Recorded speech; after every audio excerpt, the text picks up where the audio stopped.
Hello, everybody. Welcome to. Ooh, looks like my interview panel didn't get updated. Let me fix that real quick. But welcome to. All right, let me double check. Or actually, maybe I have to refresh it. Hang on a second. There we go. All good. All right, sorry guys. Welcome everybody to the season 23 tournament. We got some group stage action on the way. Excuse me again. Kicking us off tonight, we got Sin and Machine, Group C match. Both of them are going to be looking to get off to a good start. Joining me in the broadcast panel is Joker. How you doing tonight, man? Good, Ink. How about yourself? I'm doing alright. Excited to see all these games that are going to be happening. We might see some more after, I believe. Miley and Hash Browns are scheduled to play, but we also potentially have Spork and DX later as well, which is gonna be Ooh, a nail biter. very big matchup. Yeah, I'm looking forward to that one as well. So yeah, these two have been waiting. I will tell them that they have the green light. But yeah, little background on these two. They both came through qualifier number 3. Sin actually won that qualifier. The notable seeding games he won. I mean, well, I suppose I'll just go through like the bracket itself and say how they qualified, right? Sin managed to beat his, Vowels, and Owa, and Siggy to clinch the qualifier. Machine, on the other hand, got to semis. He beat non-SDRK, also known as, I think, Joe Duarte, and Unity before falling to Siggy. So, semifinalists versus qualifier winner here, and going to be very interesting to watch because Sin is somebody who I would say is a bit more of a newcomer at HCS, sort of just came out of nowhere and won a qualifier, which doesn't usually happen. So, quite a wild card we got. Did you just say Machine lost to Siggy? Yeah, that's correct, in the qualifier. Oh wow. And Sin had to beat Siggy. Okay. Yeah, that's correct. They All both came right. through the same qualifier, but they didn't face each other. So it's gonna Right. be interesting to see that part. Yeah, this is turning out to be a good matchup after all. Yeah, I remember I personally watched Sin play. He took a very weird book. He took some sort We of like love those. flightless, like it was definitely a flightless book. Um, but it was pretty strange. It was not that control heavy. It was a bit more, um, I want to say damage heavy, but with some other stuff with it. All right, we are underway. And Sinna's first turn, we'll take a look at the level 3s. And no level 3s on either side.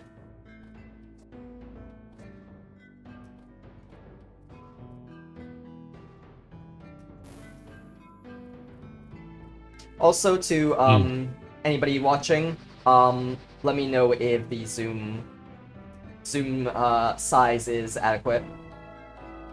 Or if there's any audio issues or anything like that. Yeah, Sin opening with Vinebridge Tower. Well, used Leap as well, so Leap and Vinebridge, and that's like 4 spells already revealed. 1 turn. So he's revealed a quarter of his spellbook in 1 turn, essentially. Bunch of non-turn ending spells. Yeah, 2 of them being mobility. One's a flash substitute, and one's a trapping slash terrain creation. Yeah, terrain creation, I'll be honest, I haven't really seen Vinebridge-oriented books get to late game, so I'm curious to see how it plays out. I presume it wouldn't play out that well. I'm pretty sure most of the time you'd want to end the game on the faster side. But Yeah. Machine is a little bit stumped. Alright, there we go. Summons a dwarf.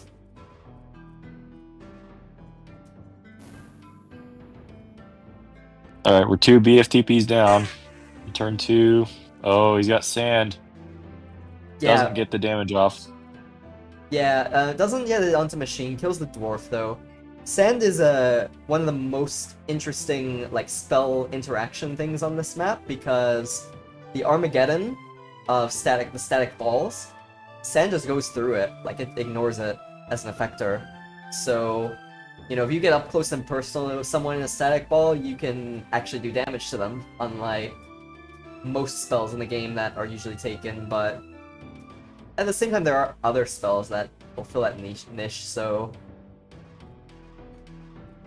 Yeah, this is kind of an awkward opening. yeah, all right. So machine gets a swarm out at least, There and it is. this is a good swarm spot. Like Sin has to D-tower to reach it. I mean, maybe he brought 4 seed, but judging from the other spells, probably not. Yeah, I will comment that I don't recall Sin running Mud Ball or even Mega in his books. So Oh, here we go. He's gonna try to vine it off. All right, 3 BFTPs down. yeah, 3 BFTPs in 3 turns. While, you know, they will reset eventually, you do gotta worry about him for the mid game. Right. All right, what's he gonna do?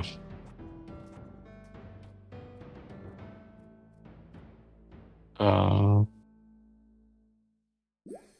Life Dude. well, Yes, that is this something is a that... strange book. Yeah, this is something that I saw him bring a lot. And it actually wasn't bad. Like, it put in some good work.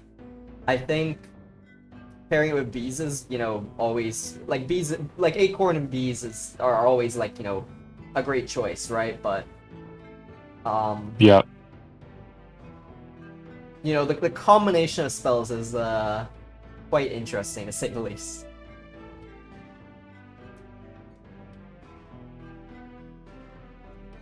And Machine just trying to block the, walking path, per se. Doesn't want, Sin to get easy pathing. But... Okay, he towers. And he freezes Swarm. Okay, so that's Good why move. he was, you know, moving a Swarm around so perfectionist-esque. He wanted to free his Swarm without taking damage, and he does so successfully. It's a great move. That's Fine Bridge number 3, right? Yeah, that's 3. 3 BFTPs, 3 vine bridges. The snare. Okay. Reels. Man. And there's a I don't know if tree for strange Machine. is the right word for this book, but it's definitely off Off meta. real off meta. Yeah, for sure. And Snowman, too. And Snowman. What the heck? What the heck? Yeah, I don't think we've seen, like, this has been, you know, Sin's, like, staple book, roughly, from what I've understand, but it is definitely off meta. I believe, if I'm not mistaken, he has DMB as well. That's the, like, his big, damage spell. I could be wrong, maybe he changed it up, but in the qualifiers, he ran, DMB, I believe. I might be mistaken, though. Is Machine... I guess we're gonna see here, like maybe, like Pegasus. Pegasus right above that 4 seed would be good. Ice Shield. Okay. There it is. Yeah, and no way for Sin to reach Machine here. Nope. Might go for the melt to, like... Well, actually that would stun Sin, so it wouldn't really work.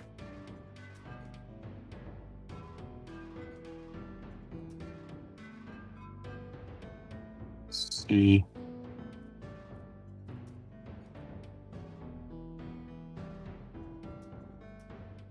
Totem would be good. if he had it. Sorry, what do you think would be good? Like what spell? No, I think if he had Totem with this book, it would be good. Yeah. Totem's good for like keeping Forest Seed at bay. He gets, I think he gets out with that.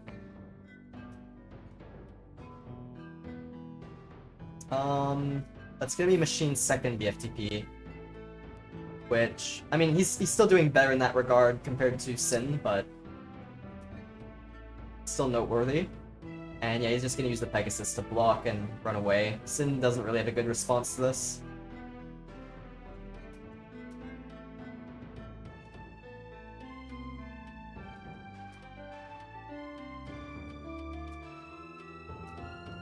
Geez, Machine is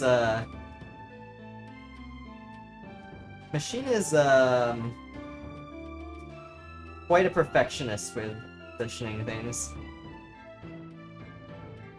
Yeah, he's definitely one of the best positioning base players on the game. Yeah, using all I've seen him. this I've seen him use things like full seasons. He can use like Monarchs in like 7 grass heats. Oh, Crazy to watch. So this is okay. Sin gets out Ooh, Leap. ooh. That's a lot better. No But way. now he's gonna have to use another Vine Bridge to get up if he wants. Like He I should said, trap. He's got to trap that pig in, and then jump out. There it yeah, is. There it is. Oh, is he listening? Oh, I shouldn't guide. Don't worry. I mean, there's still a 10-second delay, so he wouldn't have heard you there. Oh, okay. All right, what's he got? Cog arrow. Acorn. Acorn wouldn't be bad, I think. Although, okay, powering, Power. I'm not sure. I Right. agree with. Yeah.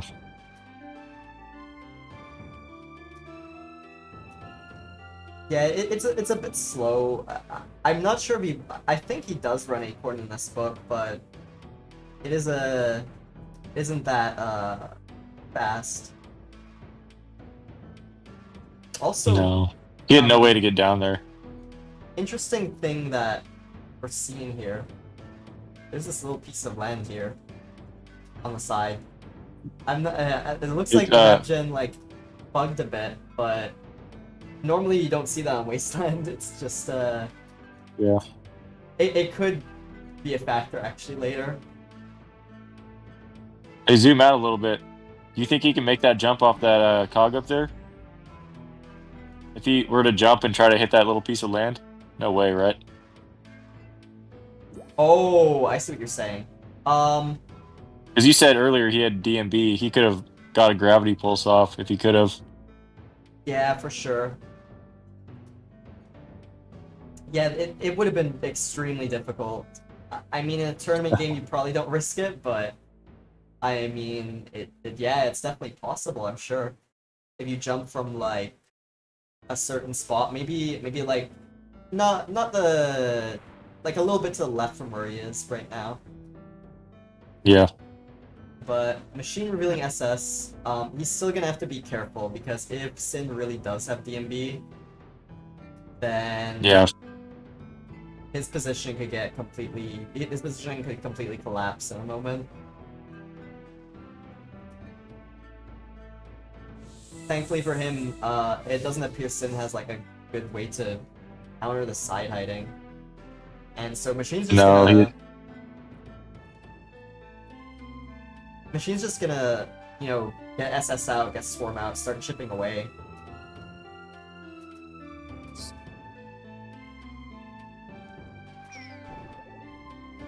It looks like Sin's just Digging down with Vine Whip.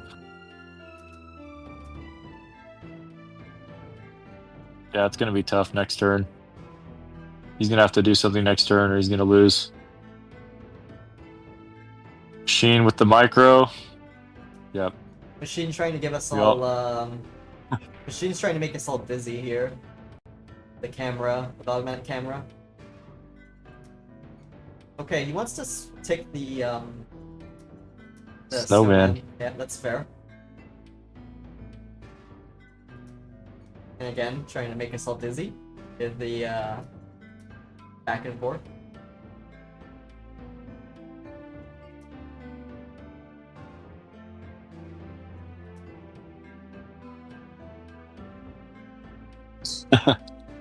This guy's a troll. I wonder if he knows we have the automatic camera on and he's doing this intentionally. Ooh, dwarf. Wonder what his book is. Looks like it's generic so far, but maybe with like Dark Knight or some other spell. Yeah, I don't think it's Portal, do you? Nah, Mm, couldn't be. it could be. It's just on this map, like that over Dark Knight or something else, it feels kind of weird. Yeah, Dark Knight looks to be really strong in this map, The turn 26 judging from how open redo. it is. Yeah, the turn 26 Yeah. redo just makes it, you know. Normally, you know, we say like in 60s, you know, Dark Knight. It's always, it used to be like the best win condition in the game by, you know, a mile, with DKH being around and being able to one shot, and even after DKH was taken away, it was still, you know, probably an S tier win con, but it's sort of fallen out of favor recently, and I think it's still good.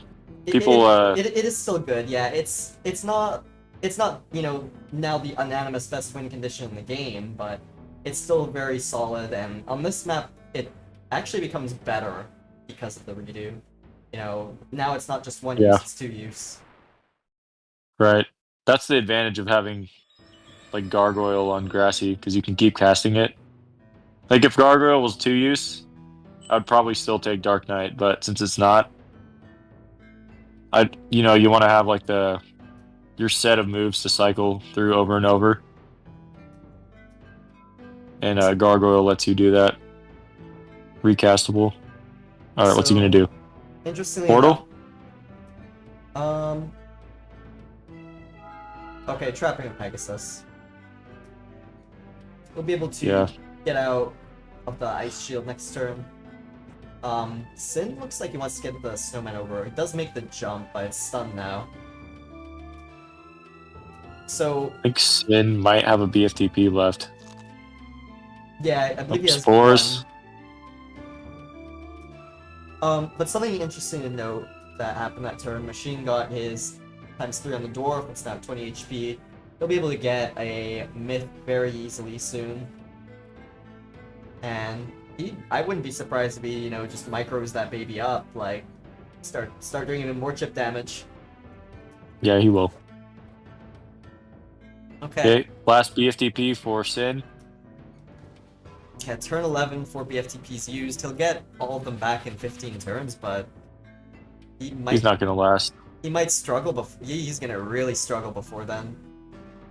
And Machine's flight. Machine has him trapped. There's the myth.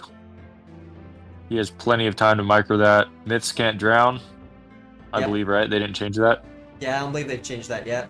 So he's gonna just ladder it up. Yep. It's pretty much no risk. Now, if he does fail the ladder, I think the acid's falling right there, so it could kill it, but he won't. Yeah. Ooh. Close, but still okay.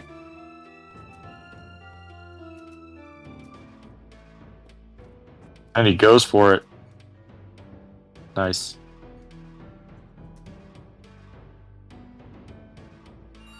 Wow, it Oh, wow. barely gets protection shield off last second.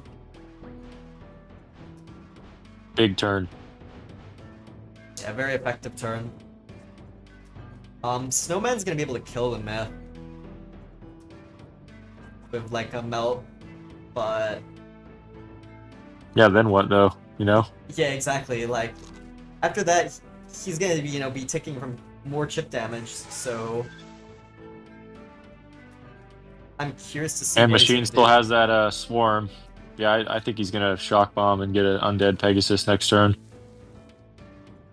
Oop. Okay, Right, barrier. Stare from Sin. Now, Machine's SS expired, but I don't think he really minds. Nah, man, he's got a big advantage.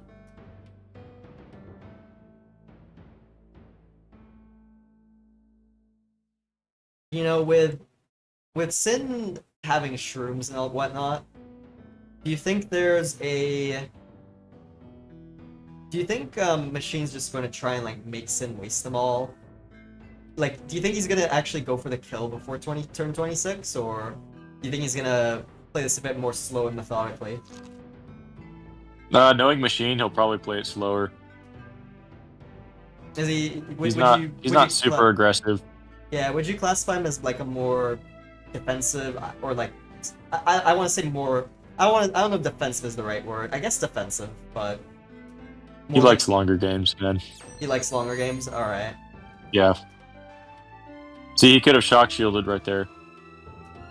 He could have just left himself open or protected with Pegasus and shock shielded. That would have been an offensive turn. But he went for the trap for seemingly no reason other than to have a longer game. Now, one thing I will say that is like a silver lining for Sim, he does have a lot of like good gate spots. I mean, this map gen, it generated quite a few tunnels and whatnot, so if he wants to like gate out and escape, can. But yes, Swapperoo, wow. What a book. I'm not sure why he swapped the snowman in, but Yeah. I wonder if he knows that he doesn't need to actually swap with something. It's kind of just a short range teleport. Right. Machine moving his swarm. He can't reach Sin this turn, obviously, so perhaps he's going to use on the Pegasus? Maybe the one that's trapped? See if Machine has Pebble Shot. Ooh, it is an interesting thing if Machine even has Pebble Shot to begin with, yeah. I don't think he does. Okay, he just wants to free the Pegasus first.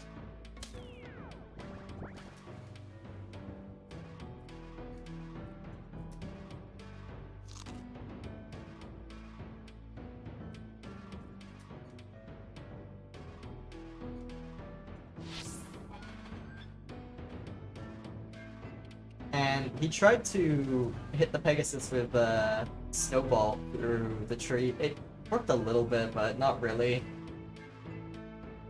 To be fair, it did cover up like a potential shock bomb placement, so he won't be getting shock bombed through, you know, this little tiny opening here. But yeah, it's concerning, like, for him. You know, where does he make progress? Like, where does he start clawing back the advantage? He probably won't unless he has V's or Protection Shield. I just don't see it happening. Maybe though. He's been a bag of surprises so far. Yeah, for sure. His book has been really interesting. Wonky to put it that way.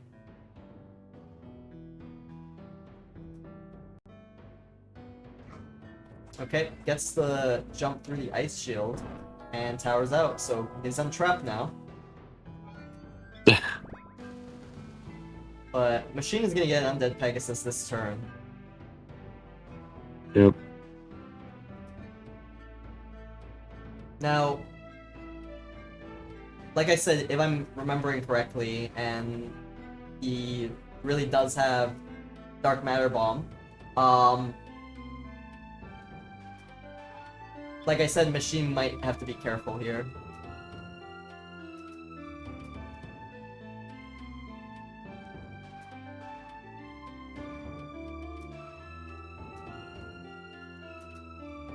Alright, Machine gonna reposition himself to... Yeah, go in that static ball, man. But... Go in that static ball. Yeah, he's going to go in the static ball. Make him lob that sand. Oh, never mind. He is going to the side. Hello. SS. Yep, there's the shock shield.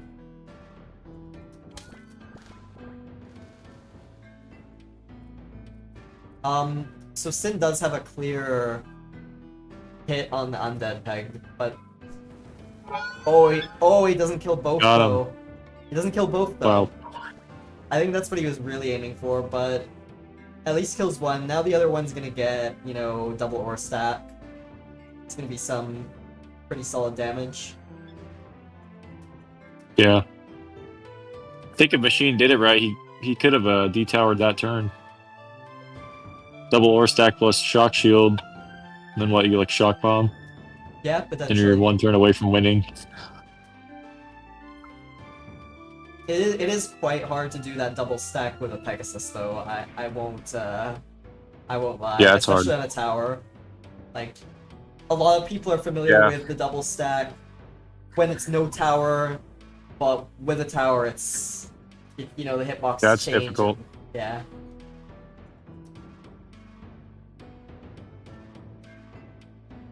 Summon dwarf.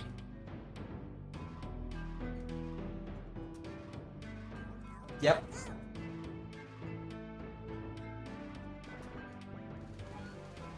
Now, I would say just send the DMB, but With the new area of effect, I don't know if it's gonna. All right, well, killing a swarm is kills never a swarm. bad. That Pegasus is just gaining HP. It's gaining steam. Yeah, I mean, even with Armageddon's undead pegs, like even with the Armageddon on this map, the undead peg, it's still pretty strong.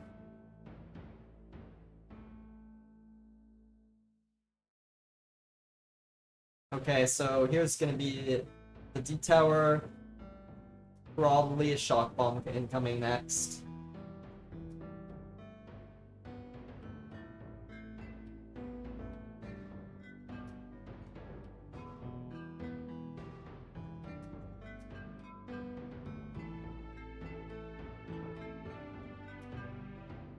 Yep, the tower with shock shield. Or is he going for flash? Surely not.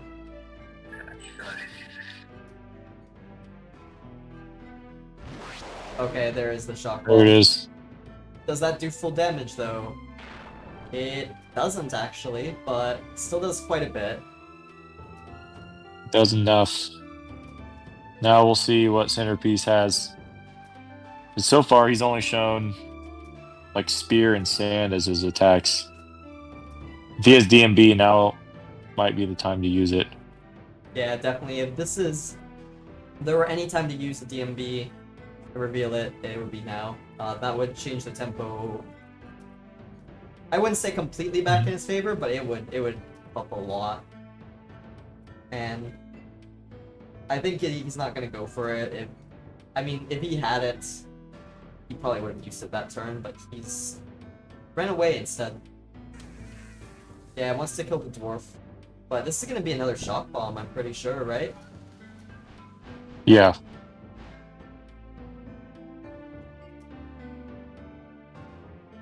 And he's gonna be down to less than 100. I think he's gonna be kill range after this. 25 from shock shield, 15 from swarm. That's 40 right there. Machine's gonna be able to do 120 this turn.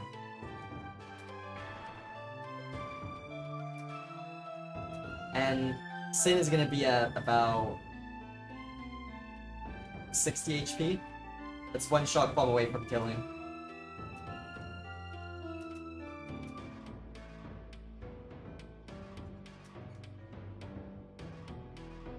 Yeah, what makes sense here is gonna use the minions to try and block any exits as well. But running out of time, I think he's just gonna send the shock bomb.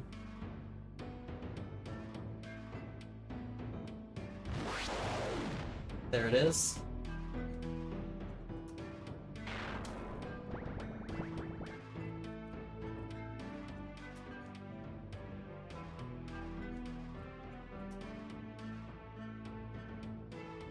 Yeah, Sin has not revealed any wrapping spells besides Vine Bridge.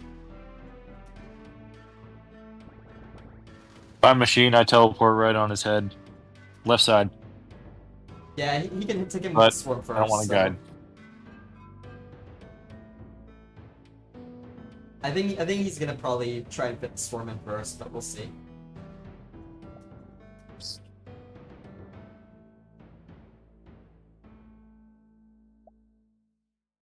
Oh, never mind. He's building up his peg instead.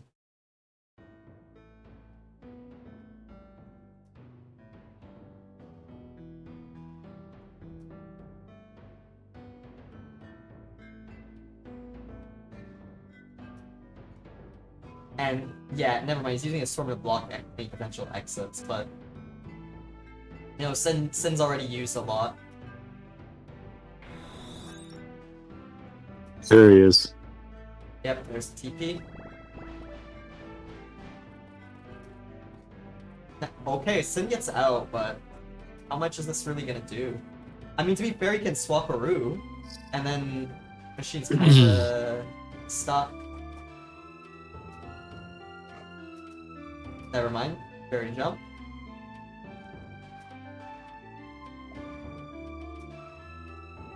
I don't know if there's a single thing he can do anymore this game. This is best of one, right? Or It's 3. oh, okay.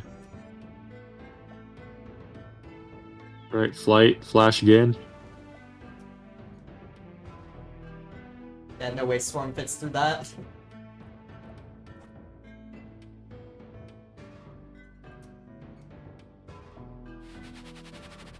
But this is gonna be very straightforward. Flash, yep.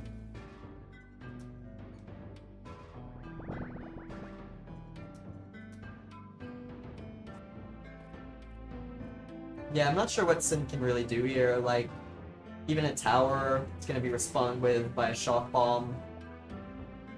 Machine doesn't really care because, you know, we're close to turn 26 anyways, and it's close to the end of the game, so shock bomb as limited resource is kind of irrelevant here.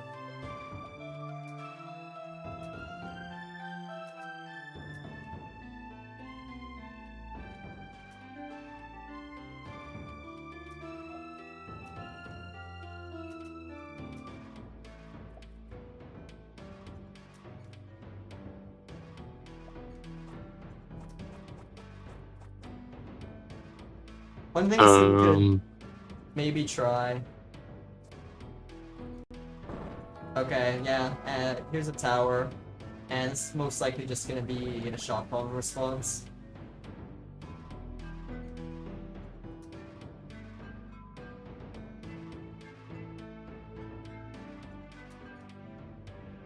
No, man, come on.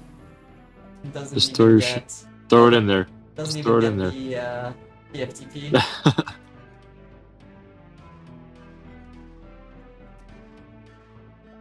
Dang, is he really gonna Go fire shock in the hole. shield at this point? Yeah, I don't see the point.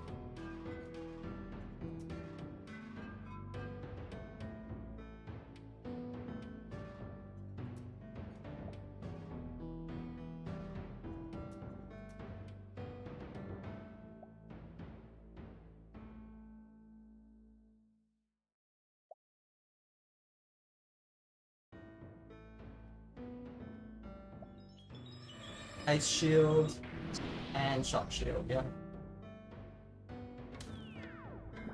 Does get hit by the snare. Yeah, I'm not sure what the point of that was, to be honest, because I mean, Ice Shield is not only gonna trap himself, I think he still does have 1 BFTP though, but still. And there's Pocket Sand.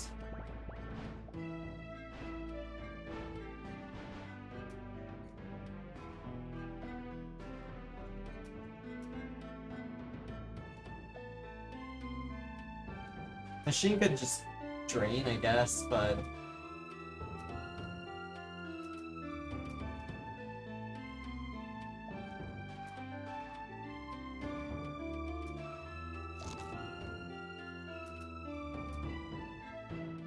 wait, Machine has shrooms. Interesting.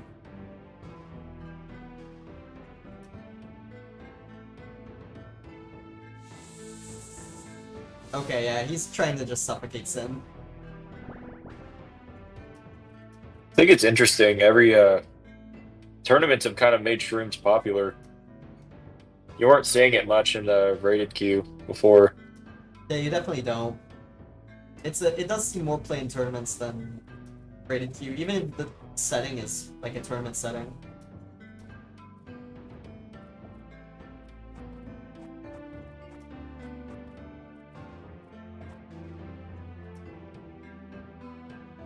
Uh, oh, we tried to get out, but it's not gonna work. Yeah, shock shield and really anything else is gonna kill.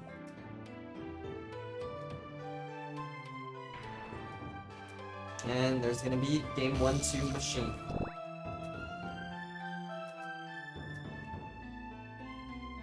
So, machine goes up 1-0 in this best of 3. Coming up, we're gonna have the next game between them. They're going to be starting momentarily. GG. I wonder if we're gonna see a book change from Sin. Yeah, hard to say because this book had been working for him in the qual, but now you finally lost with it. Do you stick to your guns or do you just change completely? I think if you're thinking about it logically, you definitely do a big change here because it doesn't feel like his book can answer like many of the things machine is throwing at him, like the shock shield, flight prot to the side of the map. You know what I mean? Yeah, man. Me personally, I use PACE. Stands for primary, alternative, contingency, and then emergency. So I usually have around like 4 books that I'll cycle through. Oh, If I one thing's see. not working, I change it up. Yeah, it's good to always have multiple books, especially for tournament settings. Um, even if even besides the point you made, just even having things specifically prepared for opponents too could be something that comes in handy. You know, if you know your opponent has a particular play style or book, you can prepare something just for them and Of, say, yeah, of yeah, course. yeah, try your book now. But I'm not sure if Yeah, Sin, man. No, studied machine or whatnot, like knows is too familiar with how he plays, because they didn't encounter each other during the qual, even though they got through the same qual. So yeah, yeah, man. Knowing your opponent, huge part of this game. Like, who are they? Are you a super aggro player? Are you someone who sits back and lets chip damage do all the work?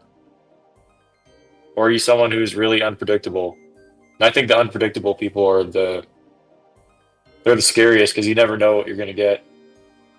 yeah, one day they could, go the complete chip damage route, and then the other day they could go for some weird, vampire comet mix, for all you know. Yeah, exactly.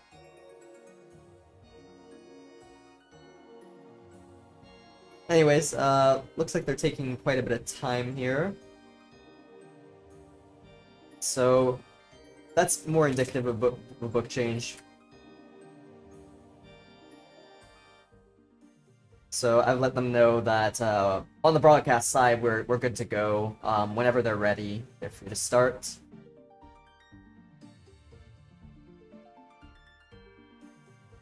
But typically, when you're sitting in the lobby of your opponent, taking like a few minute break, probably Sin is cooking up like something new potentially. Machine might be even cooking, like changing his book slightly to in anticipation, but I think if you're a machine, you just stick to, what you feel is working at the moment. Yeah, don't. If you win, you don't really need to change.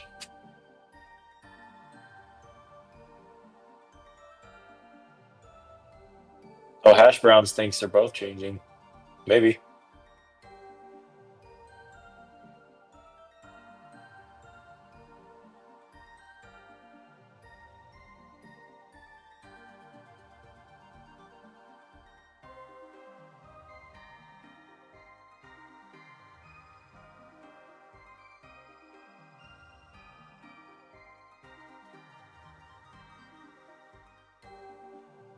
Alright, finally we are into game 2. 1 second, let me make sure this says... I'll get in the game first, because that's more important. Sin gets turn 1 again. This time, this is kind of bad map gen for Machine, I want to say, because there's not a lot of good places to hide. Oh, is he going for... Oh, Sin is going for, like, that flash angle, wow. Oh, he barely got the Vine Whip! Oh, what a Vine Whip! Okay, that was quite impressive. And actually, Sin can chase if he wants with a BFTP. You can definitely get down there from the side to the tunnel. But... 100%. He doesn't see it, though. Yep. Elects not to, yeah, it just goes for a tower.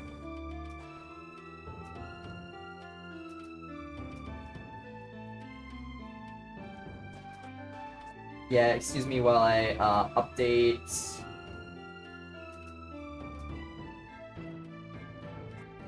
Update the overlay.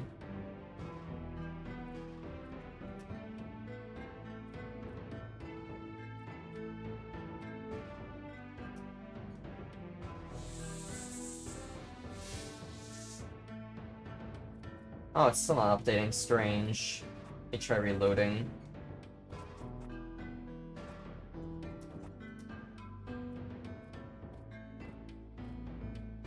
There we go. Now it's finally updated. So yeah, as you can see, Machine up 1-0.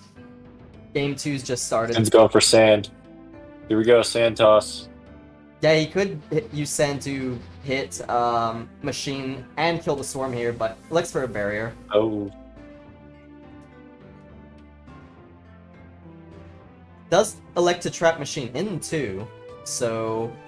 But at the same time, Machine can just sort of run away from the barriers, yeah, and just seed.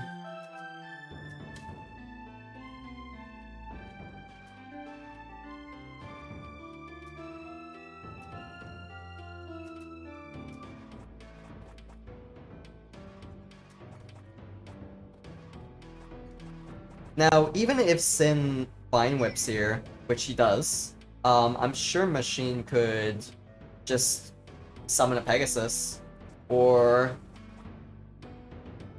even Shock Bomb if he's playing aggressive. Okay, so we do see something different. Machine showing, yep, Machine showing Mud Ball off instead of Shock Shield, or you know, one of the two spells, Shock Shield, Shock Bomb. Something that we did not see from him last game, so that indicates that it is indeed a book change. Snowman coming out from Sin now. And this could just be another Mud Ball, yep. Now the Snowman is basically, you know, just remelt.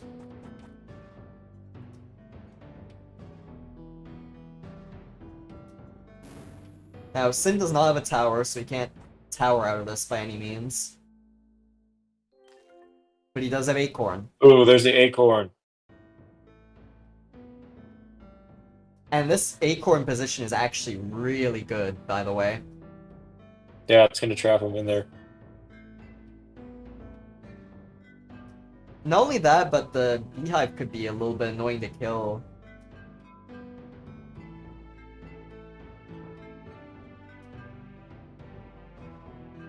If Sin summons bees, like manages to get it off, he could do so at an angle where Machine can't actually hit the Beehive without a BFTP.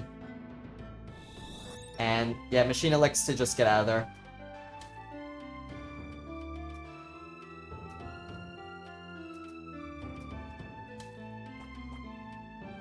Now, one idea Sin could have, he could start building up Spear, for one. You know, just start charging it. I don't think Machine can really stop Sin from doing so, but Machine can start setting up his own things. And Sin decides to chase him, wow. Alright, this is a very different player from the one we saw in Game 1, playing way more aggressively now.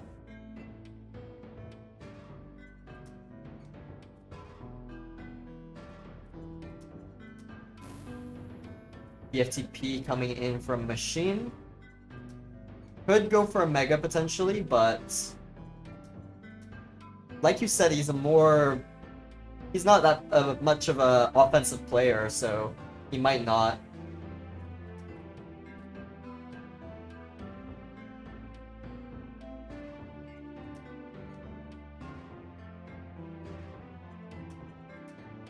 I wonder, the other thing he could consider, if he has Pegasus, he could trap Sin here. And yeah, that's what he tries to do. This isn't gonna work though. Sin is gonna be able to BFTP out. Or even potentially leap out, I think, would also work. Trap himself. Yeah, he trapped He's got to use himself. both now. Or just one. Oop. Nice, nice.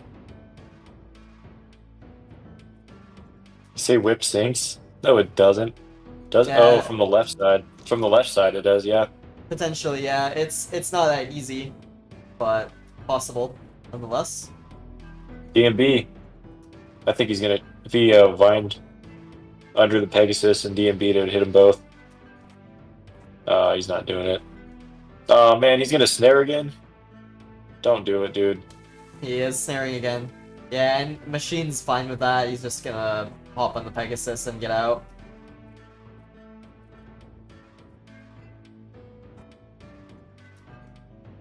Yep, there he goes. And goodbye, snare.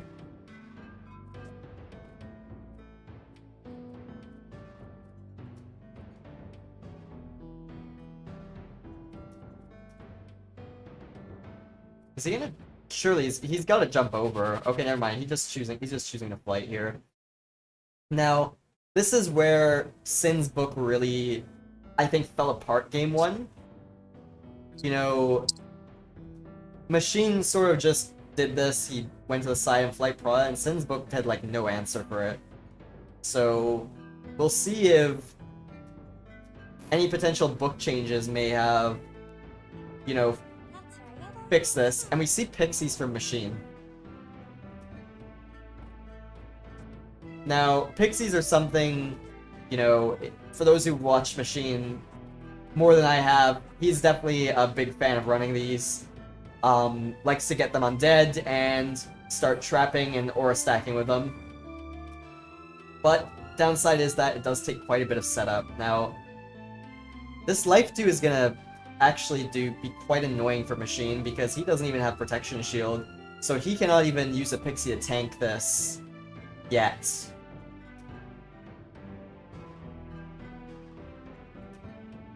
In other words, he's trapped for the time being, for sure. Also, I think it was very bold of him to summon Pixies and not even prot, like, just assuming his opponent doesn't have Glide or anything to reach him. Because otherwise, he could have been in big trouble. Yeah, right. Usually you see flight, then prot, use the same turn. Attacking without protection shield, huge risk for your positioning. Just risking getting sunk.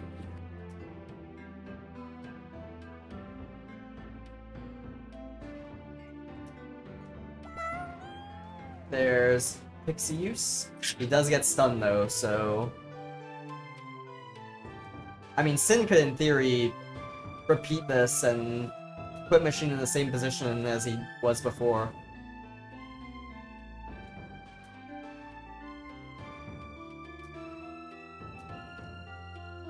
Oh, I see summon pimps saying Sin should be summoning bees. Yeah, I think he's right. Even when in the hole. Yep, he does have a beehive active over on the other side of the map. No way for it to really do much, but... He summoned him in the hole, and that acid rain actually did manage to free them, yep. cut its way down in there. It could change the game, but I don't think he's thinking about that stuff. Ooh, we see a leap through the vine bridge. Doesn't get through. Oh wait. Mega Boulder. Oh. It doesn't deflate, but it does Alright. kill a Pixie and a Swarm, so not bad. Keep in mind Yeah, that it's not- he's gonna have 2 more of these back up at turn 26, so It's not a bad move. yeah, it's not a bad move. Pretty good. But that is a book change from Sin, because we didn't see Mega from him, or even Mud, game 1. So this is a, so it looks like book changes from both sides confirmed.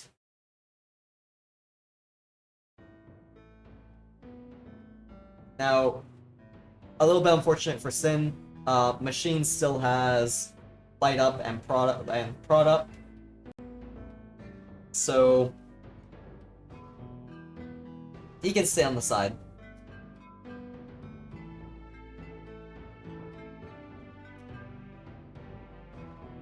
Yeah, this really highlights the importance of bringing like passive spells or spells that you can chase people with. If you're not building up your own passive advantage when you're not in direct contact, chances are that they are, and you're gonna lose because of that. Just like we're seeing here, he can't reach Machine at all. Machine's just gonna keep stacking Protection Shield. Yep, now we're gonna see most likely the Pixie from Machine used to just trap Sin, and BFTP's probably not gonna be able to free him. Although, to be fair, I think I don't recall if Snare is gonna be still up at this time. You know, after this turn, it might expire. I suppose we'll see, but Machine gonna hop over and likely start setting up more stuff.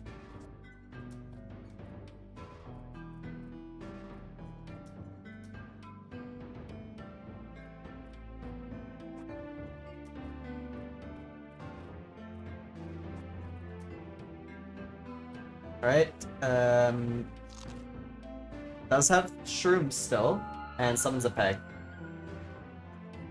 Now, if Sin can get over there, that could be pretty significant for him, but man, is it gonna be hard.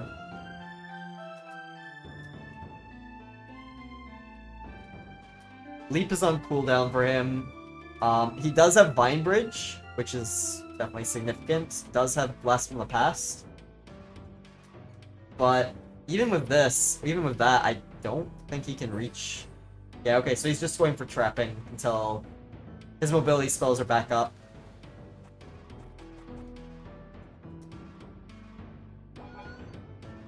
Alright, Machine tanking a life dew, as expected, but he is stunned.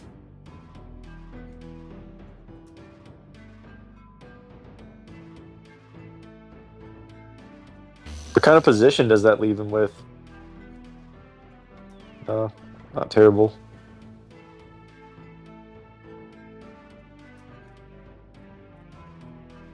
Like he's still stuck.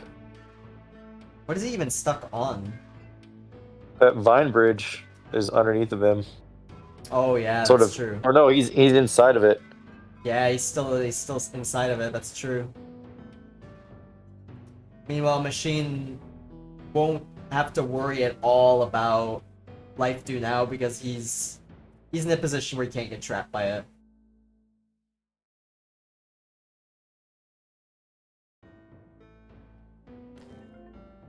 Okay. Actually, not a terrible move. Yeah, that's good.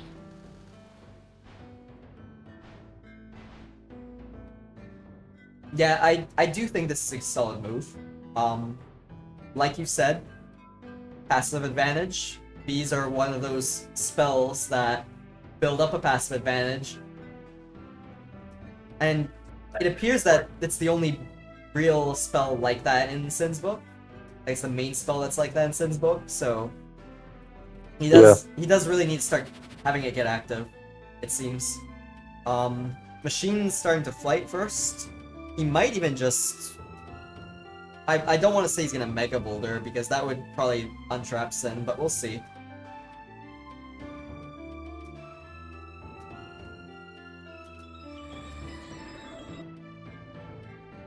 Okay. That doesn't really trap the bees, though, so... Wouldn't even worry about bees.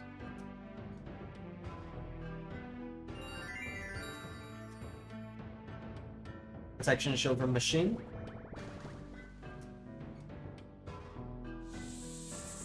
And You seeing that boulder angle? Look right there above that tree in that corner. Yep. Next to the beehive. As soon as that forest seed dies, that's the play. Yeah, and I think Sin might, untrap himself before then, but hard to say. He does have a clear way out. He can probably BFTP to free himself and then leap out through under the tree, but hard to say. Yeah. Even if he does, I mean, he can't do much to Machine because Machine's in the static. Okay, so Life doing bees. We were talking about this interaction earlier. Something a lot of people don't know if they're not too familiar with these spells. If you have a life dew, if the bees eat the life dew, they become, instead of 1 HP, they become, much stronger.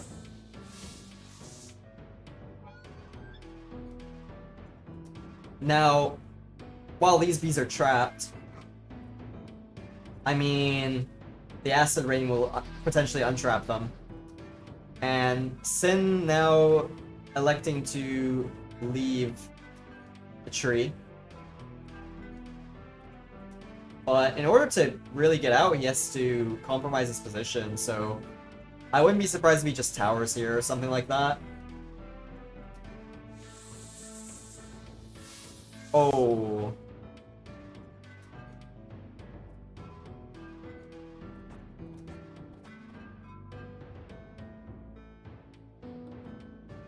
Alright, Snowman instead. That I think is fine as a move.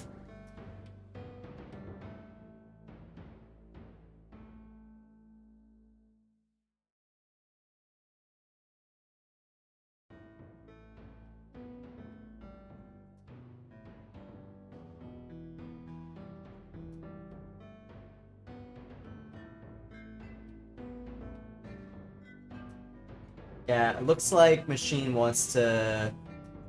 Actually, I wonder what he's gonna want to use Swarm for. He might even try and, get an Undead Pixie, but probably not. Oh, he wants to... Nice. Yeah, he wants to put the Snowman in a bad spot.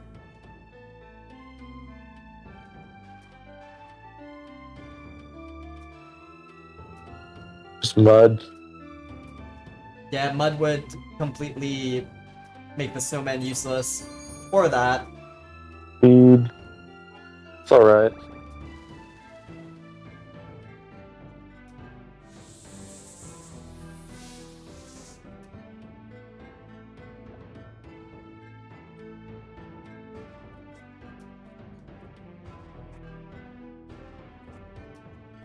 It looks like Sin's gonna attempt to jump over this. This is Right dangerous. there. Gets it though. There it is. Go again, go again. Nice. Very nice parkour there.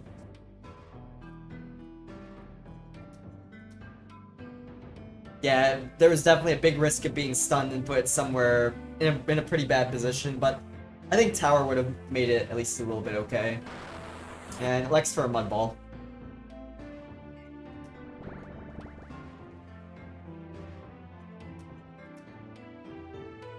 I imagine Pixie, this is gonna be... Pixie. Yep, Pixie stat.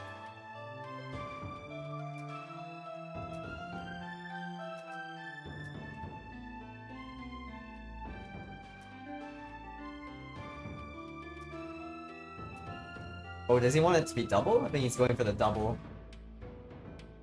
You could get it. Let's see.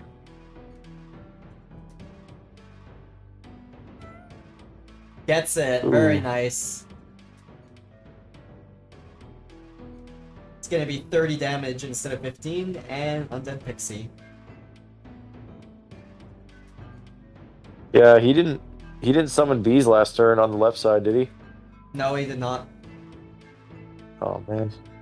Probably could have did it after he hopped over, just to prevent himself from, potentially hitting the top border. Now we see Flash Out from Machine, so Machine believes he has the advantage. He can just start putting on the pressure.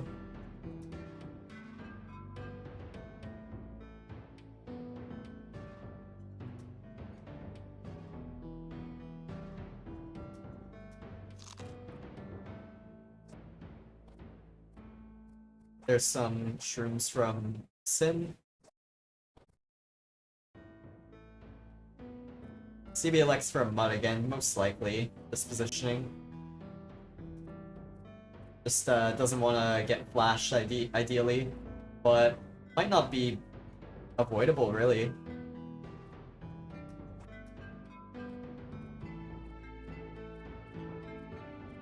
The terrain's made this sort of awkward to... Okay, it goes for the spear instead. The problem with this, though, I'm sure you can all see, is the Machine does have flash. This is a flashable position. Or he could alternatively go for a potential Mega Boulder. Because although Machine hasn't revealed Mega, it's quite likely he has it. Doesn't get the double stack this time though, so no 30 damage, but... Yep.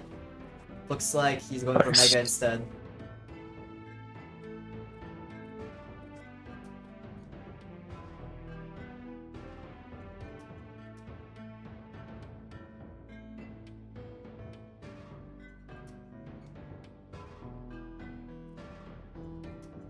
Alright, Mega number 1. Healing first. And no Mega, really. Very interesting. So perhaps he's brought Mud but no Mega. What do you think of this Joker? Yeah, it's hard to say. I personally would have thrown a Mega right there just because right now it has a high chance of doing upwards of 120 damage without any terrain surrounding them. Some might call that broken. But the Mud, it still works. Yeah, I'm not sure if he has any like hard closer spells. If he did have one, Mega would be the one to go for, but it's uncertain. Have we seen Machine use the tower at all? Yeah, no, we have not seen Tower for Machine. Alright. My theory is that he doesn't have one. Sin does, however, he will use it to get out of the Mud, which makes perfect sense. Also gonna be interesting to see if Machine even has a... like, what Machine's plan to de-tower is. Looks like ore stacking is part of it, but is there anything more?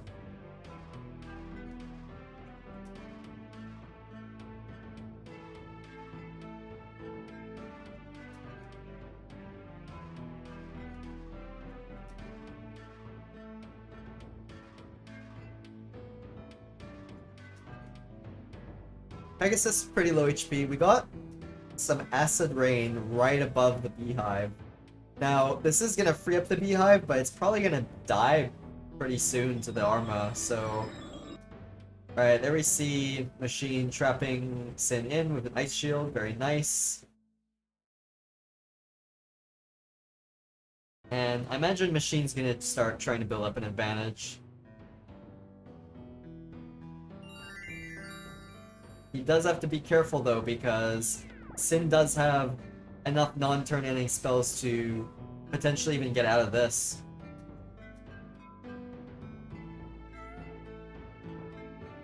And yeah, bees are now free.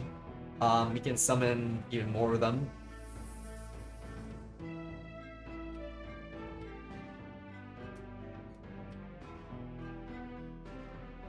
Oh, there's rain digging on the right side too. Yep, Nice. it's starting to... But it's digging right above the acorn, which is a bit concerning. It looks like Sin going for another acorn. Interesting.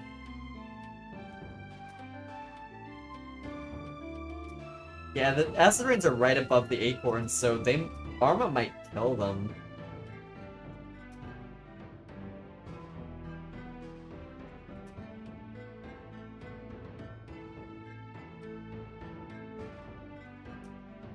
But if it doesn't, then you might get lucky and have the bees free.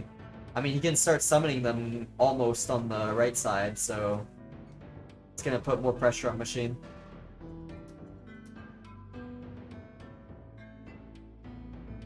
Looks like Machine wants an Undead Pegasus, or actually not. Looks like he's going for the inverse stat.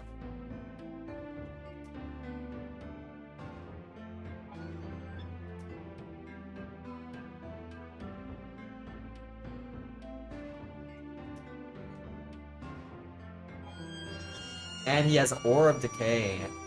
Makes sense considering he has Pixies, but looks like that's his, that's another spell he's revealed.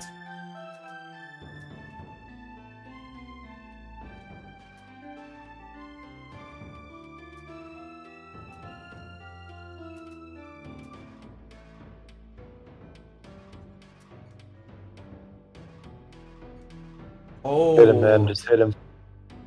Oh, Sin wants to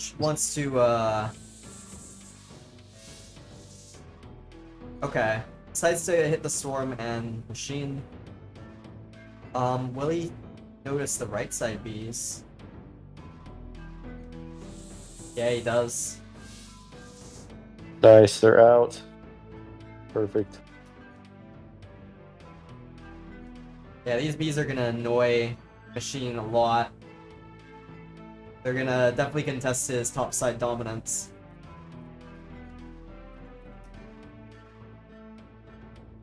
Oh, is that a Q? Oh, that's not good.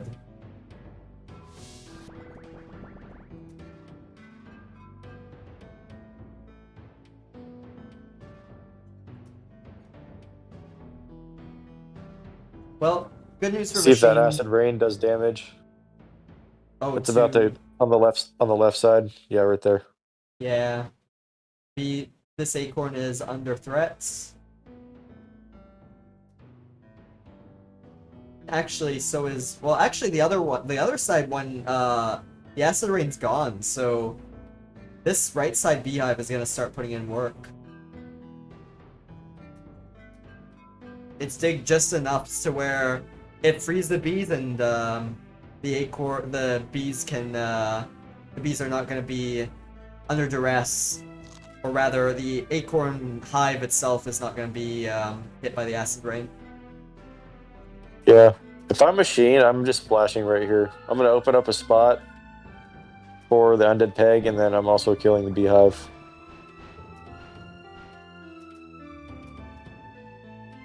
Oh well. Beehive's still alive. Ooh, we can kill that undead peg right here. You see it? Yep. Boom. 3 bees. Well, 4 really. Because he can summon another one, I believe. Yep. Here it comes. Goodbye to the Undead Pegasus, and that's gonna make the beehive in the middle. It's gonna keep it alive, actually. Bees are so overwhelming. This is They crazy. really are overwhelming Machine at this point, yeah. I think he still has control, but dang. Yeah, he needs to get rid of those beehives. Yeah. Or Fortunately- hide somewhere. Okay, Sin using Swap to free himself. Now, it looks like Acid Rain kills the bees on the left side. Right side, he can kill it this turn with a Swarm.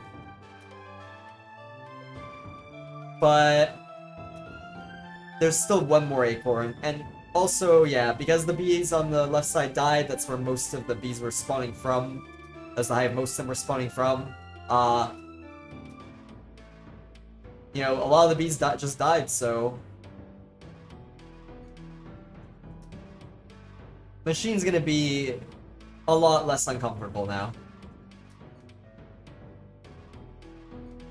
Yeah, he won't be getting a hit for 90 damage worth of chip.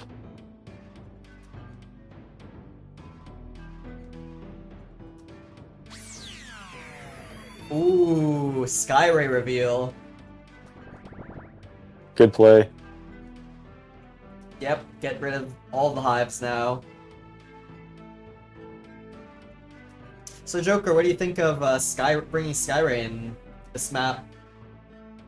It's great. This map is super position dependent because it's really open, and if you can safely kill their minions or protection shield them from a safe position, that's a great way to do it. Also, it lets you hide and keep their advantage down.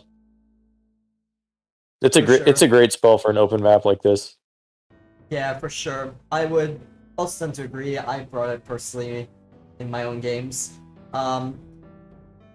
Always reliable. It's always been, one of the most reliable aerials. And it's especially stronger on this map, I feel. It also has, good late game potential. Deal with people who are flighted if you're trapped, or deal with protection shield. Yeah, or if they summon stuff too close to themselves. Yep, you can hit you the can double swarm hit in them. Exactly.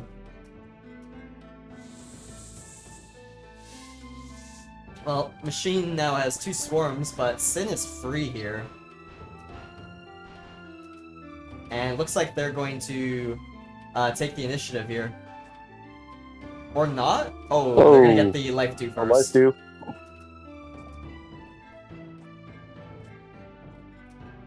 Nice. Yeah, the bees making the life dew much more powerful. Wasted the leap. He could have made it through on the underside. Yeah. And leapt over and saved that vine bridge. Looks like he'll still be able to get over, but yeah, doesn't feel good to waste that.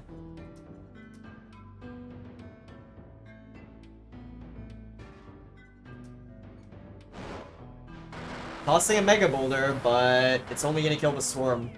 And what turn is it? It is 24, so he's gonna have both his Mega Boulders back up in 2 turns only.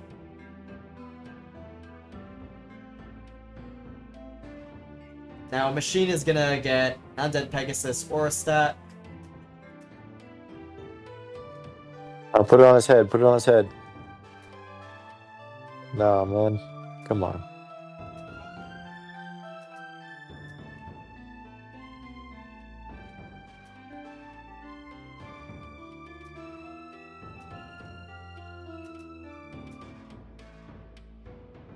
Flash left? Yep, this is definitely flashable. I would say both sides would be fine. But it looks like he's gonna choose left. And gets the flash. Machine taking quite a bit of damage though. He got taken by the snare and now he's gonna be deflighted, I believe. Not quite. The aura does expire, so still at 5 prot. We're on turn 25, so the next turn is going to be the Super Redo. Which is going to bring all the spells back on cooldown, back off limited use for the players, and in this case, this benefits Sin as he has Mega Boulders in his book. He's used both, and now he's going to have both of them back up. In addition to that, he's also going to have all his mobility spells off cooldown, so the leap that he used is going to be off cooldown again.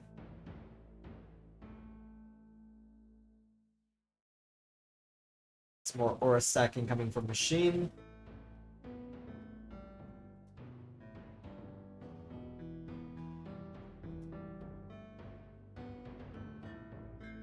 It doesn't look like Machine's book has any like heavy hitter damage spells. It looks like his goal is to chip his opponent down as much as possible, outmaneuver them with flight. Yeah. I would have liked to see an Aura of Decay right there, personally, but that's just me. It'll zone him out of that hole. It'll encourage him to attack you, and then you just flash him again. He loses half of his HP.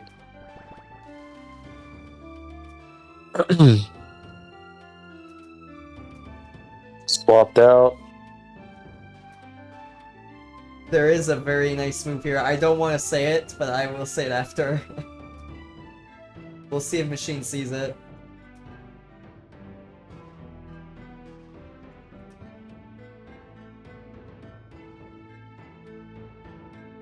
So yep, more aura stacking, building up the undead minion advantage. And mudding. Okay, I can say it now. I believe... You could Machine- flash it again. I believe, yeah, he could have flashed it again. Use the minion to, like, get out, and then just hit him with the flash. Yeah, But totally. there's a javelin from Sin. Ooh. Gonna deflight, but I don't think Machine cares too much. I think he does have to be wary of the fact that Sin could be free next turn, so he's gonna probably have to use some minion trapping here.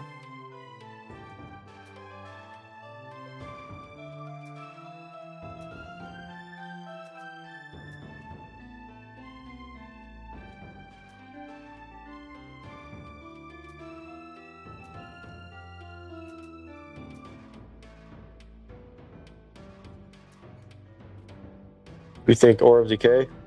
Yeah, Aura of Decay would be solid. Sin has no Swapperoo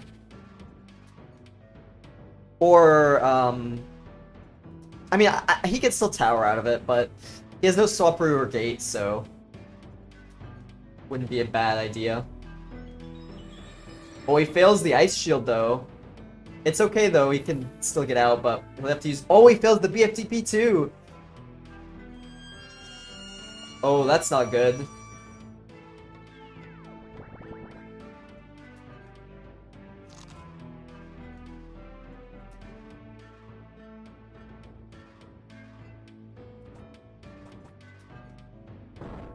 Yeah, just towering.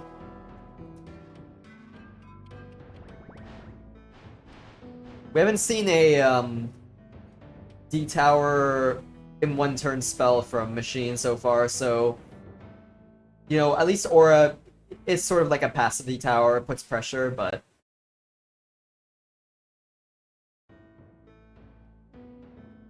he doesn't have like something to really follow through with this.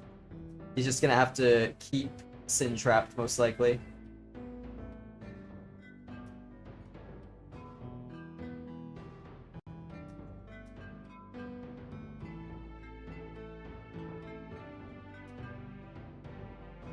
I would be expecting a protection shield coming out of Machine here.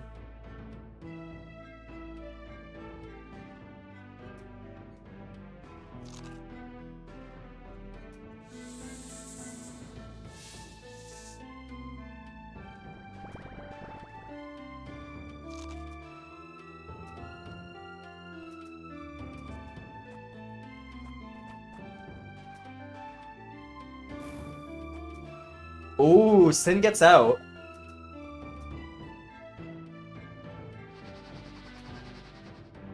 Now, bear in mind he's used BFTP, so how does he follow up on Machine here, really?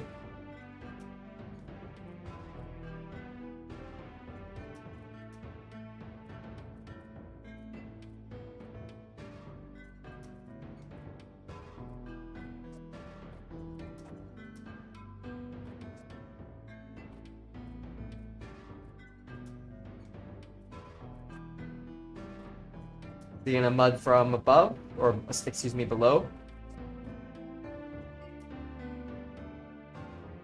Yeah, looks like it. Oh! Oh, he misses the shot. He used Acorn there, but it didn't hit anything. However, Machine still gets deflighted because the Acid Rain is spawning. Now, I don't think Machine minds because Sin is going to be trapped here. But that flight, deflight is going to suck.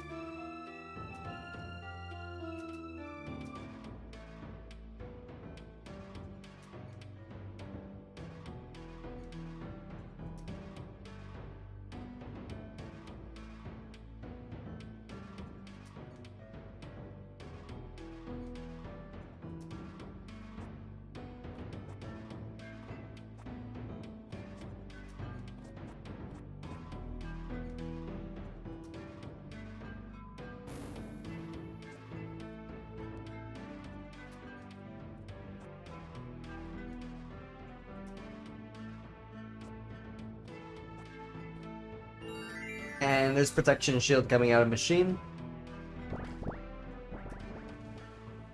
Okay, good news for Sin is his Acorn is gonna still be somewhat useful. Probably by the time the Acid Rain spawns, the Hive is gonna be back up.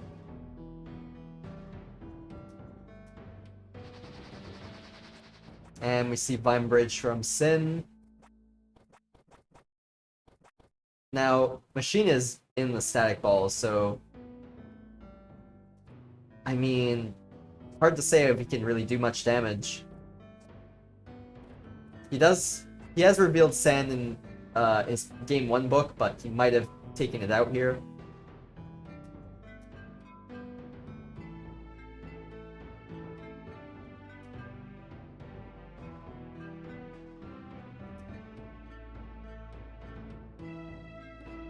And summons the Snowman. That's not really gonna trap Machine. I mean, he can't BFTP out of it. Oh, yeah, he can't BFTP out of it at all. Never mind. This trap is definitely gonna work. The Static Ball is actually gonna work against him here.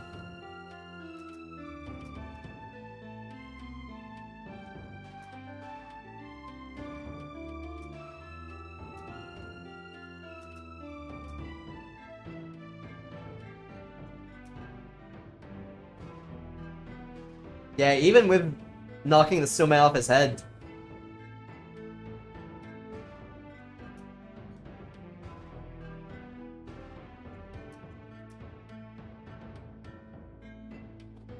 Alright, gets the ore sack on the Snowman.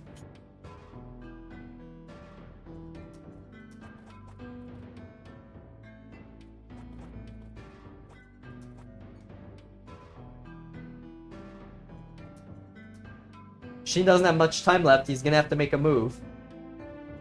And he Qs.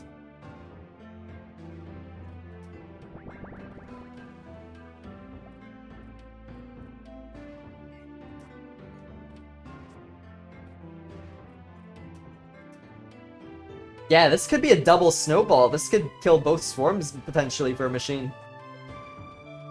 Or for Sin, excuse me.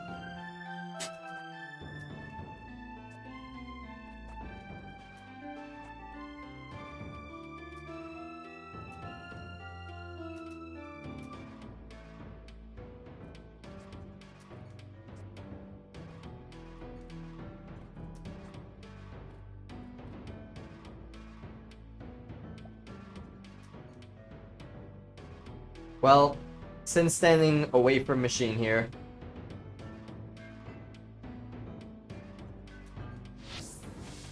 And the snowball doesn't kill either swarm.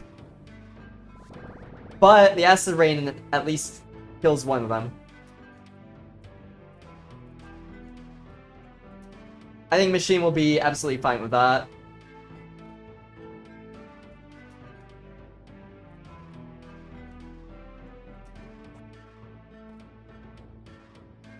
Now, something else to know is that this Pixie is actually completely trapped by the Snowman. Has no way of getting out. But the Snowman might die to the Acid Rain.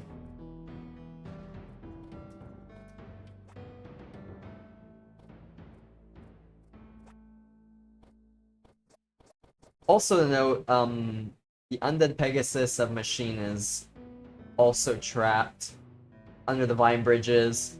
The Acid Rain might eventually free it, but we'll see. There's Pegasus from Machine. It's gonna trap Sin, but Sin could get out with some non-turn ending spells. And he does have an Acorn that he can use to start chipping away. It's like he wants to go after the Beehive. Or, excuse me, not the Beehive, go after the Swarm. And that's gonna also prevent the Swarm from hitting anything. Acid Rain kills the Snowman. Another Static Ball on the same area that they two were standing, so that's going to prevent Machine from doing anything useful offensively. But Machine's gonna run away, doesn't want to deal with the barrier. Or the snare, excuse me. goes to the other side of the map and will likely just kill the beehive, to be honest.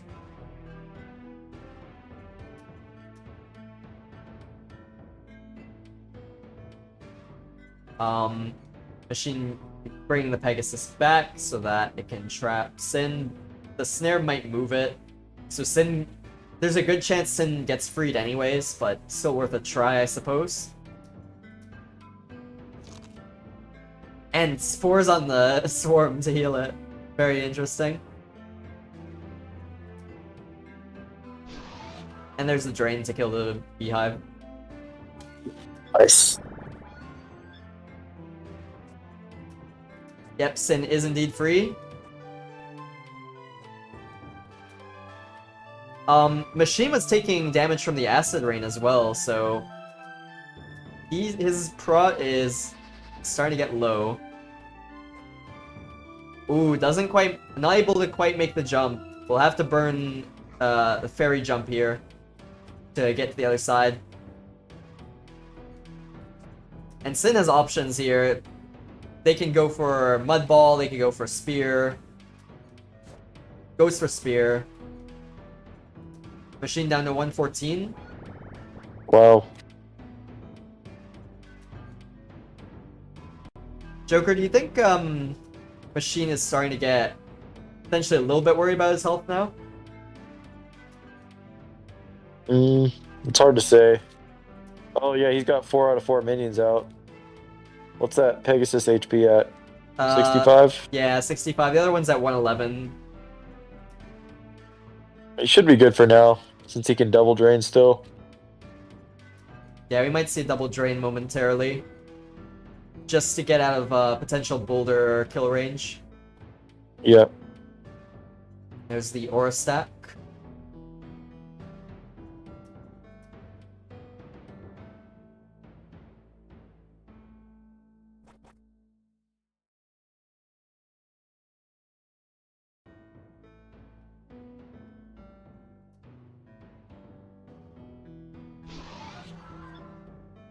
And there's a double drain, like you said.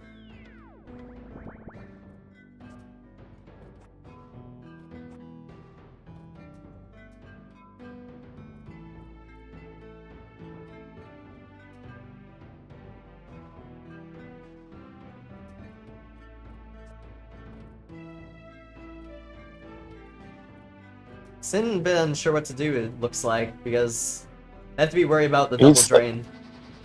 Vine bridge across, stand on the Pegasus, and throw a boulder. Yeah, it looks like they're just BFTPing to make the boulder a little bit better. Stand on it. Stand on it in such a way that it traps it. Oh, it's not going to be trapped. Still going to do quite a bit of damage to Machine, but... Yep. So he gets hit for almost 10 with the rain. Okay. Yeah, I don't think Machine has a strong attack spell, which means it's going to come down to kind of like attrition. Can he get chipped down fast enough? Or is Machine just going to get outgunned? Yeah, for sure. Sin still has a Mega Boulder left. Looks like they're gonna be able to use Pegasus to get out.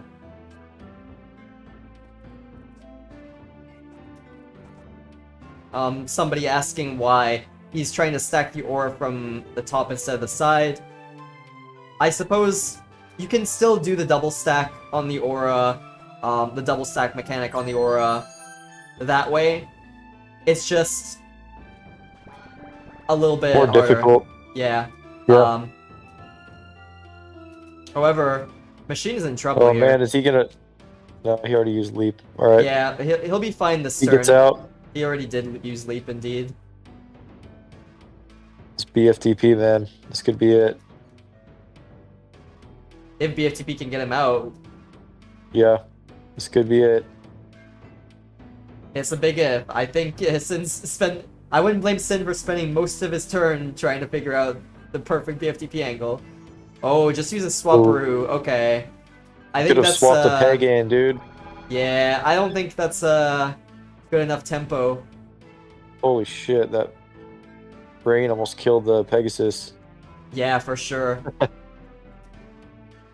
That did like 100 damage to the undead Pegasus, and now Machine's on the run.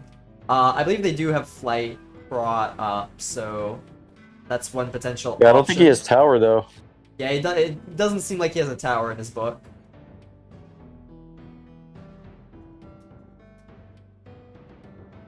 How many turns has it been since he used jump? 2, Um, 3? yeah, sounds about right.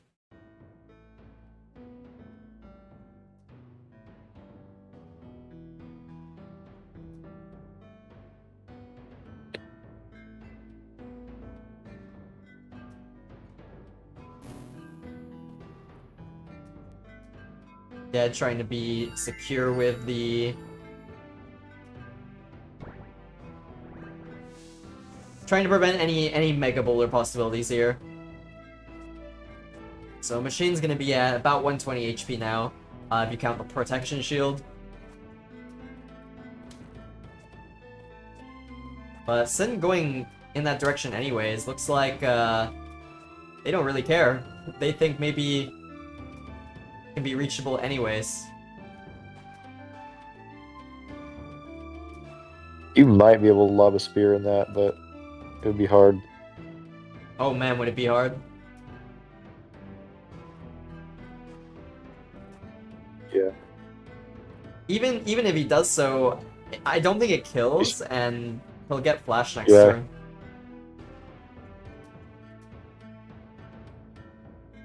Might have to acorn up.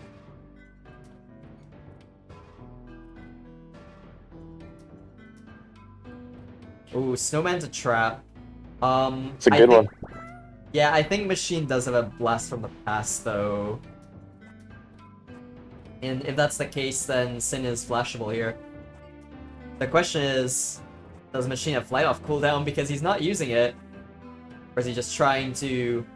Yeah, it looks like he's maybe just trying to preserve it.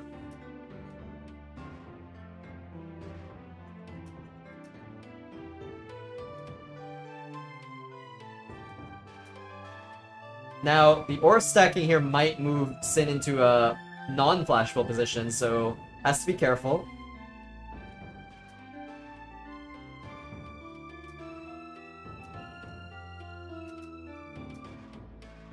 As some people might not realize, aura damage can move the player just very slightly, but that very slightly can sometimes be enough. Oh, he doesn't have much time. And yeah, just gates out. Prefers to just trap Sin here. But Sin can retaliate with Prickly Barrier potentially, or something like of that sort.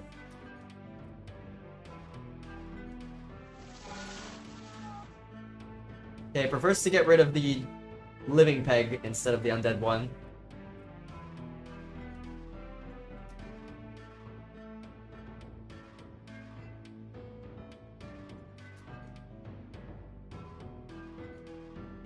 Now, I believe Leap will be off cooldown, but... Oh, let's just go for the Vine Whip. Interesting choice.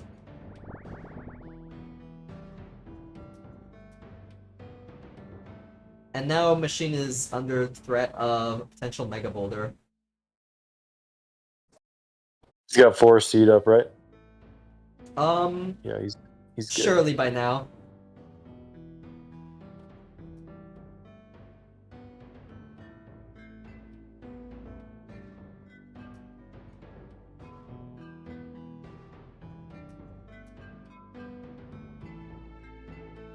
Okay, using Undead Pegasus first. Probably... Oh, he has Mud Ball too. That's the other thing he has that would also work.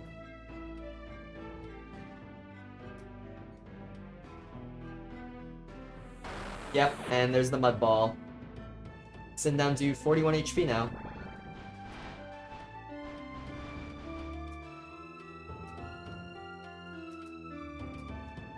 Sin could TP and then tower up. But wants to go aggressive. Wow.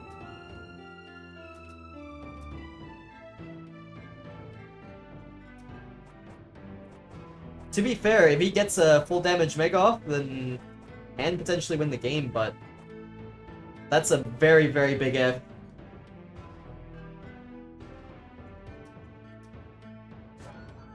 Okay, Javelin onto the Undead Pegasus.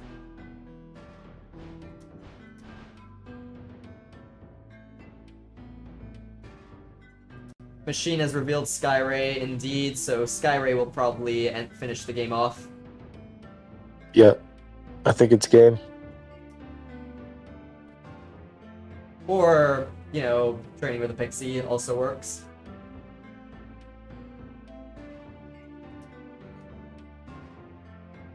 Looks like he's going for the Skyray. Yep, and there it is. So Machine will take this best of 3 with a 2-0 win.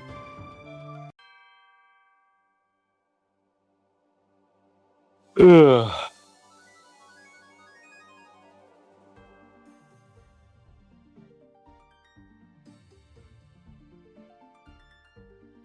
So we will see now if either of them want to come in for an interview.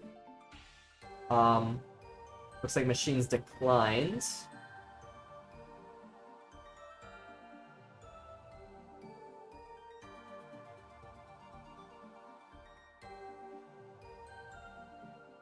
We'll see if Sin wants to come in.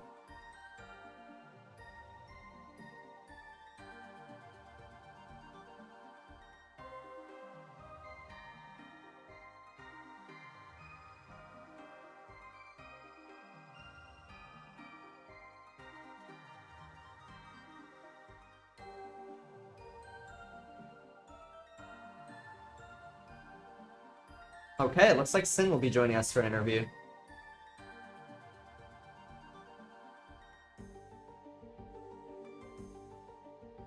So I will have this set up in a moment.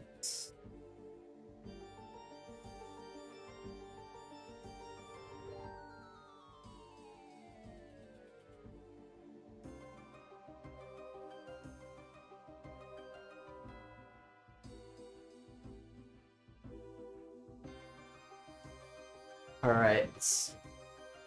Sin just getting his microphone, but we'll be he'll be joining us for an interview momentarily. So Machine will be moving on now to face, well, his opponent hasn't been decided yet. I believe it's winner of Cryo and Scoops. So that will be a fun match to watch. Absolutely. Yeah, and Sim will end up playing the loser of that game. Okay. Hello, welcome in, Sin. GG's. Yeah, thank you. So, we saw you bring, you know, a very off-meta book. Yeah. Would you say that that book is something more of your style, or was it something you cooked up for the tournament in particular, or is it just something you generally enjoy? I thought I would bring an off-meta book just for fun. And I like the snowman. I didn't get to use color spray, but I fucking love color spray. But it was just something fun for me to do. And I took it to the qualifiers and it did okay, so I figured just keep with it. But man, does it suck against minions. Yeah. Well, What would you do differently next time? You know, probably do the same thing. To be fair, just get better. Pay more attention. All right. Yeah. fair enough. I suppose the other question I have, we didn't see you use Acorn at all game 1. Game 2, it was really putting in a lot of work for you. Like, even though Machine had a lot of minions out, your bees were just bombarding them, and Yeah. you had a hard time dealing with them. So I guess the question is, did you actually end up taking Acorn game 1, but just not get the chance to use it? So I actually swapped out Acorn Game 1 for Pocket Sand, thinking he would use fairies a lot more, and I could stack on him with Pocket Sand. And then he never brought out fairies, and then he's really good at spreading out his minions well, so it wasn't easy to use Pocket Sand in it. Yeah. So I figured I'd just go back to Acorns and put a little more pressure on him from sides of the map. Yeah, that's perfectly understandable. Well, I guess the other question we have. So, you know, we've been monitoring like the competitive scene for quite a while. As far as I'm aware, this is your first tournament, either in standard or not. Have you been enjoying it? Yeah, I like it. It's the only part of the game that brings my adrenaline out, to be fair. But I'm still fairly new. I've only been playing for, what, a couple months now, so. Only a couple months, really. Not a. I thought was your account. Did you join during the Steam release, or was it even Yeah, like the after Steam that? release. I It was a see. Steam release. I see. Did you only like start getting into the game like as much as now? You know, like a couple months ago. Is that what you're referring to? And you were just like playing sort of casually before, like for fun. Yeah. I mean, when I came back, dude, it's a totally different game. Getting used to Ellie's, getting used to all that, and that's mainly what I play as Ellie.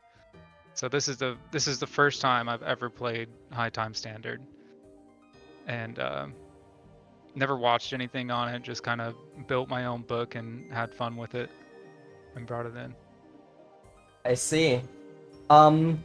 We saw you, you know, despite, you know, you claiming, you only starting a couple months ago, you came out of seemingly nowhere and crushed the qualifier that you got into, yeah.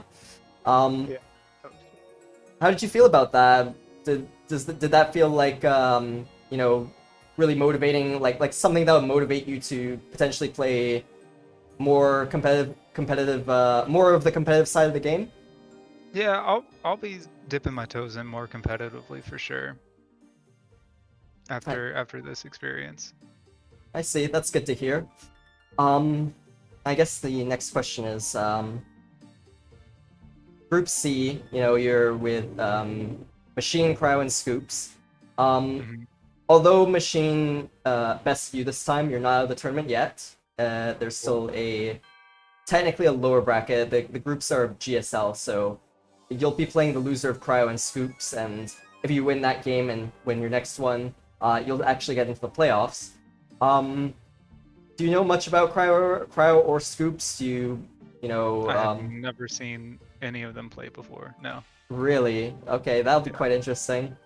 So, I suppose the Any other tips? thing is, yeah, I suppose the other thing is, do you plan to like do any research on them, or do you just plan to, you know, play your own game and hope it works out? I'll probably just play my own game, to be fair. It's good, man. You did really good for just starting and not researching your opponent at all. Good job. Yeah. The only thing I knew about Machine was minion as hell. So Yeah, he is he loves moving stuff around. He's good. Yes, he does. Yeah, that is definitely what he's known for. Very, very minion-oriented books. Yeah. Not that heavy I know. damage. It can be painful to play against.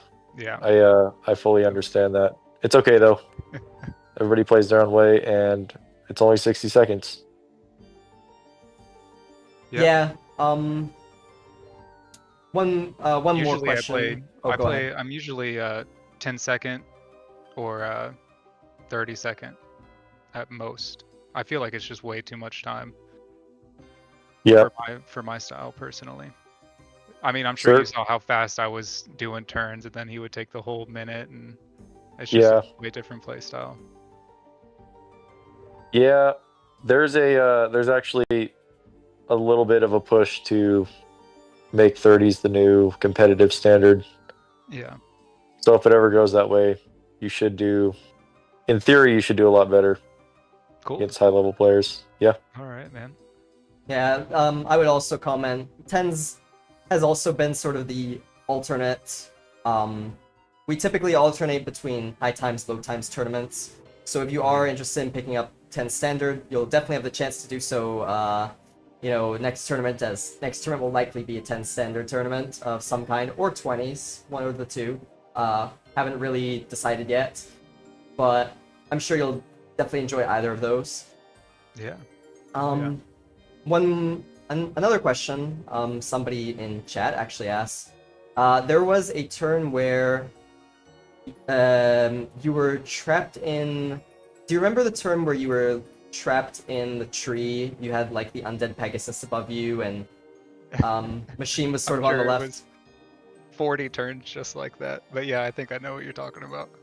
Yeah, we saw that you had a potential Blast from the Past angle to get out. Now, I don't know if you had Blast from the Past, like all your Blast from the Past used. I'll admit we didn't really, we weren't able to really count that, but were you considering using it and getting out in Mega Boulder or suiciding in him during that turn? I think I was out. I may have been. I don't know if I was holding one just for an emergency scenario. I tend to do that, but either I was out or I was just holding one, and I didn't see the opening there. I don't know all the. Was it an easy Blast from the Past out, or is it one of those trick ones like out of a tree? Because I can never get those damn things. Oh, well, okay, I will comment. So, regarding the ones out of the tree, there is actually a video. If you search up 10-piece BFTP tree tutorial, he'll give you all the, like, little angles for Blast from the Past that you can use to get out of a tree. But, admittedly, this was not one of them. It was, you would have had to get out of the Ice Shield. You were sort of trapped in a tree. You would have had to use an alt extend, it looks like. I'm seeing somebody posted a video now to demonstrate, but because they were curious and wanted to test it themselves, I guess. But yeah, it was technically possible. Not that easy, but in theory possible. We were wondering if you were, considering it. I'll have to look at that video then. Yeah, it is in general chat. I believe Summon Pimps posted it. But can't wait to bang my head against my desk watching it. No worries, man. It happens to all of us. And you know what? I will say, I'm sure Joker can also attest to this. Saving a BFTP for as late as possible, it's never a bad thing. Especially if you are not confident. If you want to play it safe and you're not confident with the angle and stuff like that, there's no shame in that. Like, there's absolutely zero shame in that, really. In tournaments especially, people tend to play a little bit safer than normal, so I don't blame you, even if you did see it, for not going for it. But if you were saving, potentially saving it for an emergency, that's okay too. It's a habit even some of the best players have, and it's good to see that somebody as new as you, is aware of that habit, so more power to you in that respect. Thank you. Anyways, I suppose the one last question we have, well, let me first check if chat has any questions. No, it doesn't look like it. My last question is just in general, how are you enjoying the tournament so far, man? Are you enjoying like the settings, or do you feel like okay, fair enough. I think it's fun. I love a map that's not grassy. That's awesome. That feels good because I get wrecked on grassy, man. So I'm now seeing the video that they're saying. So sorry, I'm a little distracted. No worries. But anyways, yeah. Do you have any questions for us before we go head off? No, I think I'm good. All right, perfect. Thank you guys for the interview. Yeah, for sure. Great to have you on, and we just want to say, even though you are somebody newer, you did fantastic. You played well. So, and you got very far in the tournament so far. So, we wish you the best of luck in your lower bracket match against Crow or Scoops, as well as any other matches if it comes to that. So yeah, thanks for coming in, man. Have a good night. Yeah, thank you guys. You too. Alright, everyone, that was Sin. It doesn't... I will double check and ask regarding DX and Spork. But we will see if we'll get that game tonight or not.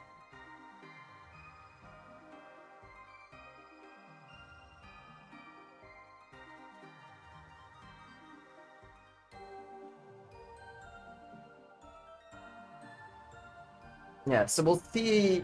We're gonna see if we get DX and Spork tonight. I'm not 100% sure. I will have to double check that. I'm gonna ask him right now. Hold on.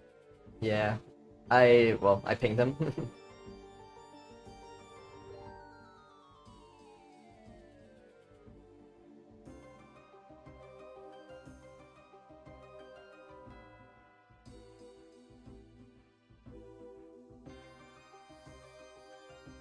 Spork says I think oh, they're in lobby.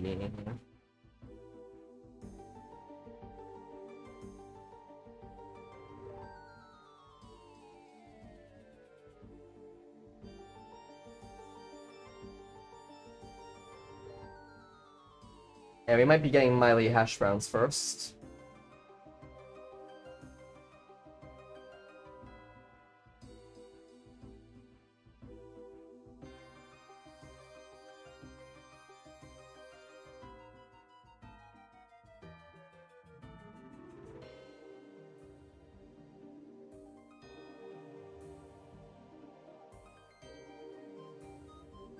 Yeah, we'll see if we get Miley and hash browns.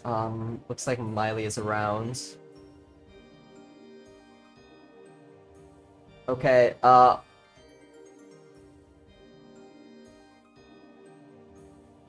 okay, so looks like we're gonna be starting Miley and hash browns in 1 minute. Yep. Let's go. So I'll give a little bit of background on those two. Miley, of course, familiar name in the community. He's been around in many, many tournaments. Best placement was second place in an HCS tournament a long time ago, where I believe notably they beat Siggy and ended up losing to Tot in the finals. This was back in Season 5, so quite some time ago. Hash browns, on the other hand, they are somebody like Sin, it seems. Joined in the Steam release. They played in the Steam launch tournament, even. If you all remember that one, the big tournament where we had, I believe it was like about 90 players from the Steam launch, all newer players who only joined at that time.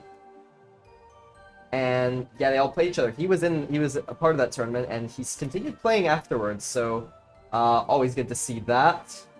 But now this is the first tournament he qualified for and got top 16. So very excited to see how that match will play out. Also about this matchup, we had Miley actually beating him in the seeding matches. Interestingly enough, from Group D, 3 players from Group D got in through the same qualifier. Myself, Miley, and Hash Browns, and Miley and Hash Browns played each other in the seeding matches. So we're gonna get a rematch from qualifier number 4. All right, we'll be starting in a second.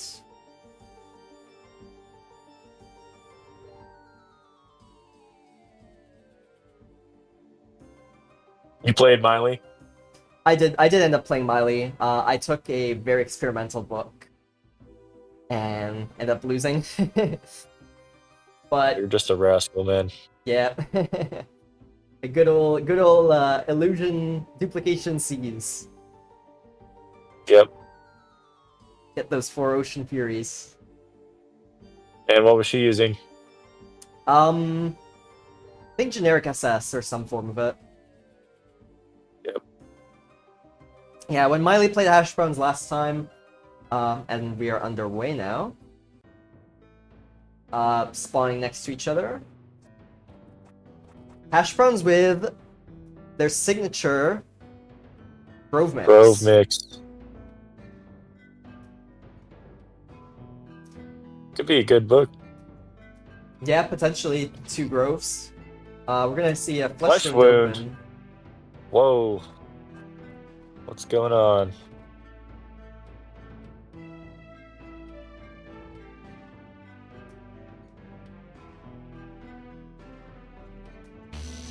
And we see a flash from Miley as in response, and does manage to hit it.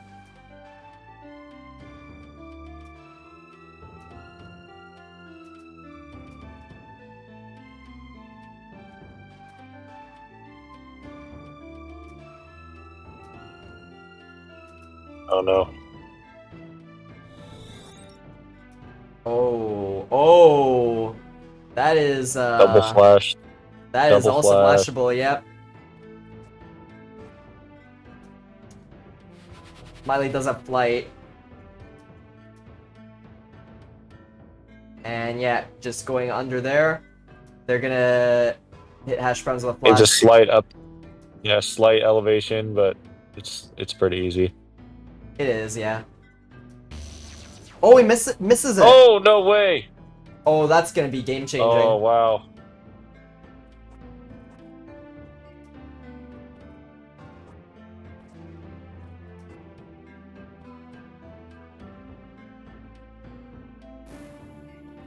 Oh man, that is a huge momentum swing in Hash Brown's favor. And Oh my gosh. now it is early. It's Don't stand there. Don't oh, stand shock there. bomb. Flashable. It is flashable. This one's a bit more tricky though. Now, Miley is a good flasher, but you know, you gotta wonder if she's gonna go for this after failing the last one. You know, maybe her confidence is Wait. shaken now. Could be good. Maybe. Oh, they're gonna flash from the Zoom other out. side. They have to Oh, do wow. all this angle. Yeah, they have to cover all that distance. That's not easy. That's pretty far. It is Yeah, pretty that's pretty far, far. yeah. I would say pre-flash nerf, if you all remember that, would definitely Yeah. that would definitely work. But post-flash nerf, definitely not. Oh man, this is not gonna work. I wouldn't do it. I was thinking the other side potentially, but that's not easy. Maybe. That's not easy. No, you have to fit it between that. Well, there's always the 2 other games they gotta play. True. Miley going for it, Humanities. and Oh, she no does get way! it. Ah, nice. Yeah, very beautiful flash, and not an easy That was one. risky. But Miley is an expert flasher, one of the better flashers in the game for sure. Mainly plays arcane books, so very comfortable with all of those spells. And yeah, Hash Brown's TPing. Ooh, I don't Think know it about that again. TP. Think it again. Yeah, it's bait.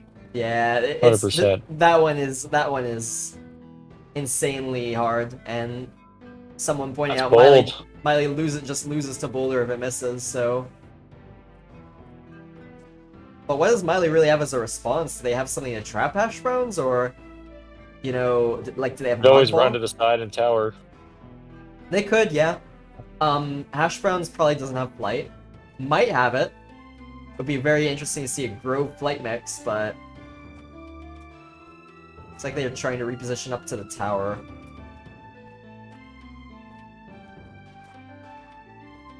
But Not gonna work.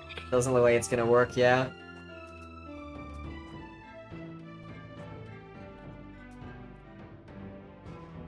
And they do have Mud Ball, alright.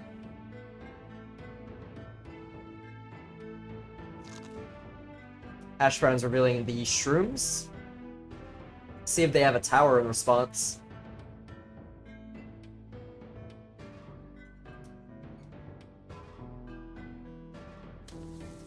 Okay, just barrier. Oh, Ooh. A perfect Mega Boulder could kill here. good. But do you risk it? No, I don't. You know me, man.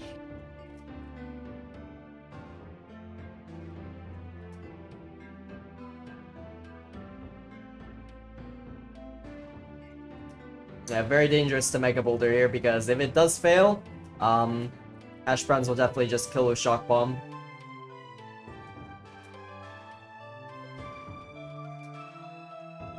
So he had mushrooms, maybe.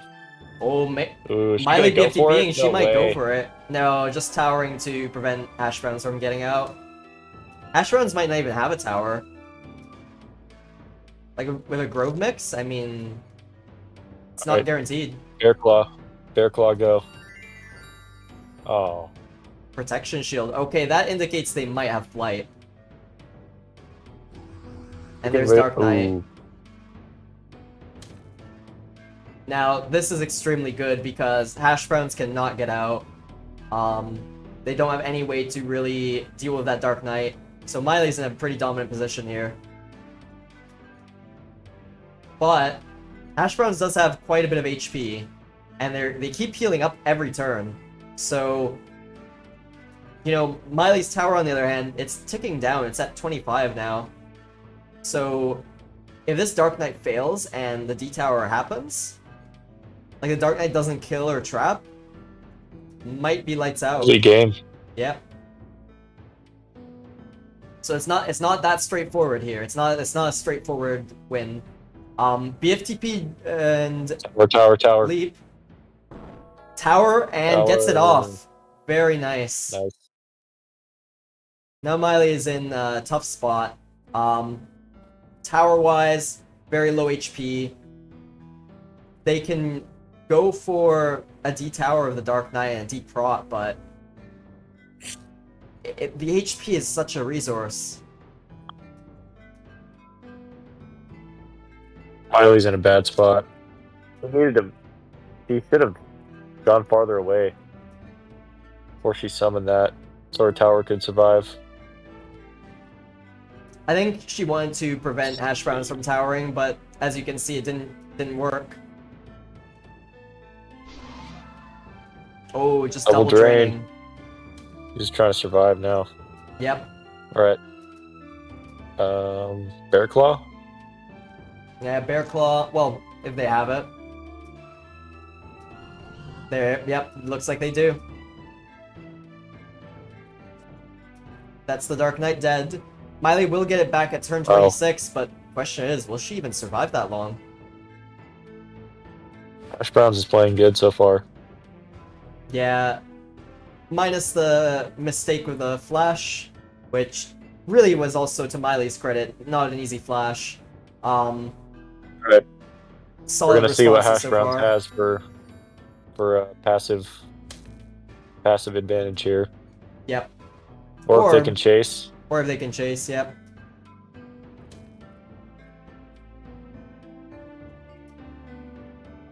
This is the problem with Flightless. Or, okay, interesting. not terrible. We'll get there eventually, right? Something that happened in the qualifier that Ash Browns got in with, in their match against Smiley even, they had the flying boars that came to be by moving in the grove. So we had the flying pigs running around, and they did quite a bit. They did quite a bit in that game. Doing work.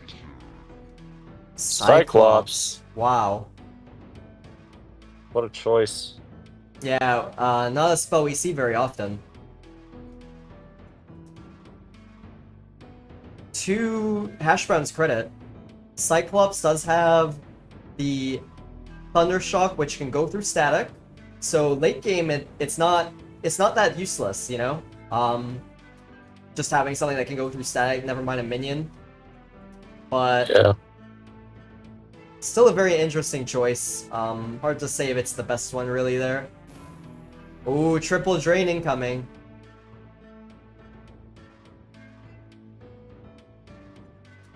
And yeah, Miley's gonna recover all that health back. Yep.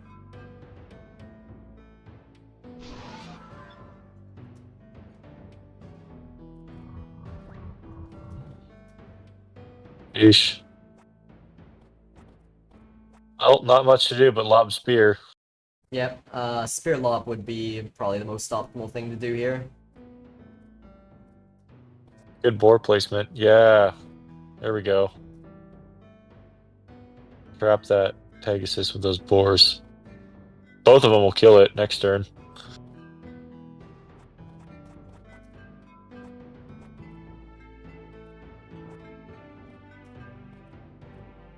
Um,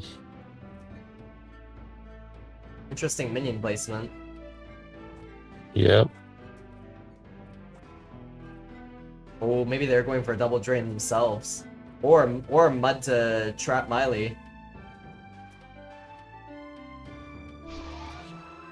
Triple drain for themselves. Drained. Okay. So HP for both players sort of just equalize now. But Cyclops and Boar at low HP, Miley could, elect to steal it. Or steal both of them, excuse me. Hard to say if that's the best move, but goes for it anyways.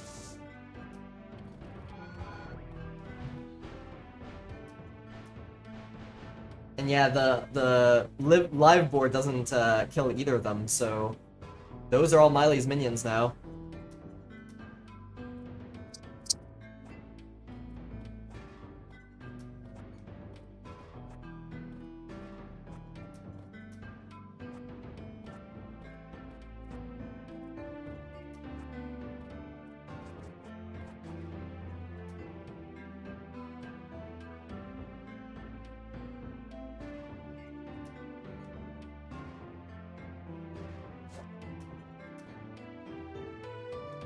Alright, spear Alright. from Hash Browns. It's gonna deflight Miley.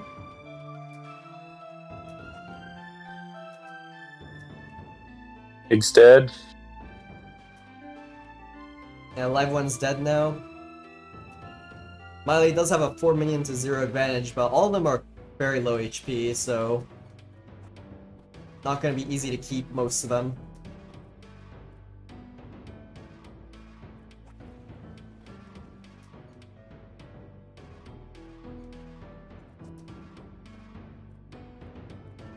Miley deciding to go right to reposition herself. She has Aura of Decay.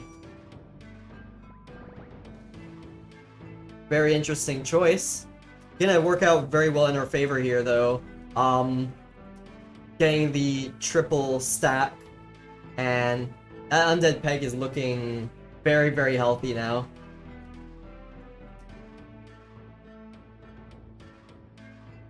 Yep, there's not much to do for Hash Browns here. Unless they have Skyray. Yeah, Skyray would be definitely very solid here, but it is... I mean, the cloud is blocking them. Oh yeah, I didn't see that. Oh, Bear Claw? Yep, kills all of them. Yep. Now, the only issue for this is, does Miley have something that can really punish Hash Browns here? A Mega Boulder could be quite devastating, among other things.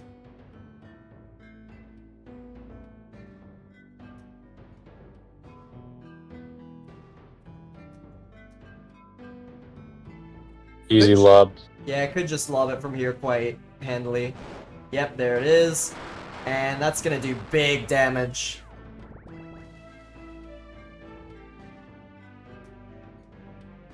Hash Brown's not out of it yet, though. Miley's position here is a little bit... it's not the best. Could get flashed. Yeah, a good flash here would work. Hard to say if Hash Browns is running it, because they do have Bear Claw in their book. But it could be possible.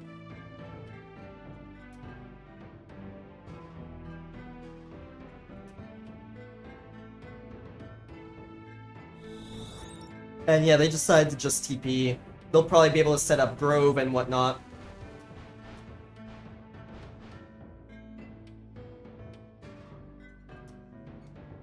Miley could elect to TP, but looks like they're gonna decide not to. Just gonna Flight and Protection Shield. And looks like the player's just gonna start setting up again. Hash Browns has Grove, so they're gonna be able to heal up and have a giant barrier for themselves.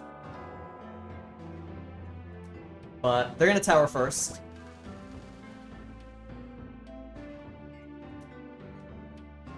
Shoot the pebbles. Oh. Looks like Miley is gonna try and play the long game then.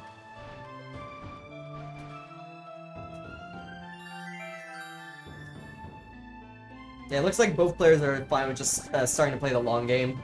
They're gonna be starting to just blitz out moves that, you know, build in advantages, prot, some minions, things like that.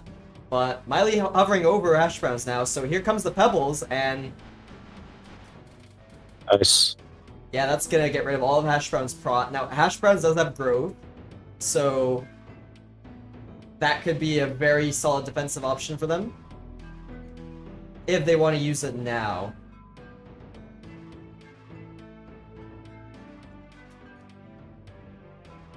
If they feel like they can hold on for it, then that would also be understandable if they do not use it. But yeah, they are going to use Grove here. And now the question is, how does Miley break through this defense? So I have to wait it out. Or you pebble down the left side of it and flash over to the right. Yeah, that could potentially work. Yep, looks like going Pebble right side and flashing to the left. Similar idea. Wow. Oh, actually gets all the way through. Gets all the way through now, Yeah. yep. That's gonna be really big for Miley. Looks like the Grove was just high enough to heal Hash Browns too, which is good news for them.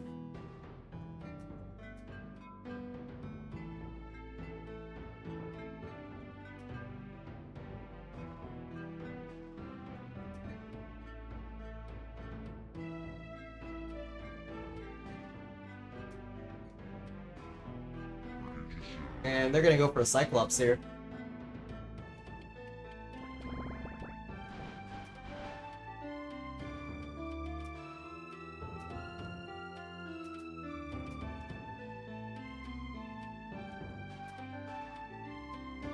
Well, alright, Miley's gonna go for the Aura of Decay. Decides not to engage and compromise their position directly, but just, you know, slowly chip away at their opponent.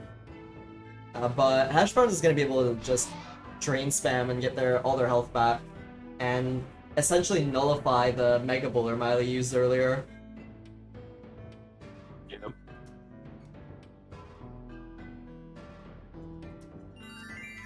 There's Protection Shield for Miley.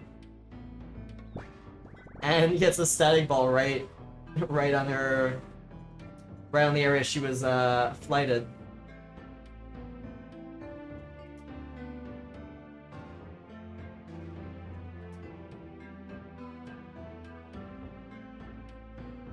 Hash Brown's tower down to now 5 health. Summons a boar. Looks like it's gonna become a flying boar momentarily, but gets knocked down by the aura. Miley's gonna take this as an opportunity to go aggressive.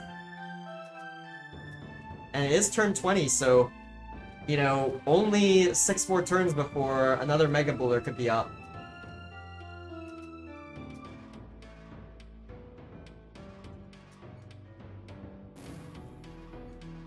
BFTP to make some more space for the potential Mega Boulder, but she's gonna have to position herself in a way that she doesn't take damage from it. Never mind, goes for the Swarm instead.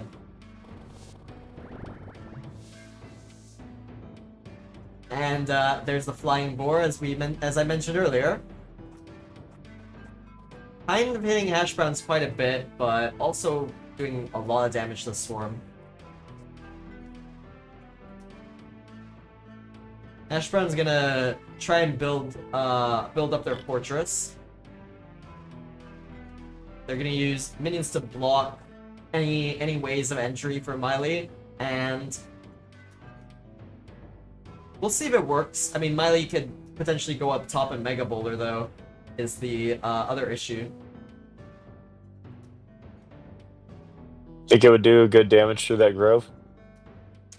Yeah, it would do good damage, but I think the AoE would be enough to do good damage to Hash Browns too, and it's not a big deal if, you know, it doesn't do that much because it is turn 21 now. Looks like about to be 20... Yeah, 21. So not that many turns left until, you know, the Megas recharge. Yeah. BFTP to get rid of the Flying Boar. The only issue for Miley is kind of hard to place a Mega Boulder here. Okay, we'll be able to do so here. Flies up top, and it's gonna do a big amount of damage to the Grove now, and okay, not that much to Hash Browns, like, but it does kill the Grove. Oh. Hit by the boar. Yeah, hit by the boar. Miley's flight down to 8 HP. Doesn't have megas for the next few turns. 4 turns. But Hash Browns might be able to get out and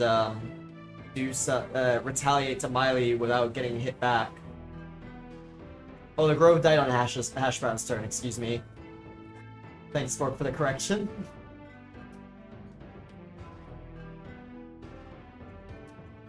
Okay, leap out. Pro leap. Pro leap, come on. I think they just want to prevent the Cyclops from taking damage at the moment. Pro leap.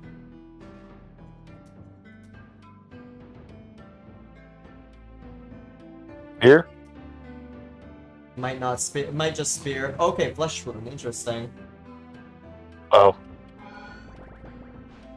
Miley taking a little more Acid Rain damage.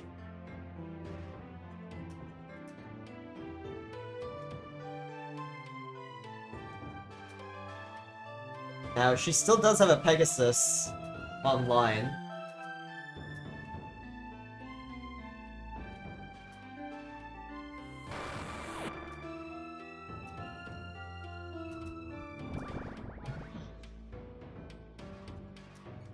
Okay, Mud Ball from Miley. Hash Brown's gonna continue to take aura damage. So, they're actually in a very tough position.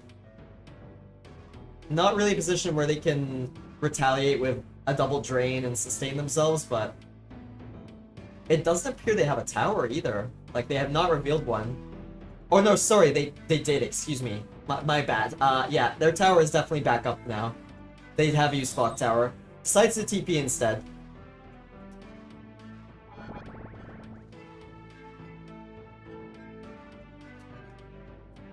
And fair enough, I mean, their Grove is going to be back up very soon.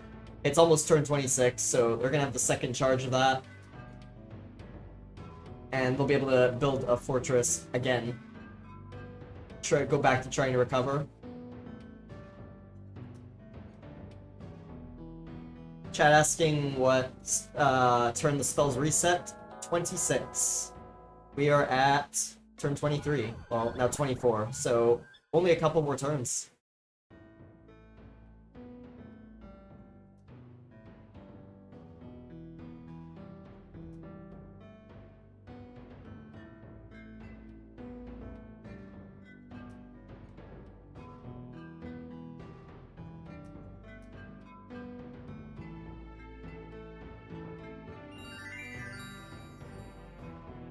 Alright, protection shield from Hash Browns. Makes perfect sense. Want to use it as much as you can when it gets off cooldown.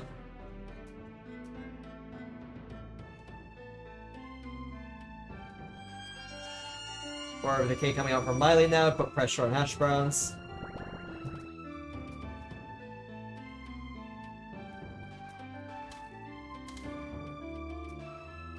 Looks like they're trying to get away from the aura, but they're not really going to be able to. There's no rooms. Yeah, there really isn't. On top of that, the Acid Rain is raining really hard on their cave.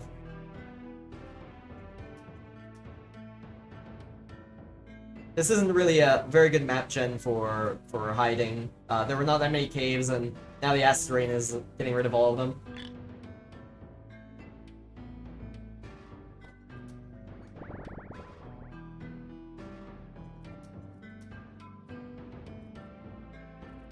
Now, Miley doesn't have their Mega Boulder up yet, so they can't Oh well, doesn't looks like it doesn't. They don't care. They might go aggressive anyways.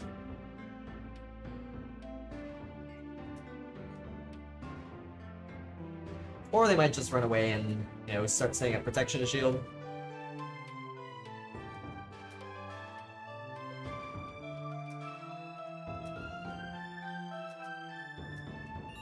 Yep.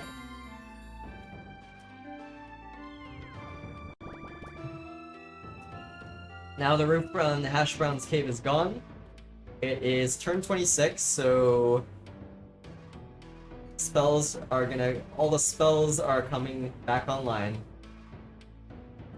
Looks like they're seriously contemplating going for like a big drain here.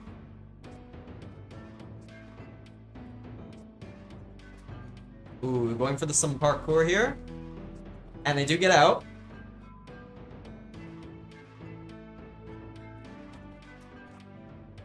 Yep, they're gonna be able to reach Miley here.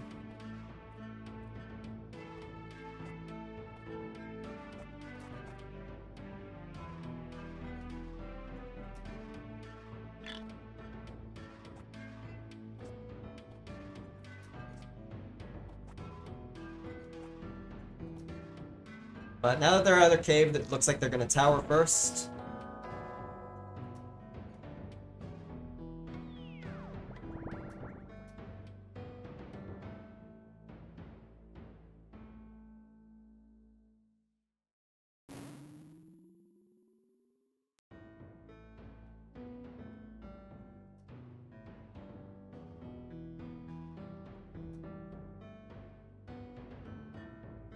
Ooh, we can see the undead boar getting stolen, and we do. But it gets killed anyways. Oh yeah, the other boar. Yeah.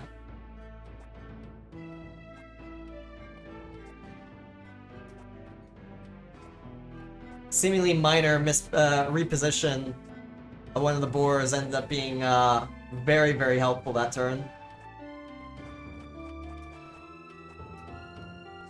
And some more boar micro coming out from Hash Browns. Looks like they might be going for some drain action, but hard to say. Drain would be good here. They can make the shot. Yeah, not an easy shot by any means, but looks like they're gonna try it.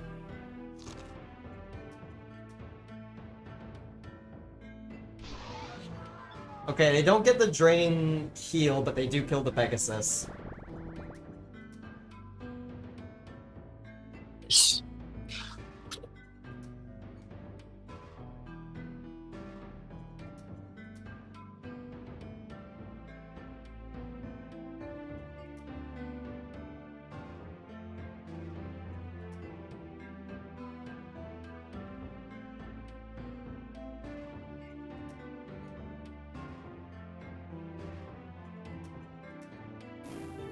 Looks like Miley's gonna just try and get rid of the boars. Going for a BFTP and a potential drain.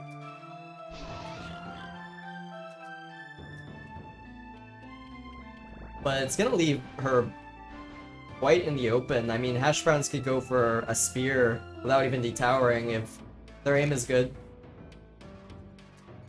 Easy spear. Ooh, goes for Flesh Wound instead. Interesting choice. Oh, Flesh Wound goes through protection shield. Sort of, yeah. I mean, it starts, yeah, it does damage through it, sort of. It can't kill, like, it puts you at 1 HP, but, Yeah. Something that was very fortunate for Miley, though, that static ball just spawned right on her. And she's gonna be... It's gonna prevent her from getting speared in the next few turns. Yeah, she can just summon more Pegasus. Or just protection shield again, even. Yep.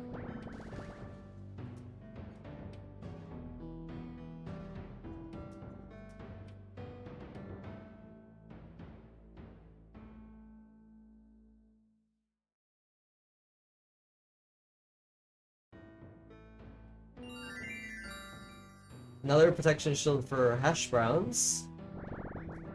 Acid Rain's starting to spawn on their side.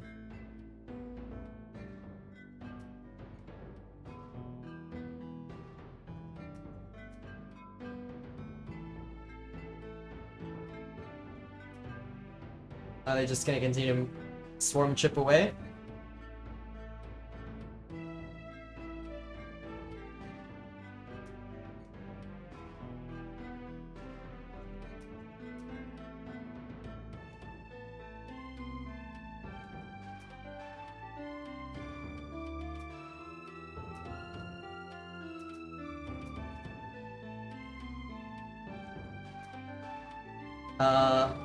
Yep, and Pegasus.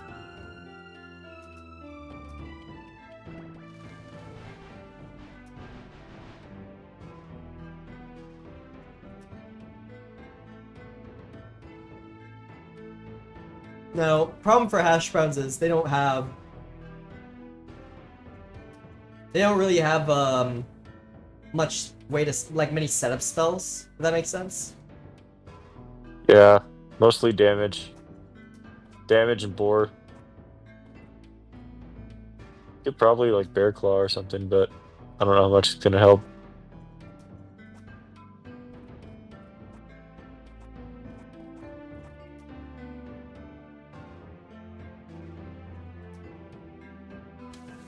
Ooh, goes for the barrier, and that's gonna knock her into some acid rain. Yep, we'll do like 10 damage.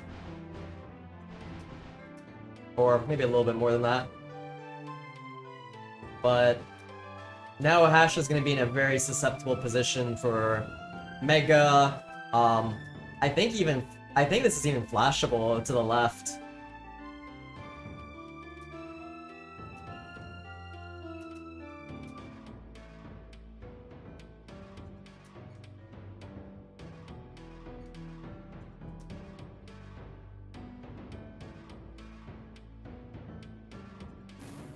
But they're not going to go for a flash. They are going to go for the Mega.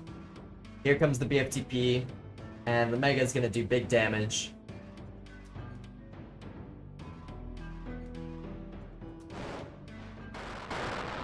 And there it is. Solid 80 to 90 damage. Now, Hash Browns isn't completely lost yet. They could go to one of the tunnel areas and potentially Grove.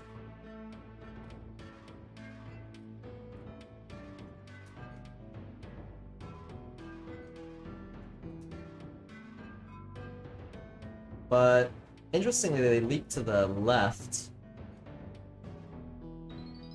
And they Grove like that. I believe Miley will see it though.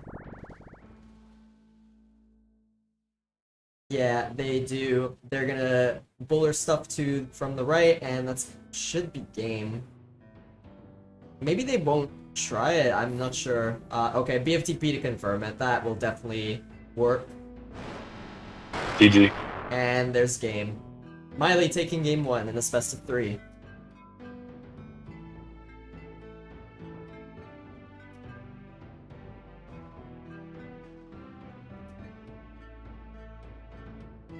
Alright.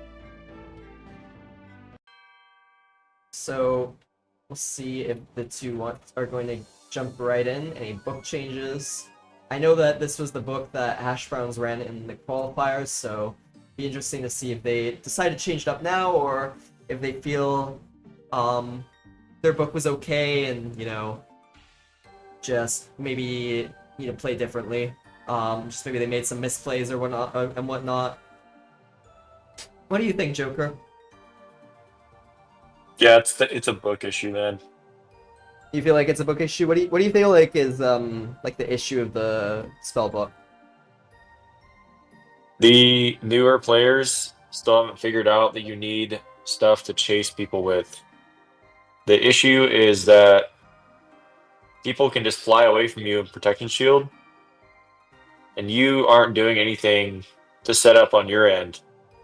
Sitting in a tower or like protection shielding on your end you're not applying pressure to them.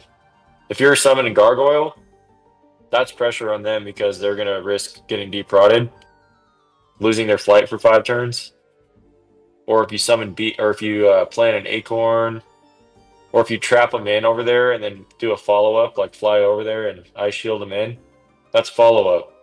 But they're not doing that. They're just staying topside and not building up any momentum. They're just letting the generic playstyle overcome them. They haven't adapted yet. It's all right. It takes a long time. I see. So you feel like they need to adjust their books in a way where, oh, excuse me, we are going to be underway for game 2. We do get turn 1 from Hash Browns, and they did change their book. They're taking a Meteor Mix. Now, this is something we saw from even some, like, you know, veteran players in the qualifiers. I know that Spork took a Meteor Mix in qualifier number 1. And Hashbrown's gonna go for the Flash. Not the easiest Flash, but possible.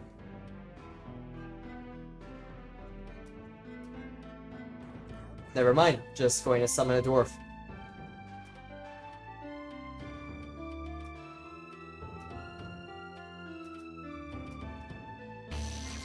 And there, Miley flashing a Dwarf off and deep lighting Hash Browns. Very nice play.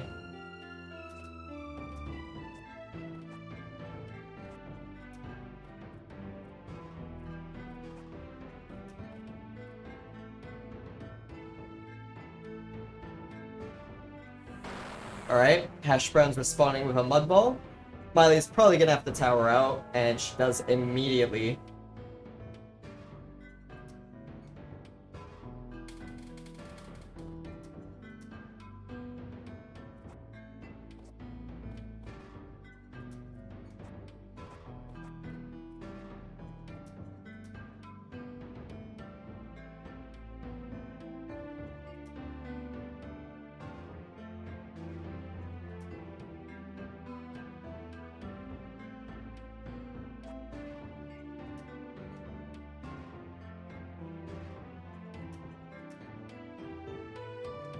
Miley going for a flash here.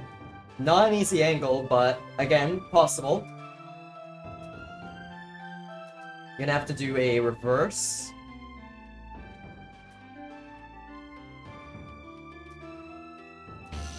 And gets it.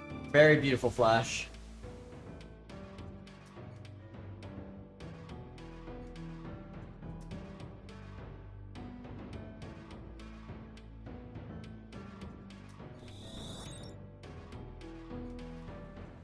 Okay, I got word that Joker got a call, so they will be away for the rest of this match, but they will be back later.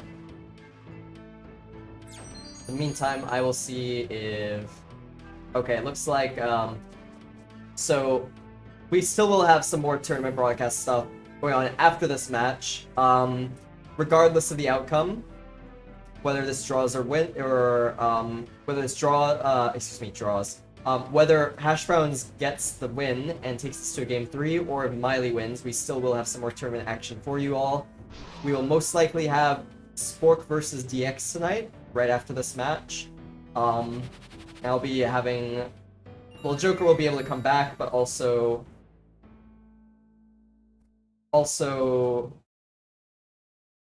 we'll have Day as a guest commentator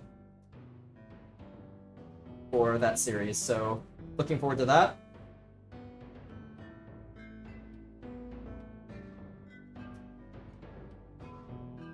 So Hash Brown's just drained out of the tree. It looks like they aren't carrying a flash, and they choose to protection shield. So they're still trapped after the 2 turns of the tree, whereas Miley's gonna, start setting up now.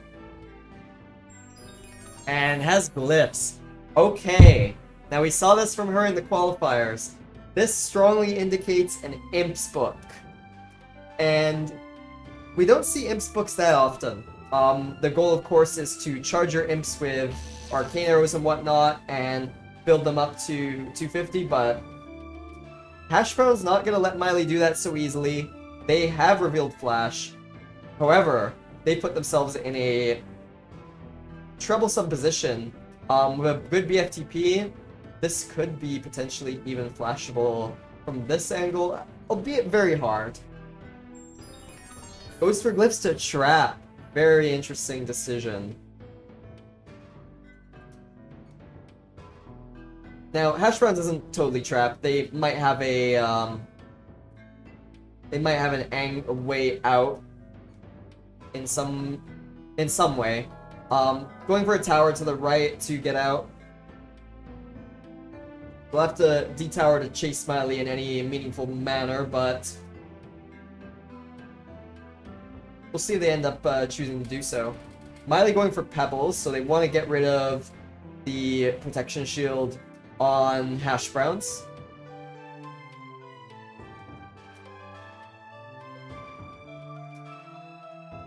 And Hash Browns could respond with a Mud, just to control the tempo a little bit. But we'll see if they choose to do it, or do so, or if they choose a different move.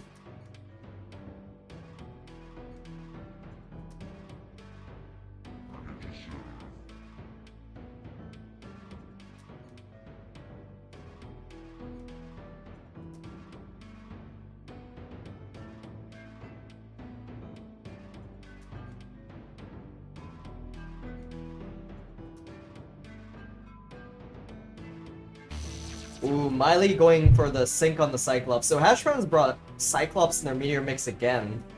Probably under the same idea that late game, they'll have some way to hit their opponent from long range through the static shields.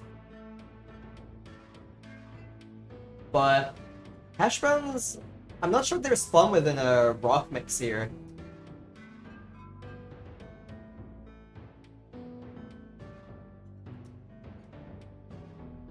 I mean, Miley's right up in their grill.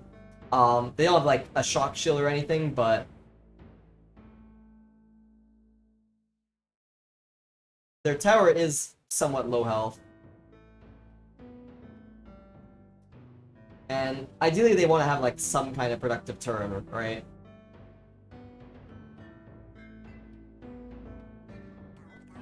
Okay, Dwarf. I'm expecting Miley to just reverse flash this.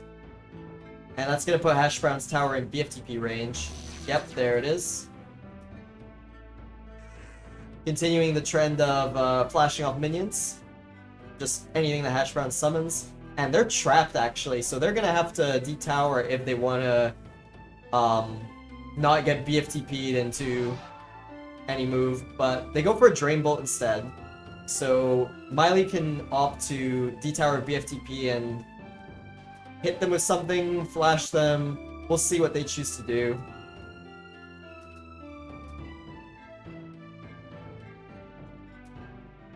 We'll see if Miley even has BFTP. Might not have brought it. Yeah, goes for Glyph City Tower. Very funny. Actually gonna trap Hash Browns here. Granted, Hash Browns could... They could respond with a Mud. That would deflate Miley. Get rid of all the prot. They could... I think their tower is not back up. Their tower is still probably one turn off. So just a Mud would stabilize the tempo. They could TP, of course, but that would let Miley set up imps. They could have also used the Fortress, but hard to say if you want to use it at this point.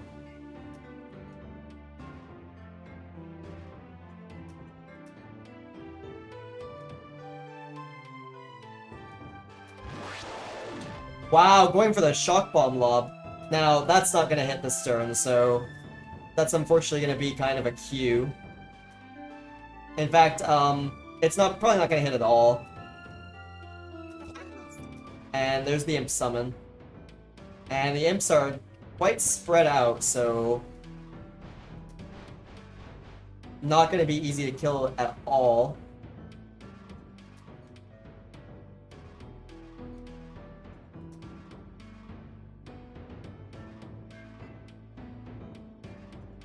I wonder if Hash Browns has brought Shock Shield this time, because they revealed Shock Bomb. The thing is, they only have so many spell slots, really. Oh, that BFTP. That BFTP managed to, yeah, it knocked Hash Brown's back, and now, now you're gonna see the imps start collecting.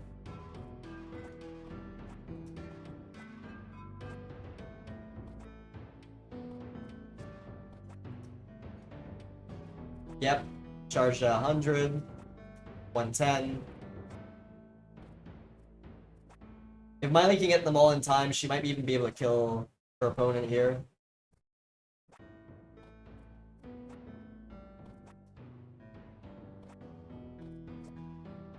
Ooh, a little bit of a miss micro. Yep, another miss micro. Not gonna get all the glyph damage. And the imp is just sort of...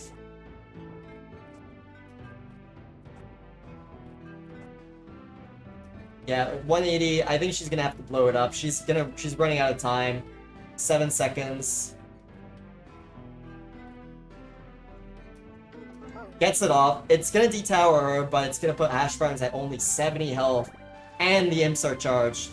So Hash Browns under a big threat.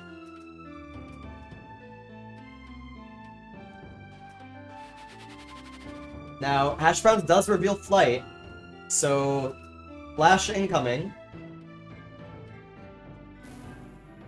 BFTP's the imp into the hole, so it'll be very hard for Miley to get it out. They might go for a Shock Bomb Sink instead of a Flash Sink just for extra damage. We'll see what they choose to do. Looks like they're gonna go for the safe option with the Flash if they're going under. And... yeah, just repositioning themselves. They want to make sure they get this right.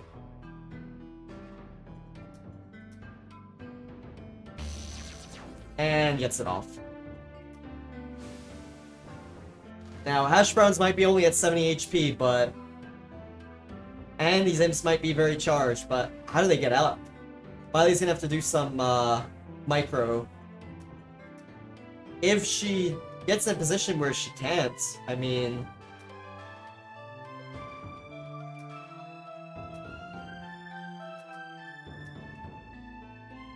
then doesn't matter really with what her advantage is. She would need... It depends where she teleports, among other things.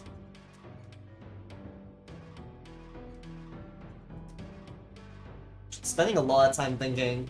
40 seconds so far off the clock.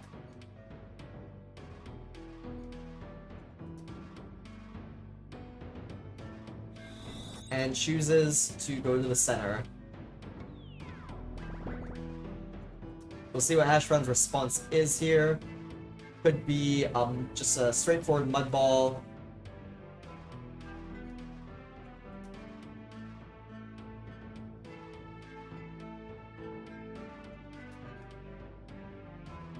Could be something else. But most likely a mud ball.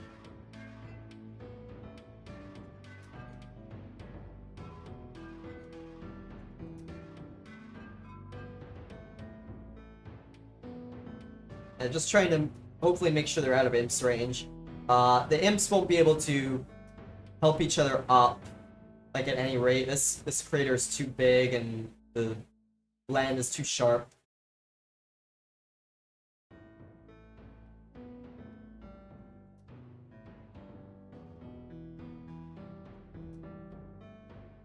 And never mind, they're just gonna go for a protection shield.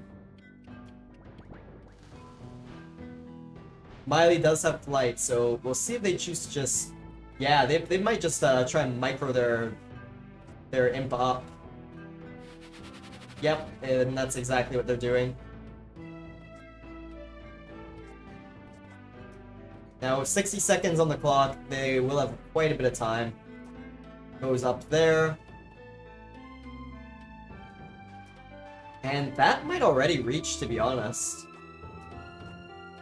Getting extra glyphs to ensure the kill, but this will definitely be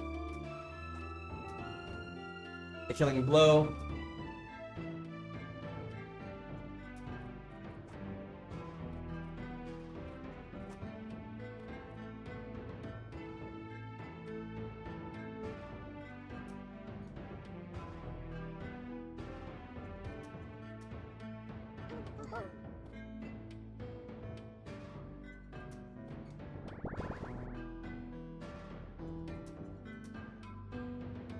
Oh, it doesn't kill.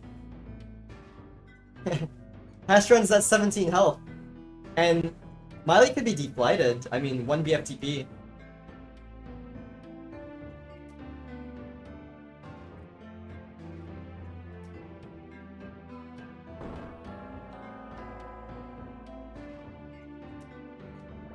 And the Acid Rain detowers. Miley doesn't have a way to kill here.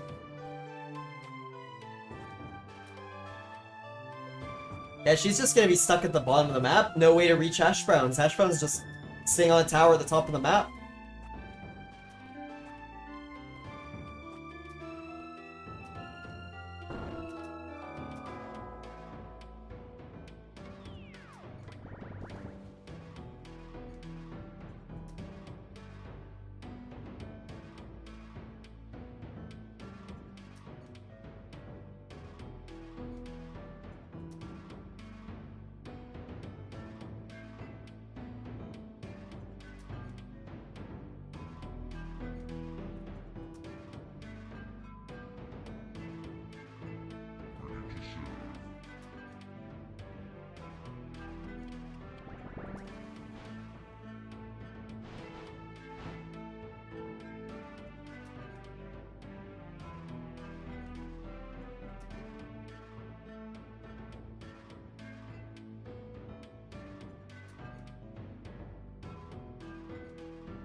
Yeah, Miley doesn't really have a way. Oh, Arcane Arrows. Okay, so she'll be able to put some pressure on Hash Browns even from there.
Does Hash Browns really have much here?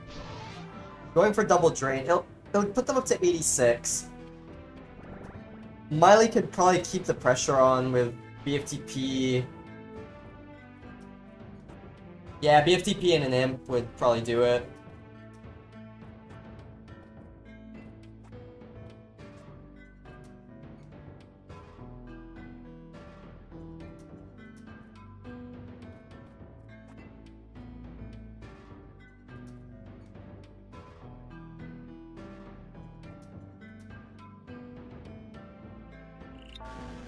Oh, Miley reveals Clock. Okay, Hash Brown's down to 6 health. They don't have much. They don't have many places to go. They could try. I mean, all these caves are like opened up. Look, this whole cave tunnel is opened up. The only cave tunnel that's not opened up is the one on the bottom left.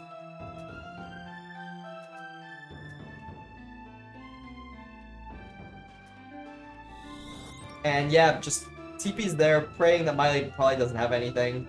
Like, no aura, no peps. She had aura last game, but it was a clear book change, so... And yeah, Pebbles. Oh, is it gonna hit? It doesn't kill. Okay, Hash Browns lives with 2 HP. I'm not sure if they can really do anything, but they did survive another turn. First of all, they're gonna have to get out of where they are because... I mean... Flash would kill them. They can't tower because they would get flashed. Things like that.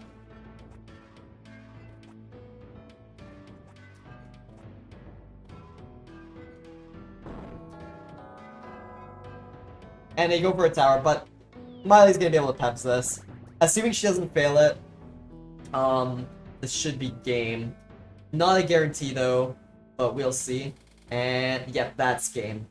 So Miley will manage 2-0 Hash Browns in Group D semifinals. And she'll be moving on to the Group D winners finals, to face the winner of myself, Ink, and Nev.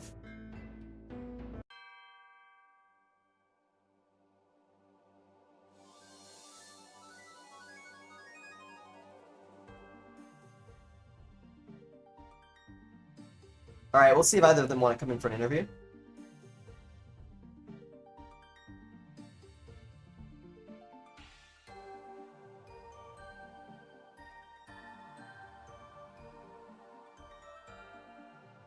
But anyways, even though that match is over, stay tuned everyone. We will be having Spork versus DX pretty soon. We'll have probably a short intermission before we head off to that match. But first we'll see if either of them want to come in for an interview. It doesn't look like either of them are interested.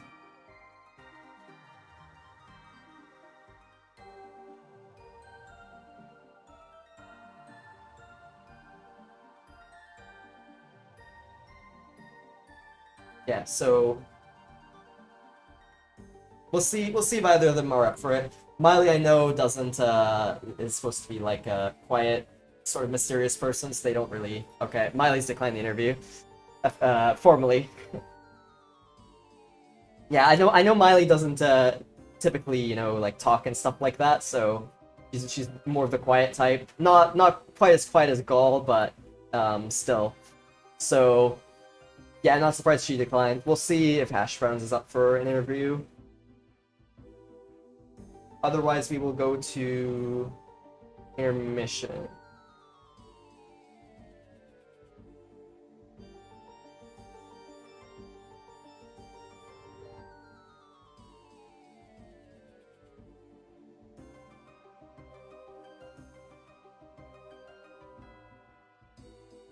Oh, okay. I suppose you do not want an interview then, Hash Browns. Well, no worries. I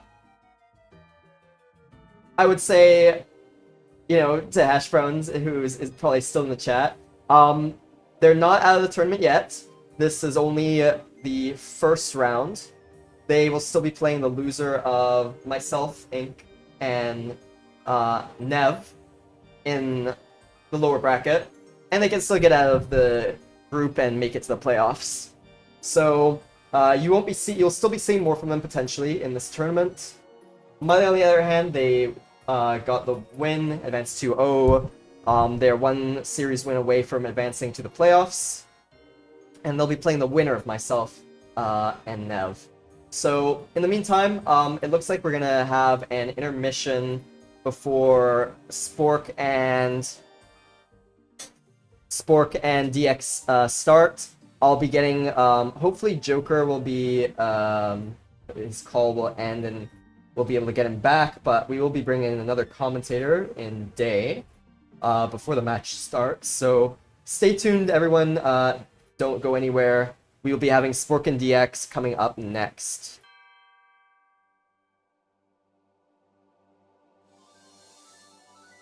Oh, and before I change things, let me fix the intermission interface.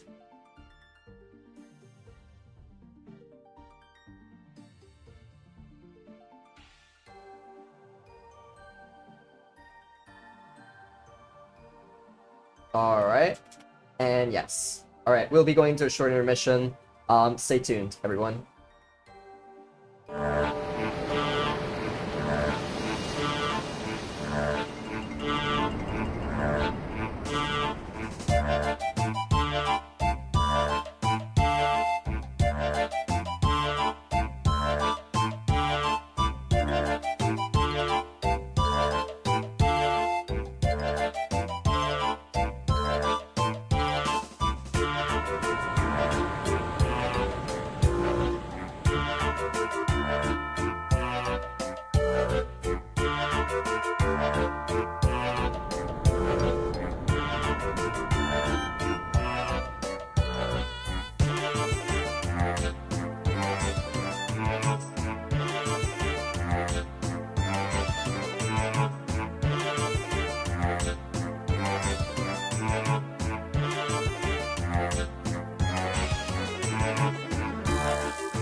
Hello, everybody. Welcome back. We got one more very, very hype match this evening.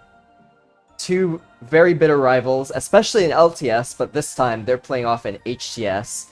None other than the rank 1 on the HTS and PMO leaderboard, Strength Power DX, going up against the rank 1 on the LTS leaderboard right now, Spork. Joining me now in comms, someone who just came in. Thank you for coming in, by the way. None other than Day. How are you doing today, man? G'day everyone. I'm very well, thank you. Keen to see these two staunch rivals go head to head. And just a small correction there. Former rank 1 on the LTS leaderboard. Strength Power DX. Oh, did it change last night, huh? Yeah, the slight Spork's taken number 1 now, so I'm sure that'll play a big part of it. Oh, I was wait, is that? Oh, did he not? Oh, okay, never mind. I thought DX passed him again or something, but no, Spork maintained not it, yet. yeah. Maintaining it. Oh look, it's a it's a bit of that mental battle between them. I'm sure that'll maybe, I don't know. Spork also took a few wins off DX as well the other day, or the other week rather. Yeah, this will be a tough one. I'm curious. Yeah, for sure. So a little bit of background about these two. By the way, I should probably tell them broadcast is ready. Broadcast is ready. Okay. Yeah, so a little bit of background about these two regarding the tournament. I've already introduced them, of course, as longtime rivals. This is one of the biggest rivalries in ARC. You know, very historic. Long-time tournament history. I could go on for days about this, but in this tournament in particular, these two did play in qualifier number 1. And in qualifier number 1, Spork actually got the best of DX. This allowed Spork to actually win the qualifier, and DX got a semi-finalist seed, which is quite something for somebody who, you know, rank 1 in HTS, right? So, a lot of people don't really think of Spork as much of an HTS player. You know, he's mostly dominant on the LTS leaderboards. It's simply because, you know, in HTS he doesn't really like 60 Grassy, the most played HTS set. But he is still a formidable HTS player. He can play he can be a very, very strong player when he's playing it. And, you know, the LTS fundamentals, they carry over quite well. And look, I mean, playing Spork as well in my qualifier, I was running a pretty standard book, which was a little bit different from Beldam's. I mean, look, Spork played really well. I mean, he was running flightless. I almost anticipated again today, but he cooked me, man. I got flossed. So, and he also did really well against DX as well. So I wouldn't rule him out. I think he's a bit of an underdog, but I mean, the guy is formidable. I think he really adapted to the high time quite well. Yeah, for sure. Something that Spork had been running that, not really a novelty. We've seen other players run it, but he's been running a Meteor mix, sometimes Meteor and Fissure. I believe he's the one running Meteor and Fissure. Other people are running just Meteor, and I believe his book had been flightless. Brought Sanctuary and whatnot. So, we are underway.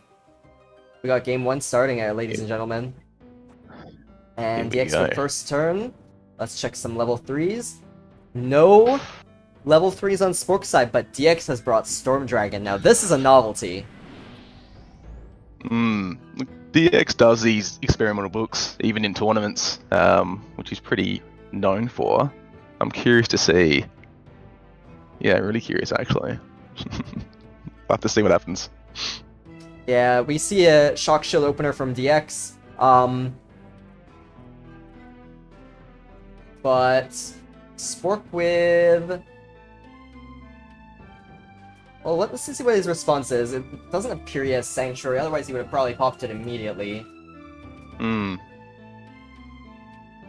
I haven't seen much of Spork without his flightless Sank mix. Oh, wow. Okay. Oh, wow. Yeah, that is quite interesting. He might be running like a generic mix then. Yeah, he might just be running SS generic entirely. Mm.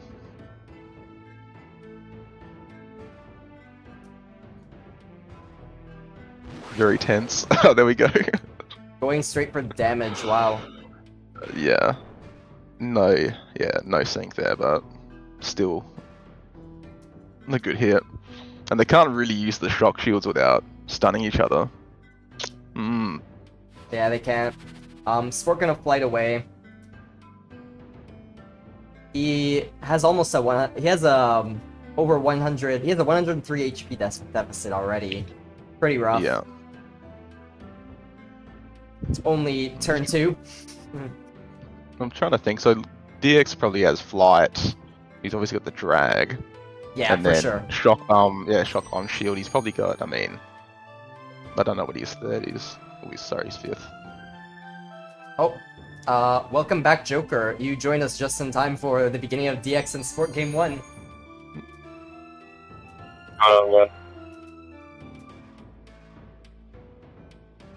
Yeah, so... The game? Yeah, What turn DX, are we on? turn 3. And DX has a Storm Drag mix. Spork has no level 3s. So, How is Spork already 150 HP? well, DX got turn 1. Turn 3? He got turn 1 on DX, got Storm Shield, and then Shock Bombed Spork after Spork just used SS back.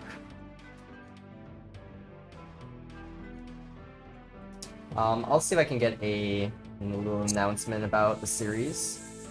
Hmm.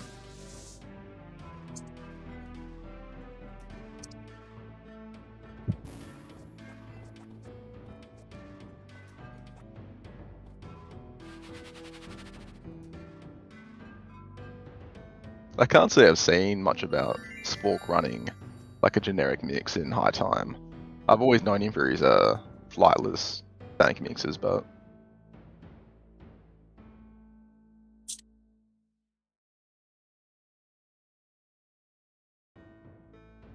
There we go. Got a nice server message so everybody knows it's happening.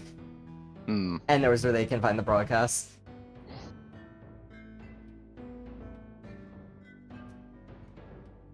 Okay, so yeah, Spork is enclosed off here, but he does have a swarm out. Whereas DX is flight prodded. And now Spork got a flight prod. So, kind of similar. It's interesting that DX enclosed Spork off here. I guess, he was worried Spork could gain initiative from DX being trapped in the tree. DX wanted to get out with just BFTP instead of like a tower or something. I'm interested to see if DX even has a tower to begin with. He might be running a towerless book here. Hard to say. he ran a towerless in the Sands tourney, right? Or did I fucking imagine that? I'm sure he did. It's DX. Yeah. Well, I mean, he had pretty good momentum to start with. I'm curious to see why he blocked him off, but just to set up, I imagine. Storm Dragon, huh? What if he has Portal? This is a good Portal setup. It is a good portal setup, yeah.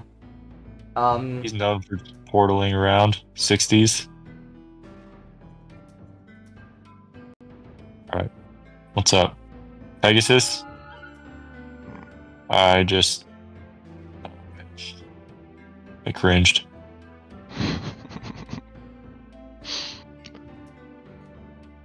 I suspect DX's 5th might be Cyclops, actually. Yeah. And the reason why is simply because, I mean, on this map, on paper, it's not that bad. It's a 75 HP minion, although it's land-based. The main thing is, on this map, you can kind of take advantage of the Thunder Shock because it goes through the static balls. So, it's a very nice aspect of it, but we saw some other people bring it not much success, so we'll see if, you know, this will be any different. Spork using his first BFTP to get the swarm over and to climb over, so he is going on the aggressive here. That swarm is gonna go bye-bye right now. Yep. And I mean, he probably has mud, just knowing the map. He could. I mean, he's revealed SS. Not always do people take mud and, you know, Mega Boulder and SS, but we have seen some people take it. Oh, maybe Ice Shield. Nope. I think we're gonna see. Oh man, choke. All right, not a great turn for Spork. He jumps over and leaves himself open. Hmm. Unless he's got something up his sleeve. He's gonna get ticked. Swarm's gonna die. DX is probably gonna get Shock Shield up this turn.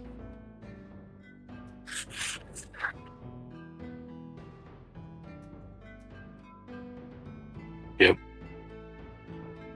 And then we're gonna see what? A Shock Shield from Spork. Most likely. DX will get Storm Drag or Cyclops out after that. Or he does something surprising here. It He reveals. doesn't SS. Yeah, reveals. Yeah. I mean, DX could reveal Mech Arrow. like Conductor Rod. Oh, never mind. Speaking of which, What's he gonna do?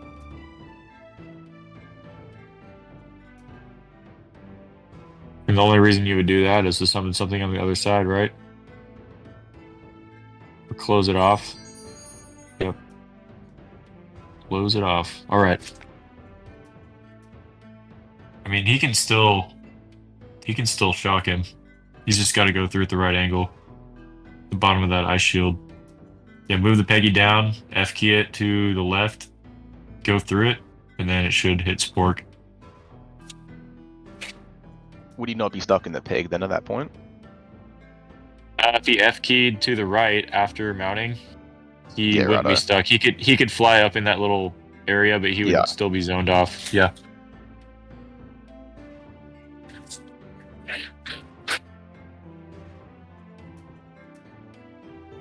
Flash? Yeah, just flash, man. Hmm. Boom. Freed everything.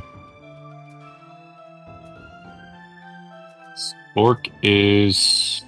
Yeah, he's pretty behind. But he could have something like Entangle where... oh, he went Oh, for no. it. You know, yeah. we Ah, can he's see behind. it. Ah, jeez. Oh, man. Yep, they're gonna go right into game 2. Yeah. Yeah, he was at a huge disadvantage. I don't blame him. That was quite a disaster turn, but you know what? At least he would make Oa proud there. I think he'd be prouder if he made it, but True, very true. yeah, I feel like I don't know, man. Sport going mix, it's kind of like it's not too dissimilar a book that DX has as well. I feel like it's not enough to maybe tip it into his favor. Spork's a good generic player. I didn't see the first two turns, but it looked like DX got really ahead in just a few turns. That was just the shock shield and the bomb, kind of. That's pretty much the main Yeah. thing there. But And then I mean, I've seen. also not bringing mud ball or like Mm, it's just not a map where it's easy to stall on. Yeah, it can be kind of Gotta go- tough, especially depending on the map. It's easier gen. to go aggressive. hmm. So if you brought like Sank, because a lot of people are bringing Blight Prot, Stock Shield. So if you brought Sank and then like a bunch of damage spells, you might have a better chance. 0. So best of 3. Yeah, one more win for DX and it's over. It will be funny if it's a quick one. Their tournament qualifier encounter was a very long match. It definitely went I think it went to like turn 45 type, like something around there. So, big contrast. But Hmm. we'll see if this game is longer than the last. I don't blame Spork for resigning there. I don't blame him for going for the shock bomb either, because he was behind and he did need to do something. It's just didn't work.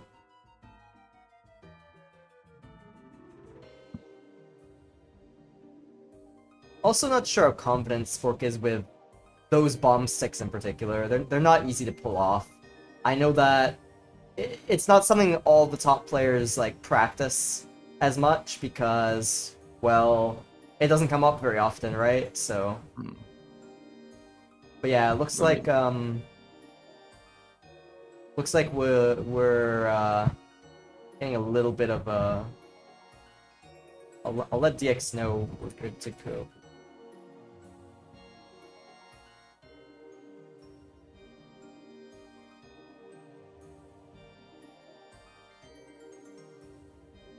Yeah, we'll see. Probably Spork is changing his book. Yeah, I'd be surprised if he brought the same book in again, but I feel like if he went back to his old book, it might be just too predictable for DX. Yeah, he's in a hard spot.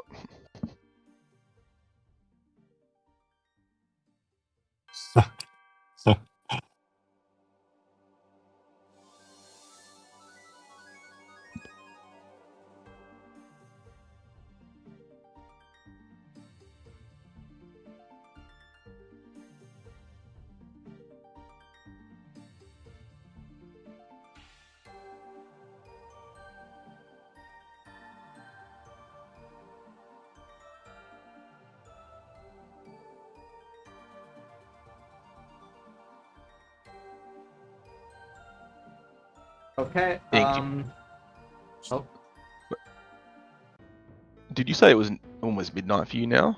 yep, correct. 12 a.m. Ah, thanks for your sacrifice. That's tough, man. Yeah, thanks for your service. I'm living a student life, and it's a weekend, so I can afford Ah, to you're stay up watching Arca late at night. Oh, hold on, game started. Yep, especially these two, right? Level 3s? Yeah.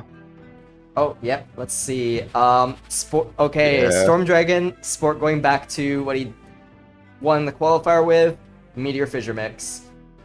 All right, we see DX straight to the side. We're going to see if Spork has that mech arrow again. Just like the first time. Or if he just chooses to dwarf or something. I don't know if that's a good idea, just because DX can BFTP and shock bomb.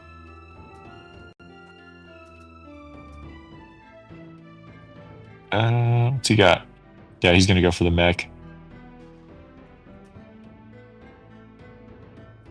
Not gonna be easy to deflight here too. No deflight. Just mech. I was gonna say maybe if he had like leap, he could leap up and trap him down there with sanctuary on the side. Yeah. Nah, he just goes for the mech. Ooh, gets all 50 damage. He does. It's alright. So if DX stays there, he is vulnerable to Pebble Shot, deflight. And that's not a good position to be in. He's probably gonna have to, yep. Go back up there, figure out something else.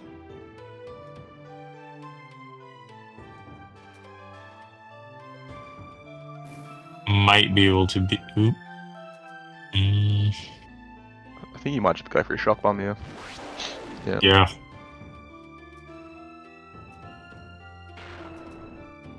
Yep, going directly for damage. I imagine Yep. Spork wants to deflight DX, but maybe not. Might just go for a direct mud. Yeah, I don't know if it's worth it until you can kind of take the prod off as well. But I don't know if DX has double shot. If you sanctuaried right now in a tough shock bomb spot, he might have to run away. yeah, because what does he have? He's got shock shield, swarm, peg. Yeah, I mean he could not be running Peb. Pebbles is so underrated, man. It really Shortens is. the games drastically. Alright, well, decides on tree.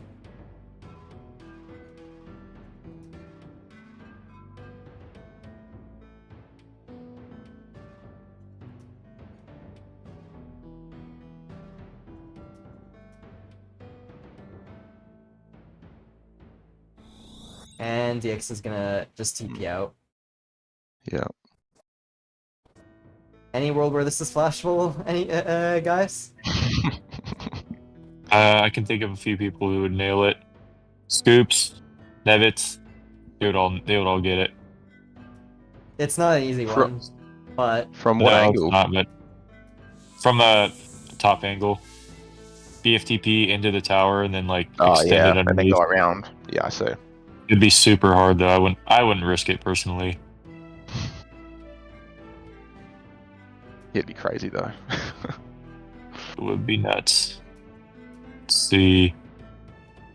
He's gonna have to. Well, maybe. He could tree it and protect himself at the same time.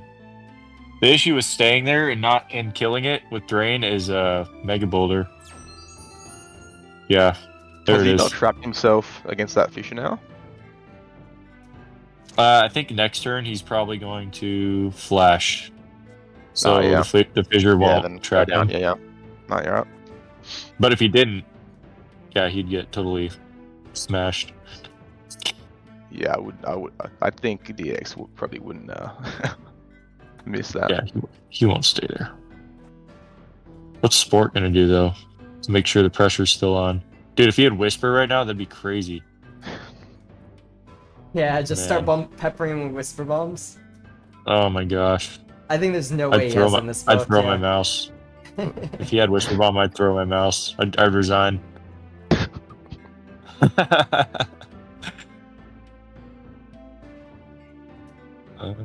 It's an interesting spot where he's he standing. could just. He can Ooh, yeah. flash that. So now if he flashes, Yeah. he's open. hmm It's kind of weird seeing Spork aggro DX with lower HP. You don't usually see that. But he is, without a doubt, he's playing offensively right now. There's no way he doesn't have flash, right, guys? But I'm surprised DX? he didn't use it then. Yeah, he What? just 50p Dude, into tower. if he doesn't have actually I mean, no, he didn't it's bring game. he didn't bring it in the first series either. Yeah, he didn't bring it in the first series. Oh man, if he doesn't have flash, it's so over. Then he's stuck now. Bro. Oh, he's moving the Oh swarm my for the god. for the Fisher. No way. Because you know what? He's got Ice Shield and then Ice Castle. Righto. I would just send that fissure, man. Just send it. What's up next turn? So He could go in the hole in Pebble too. yeah. Go in the hole and just keep making him Oh wait, he can BFTP out of that clock tower. Never mind. He's got a tower. Tower up! Hurry up, hurry up. Yep, there's the sanctuary.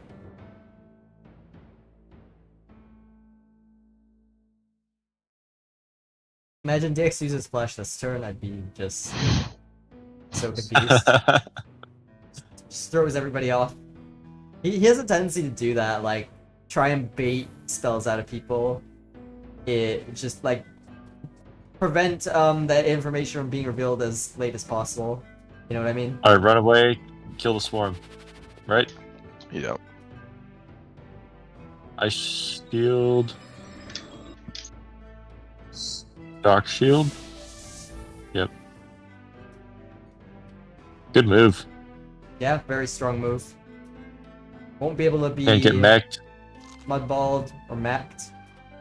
Actually, Mech Spork might. can aim that BFTP, he can mech it.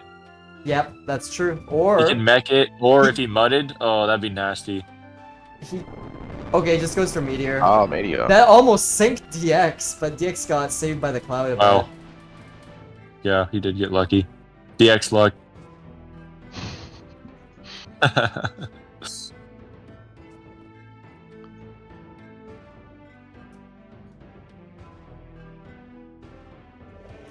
And there's the There you dragon. go. There he is. All right, now we're cooking. Anything Spork does now is getting zapped from a safe position. It's also 75 damage, which is pretty much. I mean, he had Golem in his qualifiers, but He might have it again. He's probably running the same book if I know him. hmm. Oh, unless you know something.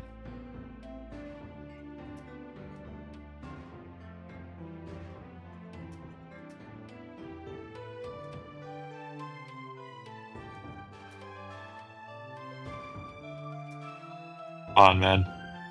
This is tense now. Yeah, Spork taking a while to He's think. aiming. He's aiming a mud ball. Oh no, he's. You know what? Is he You're giving not up? that He's wrong. throwing. Did You're he go not for that the wrong. spec, maybe? Yeah, he's Oh. going for the Oh spec. man. Damn. Oh, it's Jover. Yeah, that's basically a Cuban change. I mean, it's not over, but that's bad. Yeah, just zap him, man. Just go for it. Mm.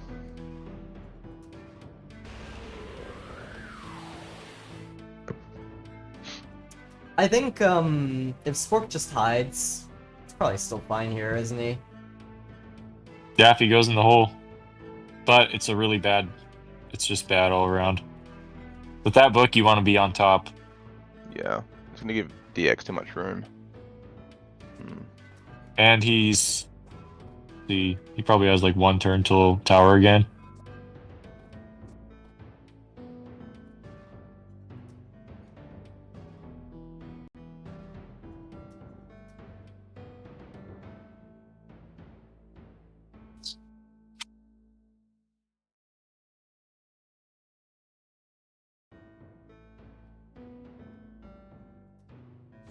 Warm.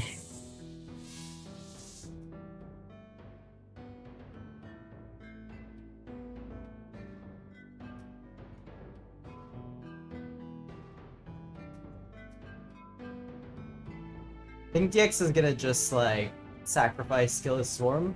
I mean, if he does, Spork swarm. If he does, like, He's- what does he follow up with? He's gonna jump it.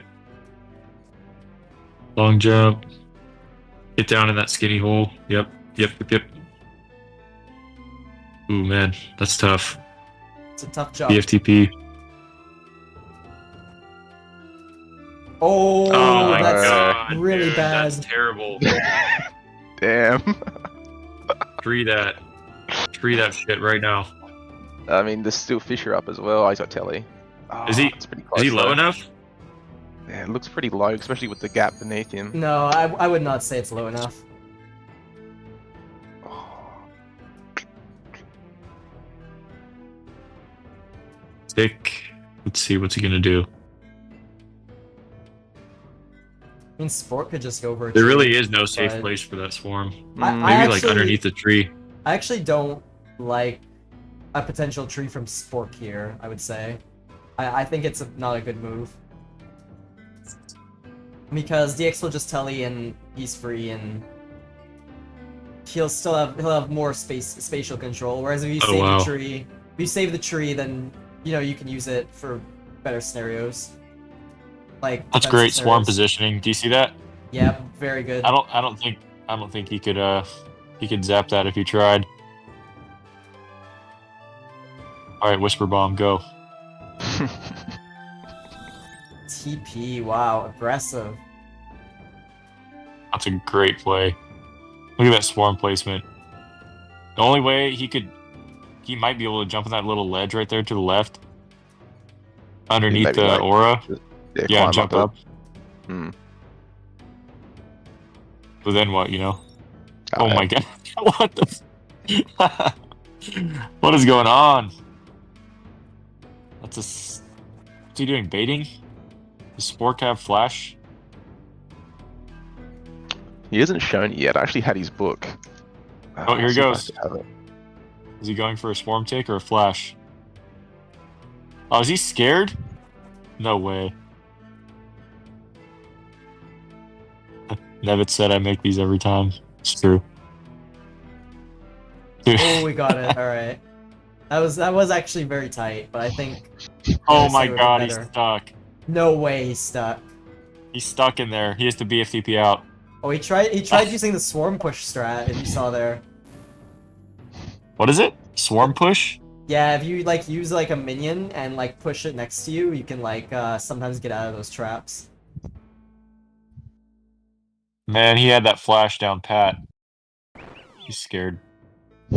Sanctuary is still Scared. great, but yeah. That was a... Man, he could have took away half his HP. Treat him and then fissured. Maybe after that missed shock bomb, he's probably not feeling too adventurous. Right. But it would have been a sick play though, for sure.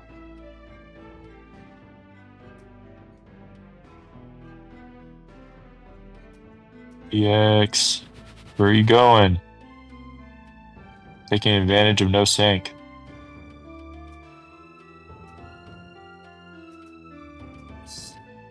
Spork won't be able to take with Swarm. But he can still mech if he gets the angle right.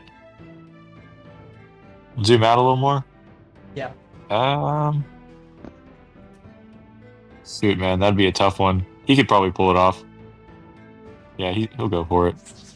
Yep, he is. And he gets an Oh, oh, There it the is. cog Oh, the cog pushed big him off. miss! Damn, dude. Oh, DX luck. You saw that? The cog from the Classic. mech arrow pushed him right and it missed. Oh no. Classic DX luck. Classic. That's so unfortunate. Oh, man. Just had the clearance as well for that mud ball. Definitely throw up the draw. Flash draw. Spork, I know you're listening.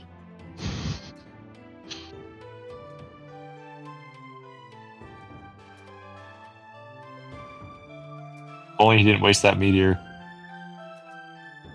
Yeah, that would be. I mean, I don't know how much more useful it'd be right now. I guess it could maybe kill the swarm in the X here, but hard to say.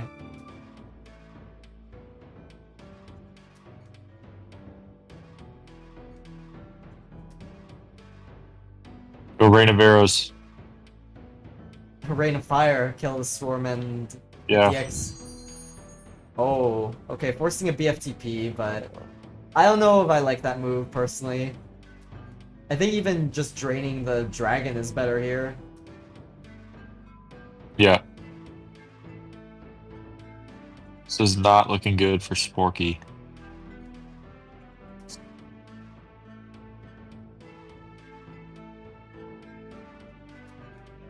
The nice thing is that if DX does move the dragon right, like he's doing now, there's a lot of acid rain clouds. Yeah, he has to... It's a tough angle to do the dragon breath. He can maybe do it, but he looks like he's gonna... Looks like he's not pretty gonna risk steep. it. Yeah, it is steep. Yeah, you can't move the dragon right because of the acid rain, so... Okay, he just drains out. That's, I think, a solid move. Now, is this where Spork just sends the Mega Boulder?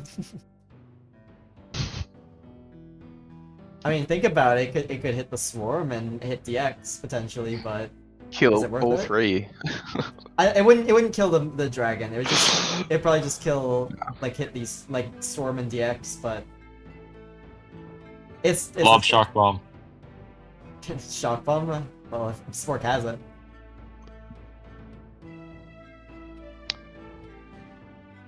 Lob boulder. That's the only move. You don't have it. Oh. Actually, he probably could have summoned Dwarf underneath of himself. Have we even seen him use Dwarf yet? No. No. Oh my That's a- gosh. He's running Disruption Cheese. With That would be- Quake. that'd be I quite don't funny. know. He's running Disruption Cheese. That's why. Why wouldn't you summon Dwarf? Because you don't have it. If you summoned it under the sink, you could make a myth, and that would actually gain you tempo. But since he's not doing that, I just have to assume he's running Disruption Cheese. I figured him out, man.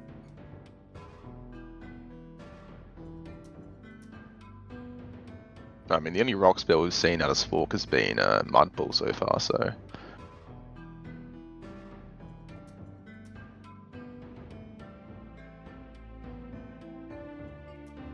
And Dwarf under. Dwarf under.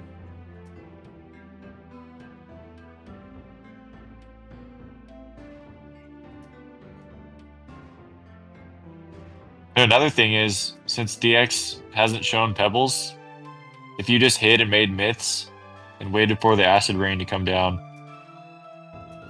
you could probably make a breakout win.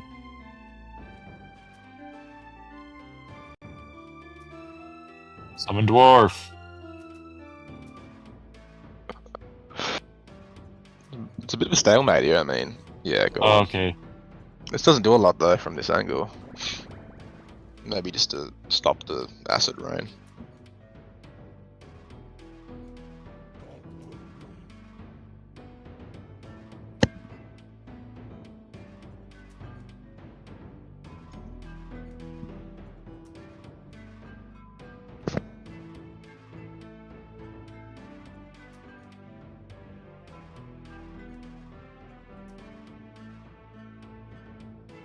Yeah, I wonder... I mean, DX can continue to make progress, even with Spork and Sang.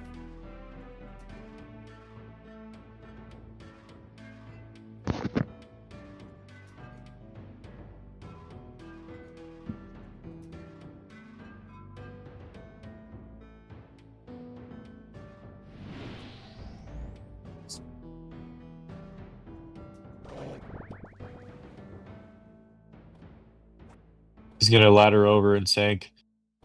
He's got Sank up again, right? Yeah, probably. How many turns is that? Yep. Yeah, he should do. I doubt he'd D-tower if he didn't. He's gonna use his own DX's swarm.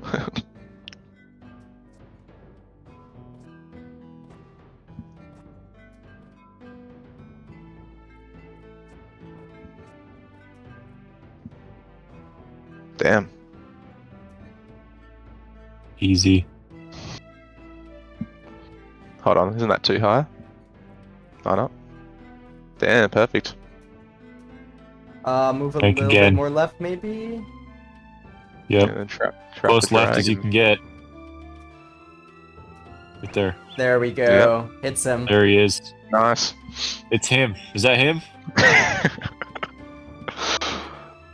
Is that Timothy Jones? That's right, man. Good job, Spork. We're proud of you.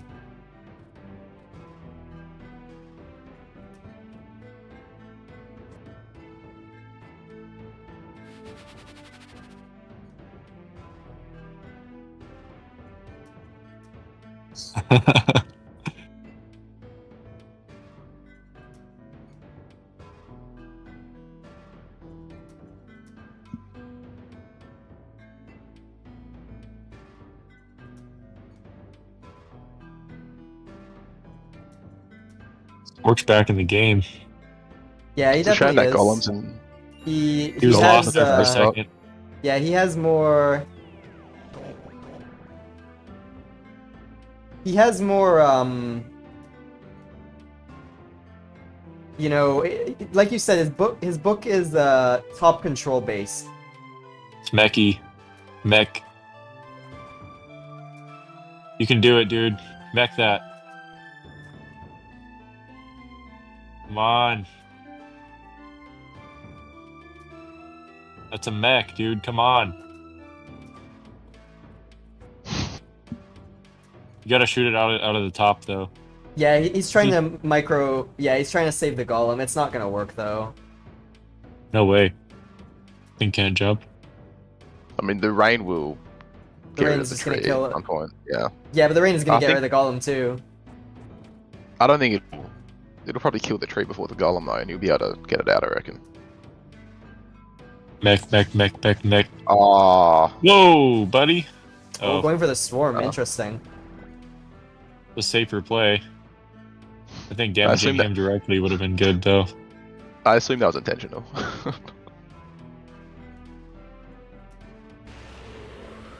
Oh.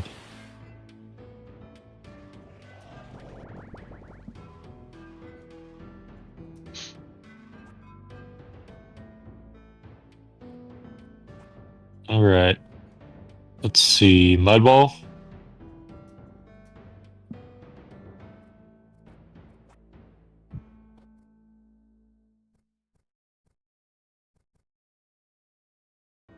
Is this tree up still?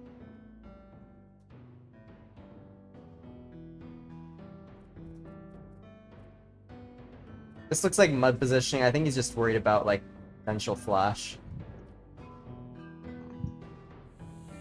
Yep.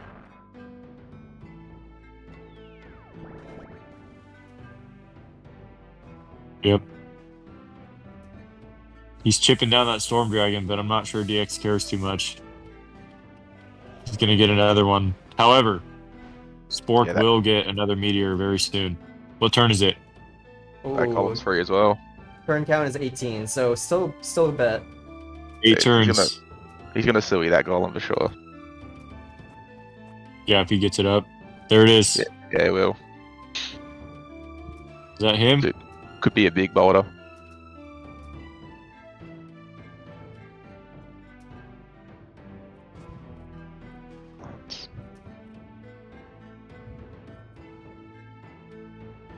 Oh, fails the micro though. Oh my god. Still gonna try and save it a little bit more because doesn't want it to get killed by the golem, but he really wants You can still do it, but I mean, it just wouldn't be. Tree that swarm in, man. Mm. Tree. summons a new one. Okay. Nope.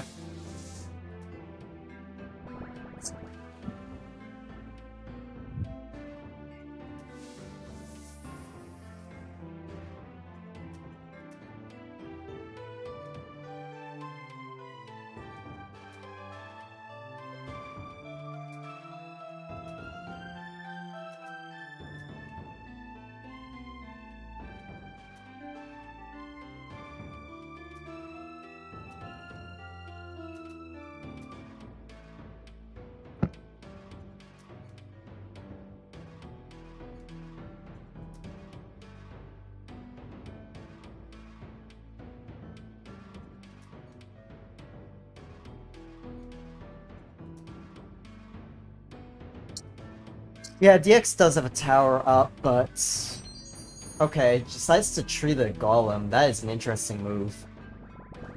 What do y'all think of that? He's in a relatively safe spot. The only boulderable position is that little piece of the mud ball on the left. But that would be super hard for Spork to pull off safely. Maybe if he went down on that little piece of land right there and lobbed it up. I see, yeah, like around where the mud is. I would put him susceptible to flash, but again, we don't know if DX even has it. Yeah, it doesn't look like he does.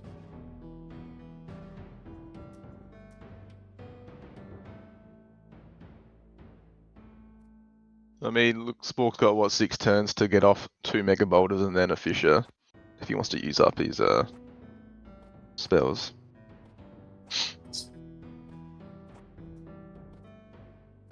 What is this?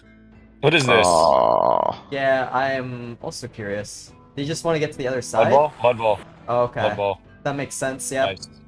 Probably That's could have pretty done it. Probably could have done it without taking damage, but Yeah, I don't know why he didn't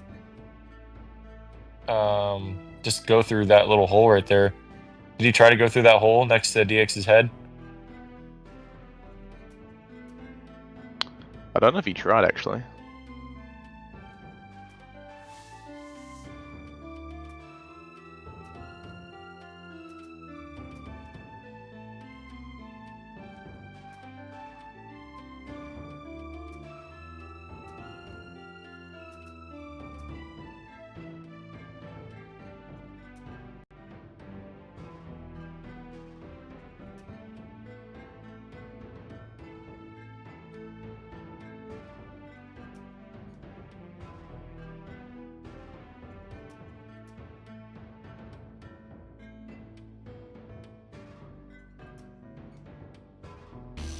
Yep, Sorry, flash so he out. does. So he does have flash. Yep, reveals it at turn 20. Yeah, righto.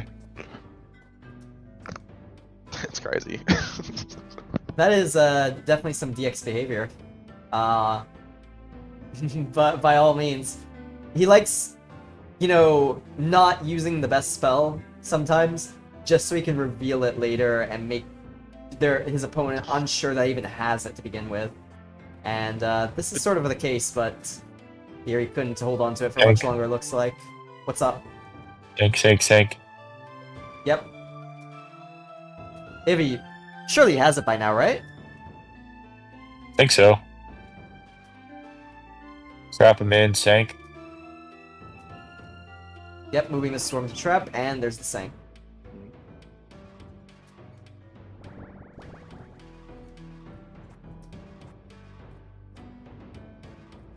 Ooh, he gets out through the top, though. No way. He thought he was gonna BFTP. No. Yeah, no way the dragon can get out. He towered right in the middle. He could get. Okay.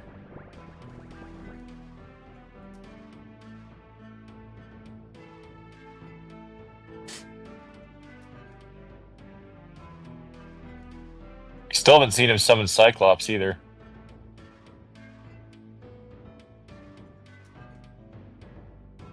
Man, what if he has Hurricane? He's just saving Hurricane? would be pretty good. We'll see. That's a DX thing to do. Yeah, what else has he got? What, the windshield hurricane? Nah, it'd be crazy.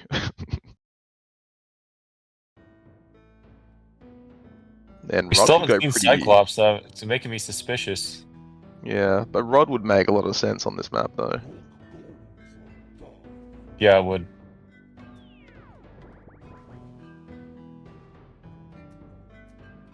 Another Golem. Turn check? What are we on, like 23? 22? Ooh. Flashing, getting the dragon out. Spork could, in theory, just trap it again. I mean, we're on turn 22. He hasn't used that many mud balls, really, so... Yeah. Better watch out. Spork's gonna get an undead one.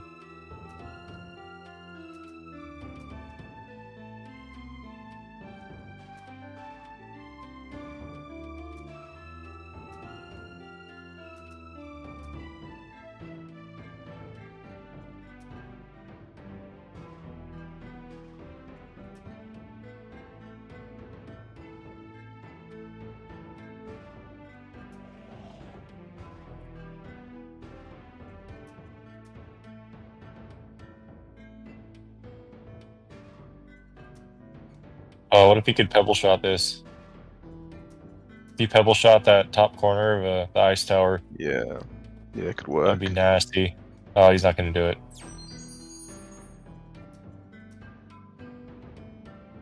Oh, yeah.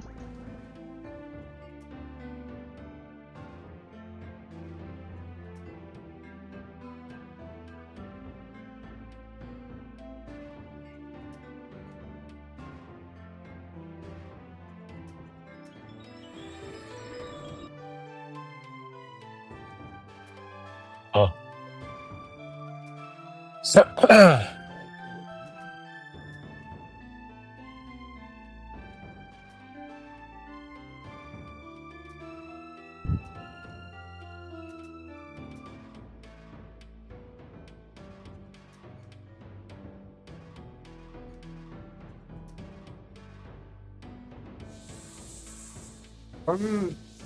Okay, yeah, that's a position, yeah, like, that's pretty safe.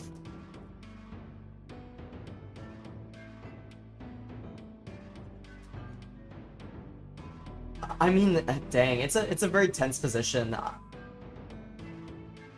Yeah. Very, Neither very tense. neither one of them can really do much right now. Does Also- Spork have drain? He has drain. Yeah. He will probably double drain that Hmm. top corner.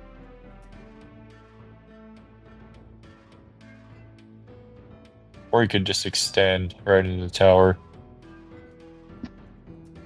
Yeah, it might- if you Yeah. go top corner, it'll probably knock the golem off. Lose his cover. Or he mechs and he kills the dragon or one of the swarms. But I think he'll go for the HP. Yeah. Yeah, he There it is a is. bit low on HP at the moment, and double drain's gonna get him right back up. It'll put him closer, pretty much on par with DX in HP. DX will just slightly. Now the less, I acid think. rain is going to hit Spork, and not much of DX here. True, Which is but interesting. Spork does have the rock golem to block in the next few turns, so yeah, it'll hit him a little bit this turn. Next few turns, he can put it on top, but how much? How much? DX block is it? shooting for he's shooting for an undead dragon. He is, yeah. Bring And back turn 24. acid rain. Spork's tower is at 31. 33. Oh. D-towered. Alright, what are we gonna see? He's gotta get that he's gotta get those megas off right now. Yeah. He's This about might to be, waste he's about to waste 2 megas, potentially. I mean, then- you could on top of the tree take the dragon, then I mean, probably wouldn't do Yeah. much of any damage to DX though. does manage to kill one of DX's swarms this turn. Yes, that was good. Nice. Jump on top of that one. Swarm again. Yeah, double swarm here. Swarm aura stack. Oh, I guided him again, man. I feel bad. It's like I'm playing DX. Yeah, nice.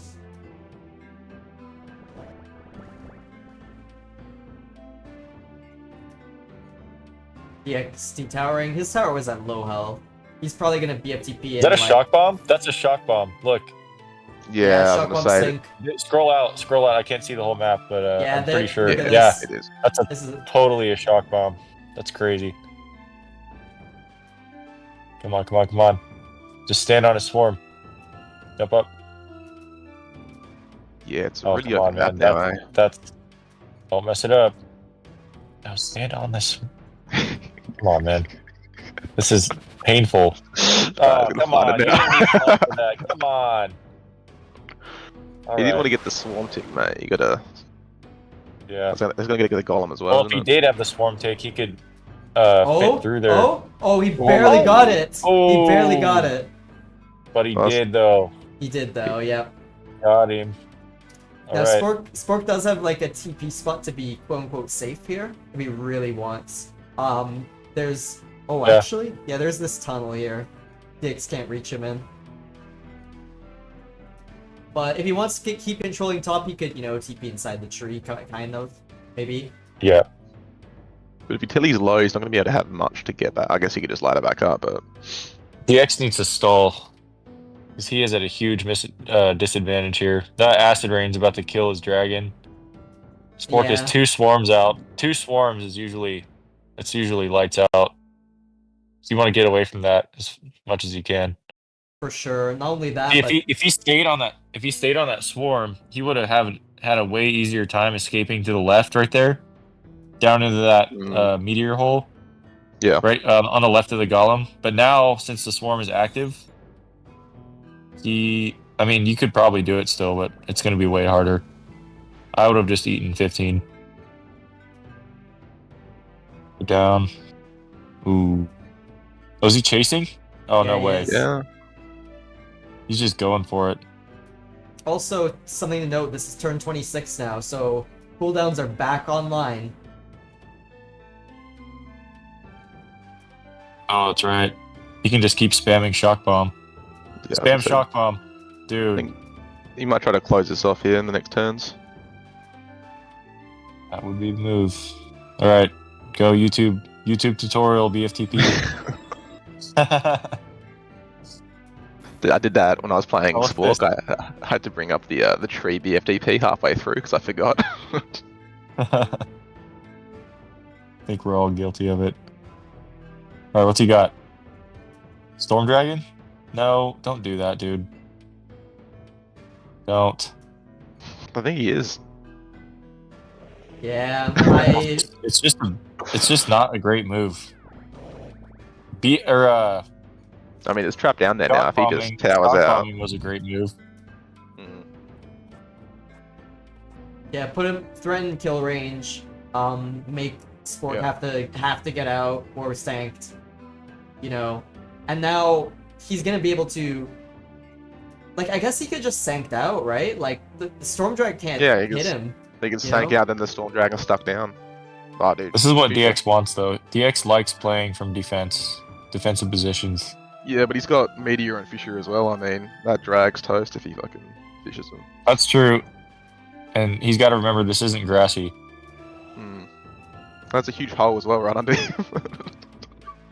Yeah, like Fissure, if he goes over the hole, Fissure's gonna. It's not gonna be nice.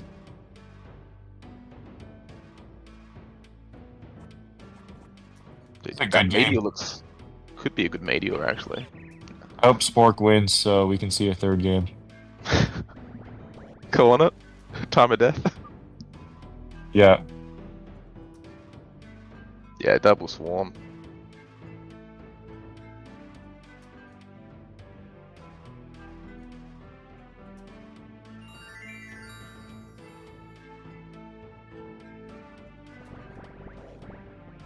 Oh my gosh.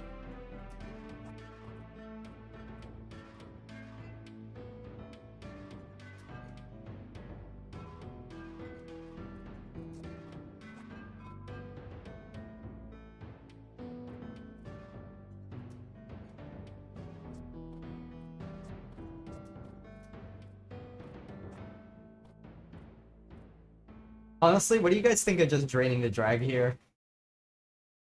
Yeah, Yeah, it's not bad. it's not a terrible move. I mean, you need HP. But Spork likes to. He's a very he's an opportunistic guy. He likes to set big stuff up. I wouldn't be surprised if we saw like a forest seed or something. That force seed is also definitely an option. Okay, so he doesn't Yeah, decide to go for the Nice, drain. called it.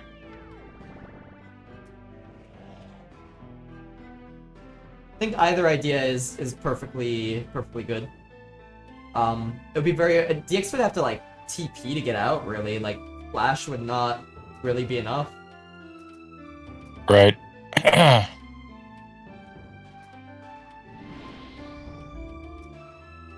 don't get it. I don't understand the logic behind that move, but I don't know. Yeah, Spork has City Tower here, Right. sitting under the we might see the Fisher here. That would be quite ambitious, but I could see it I happening. think I probably wouldn't hit him though. You need to get pretty lucky You could. because there's a straight hole at the bottom there. I mean, Yeah. you'd kill the dragon at the very least. I wouldn't even worry about the dragon. I want to keep. Mm, You should keep DX down there. yeah, Just keep shitting the dragon. Yeah, that's what I would do. Especially since he just shock shielded. You don't want to engage right away. Yeah, Tree could probably be the best play here Three. yeah, among them. yeah, true, yeah. 3. Mm. There it is. There it is.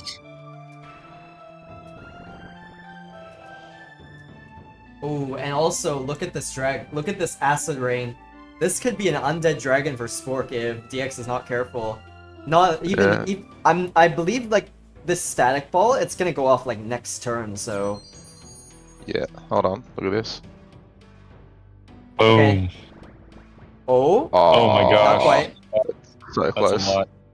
Also, notice that it like killed the Keep it tree down there. that Spork put completely. Yep.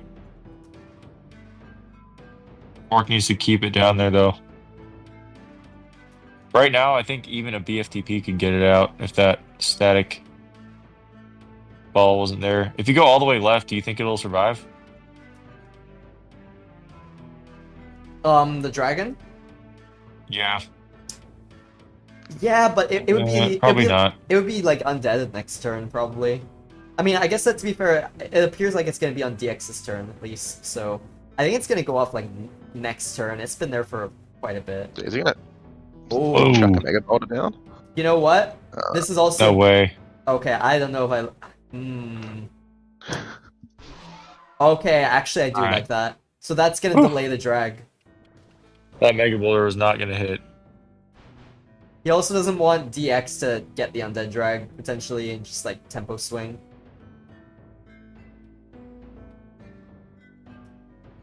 What are we gonna see? He has Ice Tower, doesn't he? Yeah, I don't think he's gonna stay in the hole though. He's gonna BFTP out, kill that swarm, and something. I don't know. That He's dragon's running out of- toast though for sure. Yeah, the He's dragon. running out of time. Dragon's very dead. Yeah, and he's being very hesitant here. Oh, he could probably zap him. He could zap him right now if he wanted to. Oh yeah, it would probably. Yeah, I think it would work as well. But it's not even a good move. No, I meant Spork DX. Unclear coaching there, Joker. This isn't looking great. You know, somebody in With the- chat called out a very crazy move. Just mega. What? Just mega. Like you don't even have to leave the tree. Just Oh, lunge yeah, it through yeah. the tree. Stay in the tree. Back arrow. Stay in the tree. I mean, you could do it that way. No, Meteor probably sinks as well from this angle. Meteor is also pretty strong here. I'd save it personally, but yeah, you could do it. He's got so many moves, man. He could really do anything here. Yeah, DX is so vulnerable.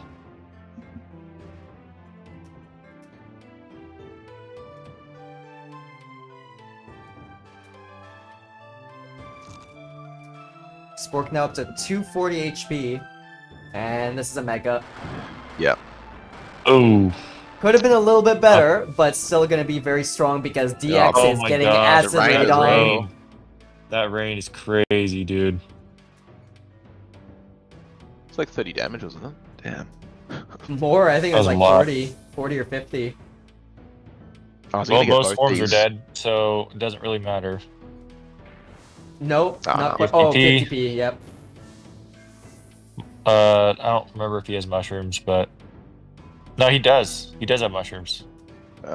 Spork does DX as well? DX needs to be careful so. here because the acid rain is right above Spork, so he can't just like stay flighted over him. Yeah, man, just tower up.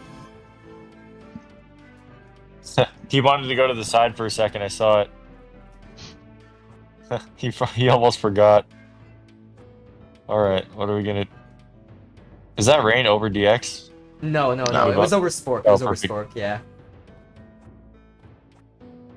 Does Spork think he can Pebble Sink DX here? Is that what he's going for? There's no shot. No, that's pretty far. I would probably go down in that tree and BFTP that piece of land and pebble shot him. But even then, the land is getting less and less safe to stand on up in that area. 'Cause, I mean, right now he's very sinkable. Spork, that is. Yeah, I'm not sure what a good move for him would be. Stand somewhere and just meteor. I was thinking that as well. Okay, he just goes for Sanctuary. I think I mean, that's not the best Sanctuary because DX's Storm Shield was gonna run out. He already deflighted, so it's not that big a deal. Summon Peg. Summon Peg. Summon Peg right above Spork's head, DX. I know you're listening. It's okay. Just put a peg. Just put a peg right there. Well, pretty close. No, closer, dude, closer. Yeah, so Spork can. Well, actually, Spork doesn't care about the Yeah. double drain, right? Spork doesn't even want. HP. Do you think you could? Ooh, he could in theory pebble. Okay, he goes for mudding the peg, and it Oh, wow, works. trapped him. Trapped it. What kind of? That's cracked, man. Pure, if you're listening, Here. Pure, like, do you think you could fix this by any chance? This is kind of busted, you know. Like, you didn't hear about the mud nerf? Yeah, well, I mean, wrong nerf. Wait, could you fully encapsulate a Pegasus with a mud ball in Arcanist 1? I don't know if you could. I don't think so. I think you had to put something on top of it if you're gonna mud the bottom. This one just went all the way around it. I've never seen that before. I've seen it get gargoyle, but I've never seen it get something as wide as Pegasus. I mean, even on drags, if you get like certain angles with a fully Fully charged? power one, yeah, it doesn't go all the way around, but it'll trap enough of it to lock it in. That's crazy, dude. Well, Here. Well, I wanted to comment. DX just drained the peg twice. I think he got a double drain off on Spork initially, if I'm not mistaken, but yeah, he's up to about 190 HP. Not bad. I mean, he was down to like what 118, right? Yeah. Okay, so never mind. 2 turns of drain roughly. The peg is Yeah, gonna die Spork to acid definitely rain. should have meteored. Well, he can't now because the clouds are above him. Don't they also change the trajectory? They do, but he did have an angle. He had to move. Oh, did he? He did have the angle righto. if he meteored from the left, like on the left, coming from the left, but not from the right. Yeah. So it wouldn't have been, you know, like potential. It would have been a bit difficult to sink him, but you know, just the D tower. Keep the pressure on without compromising your position would have been decent. Also, I don't think this was intentional on DX's end. Trapped in a hole. I mean, I assume his flight's not up because I mean, this is a pretty bad spot. Yeah, his flight That's is a not terrible up. spot. Really bad. His flight is 1 turn off cooldown at least, if not 2. He's gonna get meteored. He's getting meteored. Alright. But Spork has flash though, right? I don't remember. It's irrelevant. He's getting meteored. And swarmed. I mean, I'd say if he's flash now, then he could set up the next meteor and then. Oh yeah, if he could there's pull not off much that'd map be left. good. Yeah, there really isn't. After a Stopping- while, he can definitely- he can definitely totally pull off a flash. unviable. Is that what DX is going for? Is he just trying to wait it out until nothing is safe from flash? It seems That like could be it. I mean, I played a 57 turn game in the qualifier, and the map did get to that point, essentially. So, yeah, I mean, at that point, the map Oh, definitely. there you go. All right, there we go. Meteor does about 100. Stops a little bit because the static ball, but not much. DX took the brunt of it for sure. 100 is just incredible to me. 100 from almost anywhere on the map. Also, You can even be on like the tip of a piece of land and it'll still do a lot, you know?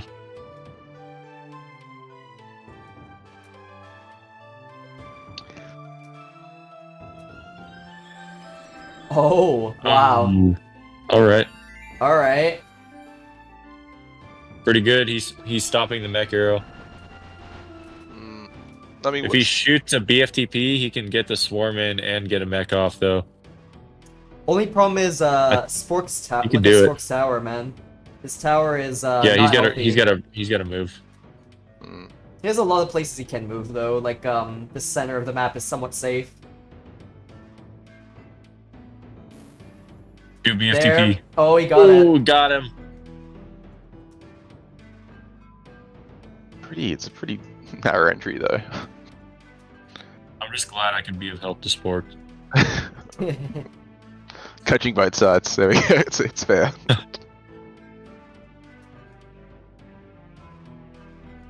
I mean, maybe I suck, but I feel like this mech arrow.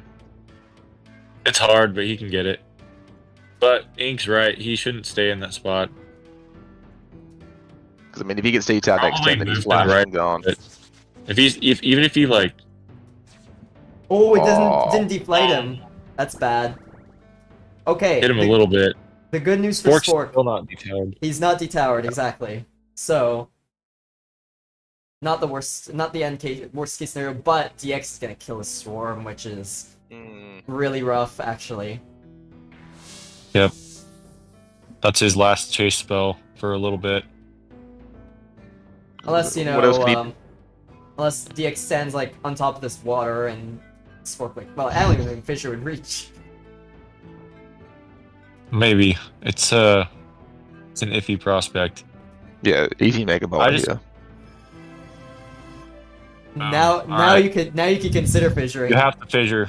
You gotta fissure. There's nothing. Oh, there's Yes. really not much else to do. If he fissures here, I think it's game. I don't know, ooh, it would be tough for DX. I think it's possible. He could probably jump out. He might be able to jump away and do Yeah, something. he can jump to the left and do something for sure. Fissure is. That's what I would do. I would stand somewhere else though. Spork, I would stand somewhere else.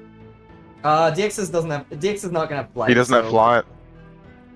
But DX could probably he can't make this jump to this 7 Yeah. feet part. Yeah, so he's Yeah, Spork is okay. standing there. Okay. All right, click fissure. Oh, okay. Man, that acid rain is just everywhere up there. Scroll up again. Yep, look at it. Yeah, it's Everywhere all but over the There he X. goes. Yeah, stand right in that little fissure. There we go. There it is. Here's There comes he the is. fissure. Alright, DX is gonna have to move now. And he has windshield! Oh, there it he is. had the Reveal windshield. Reveal windshield. There it is. That's actually Hurricane wild. We Any knew da- he didn't any have second now. Cyclops. We knew he didn't have Cyclops. Oh, what a rat, bro. I'd be freaking out. Oh my god, it's so over. Spork has no chance. There's no chance. Oh my gosh, man. He waited. He waited till the perfect moment. The redo's already done. The meteor's gone.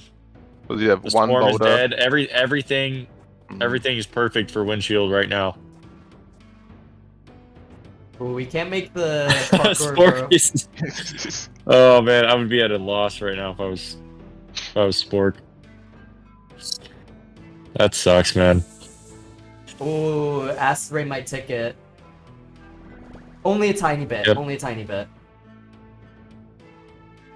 Counter swarm. Alright. I will... Man, that windshield goes crazy. Yeah, that is quite the counter book.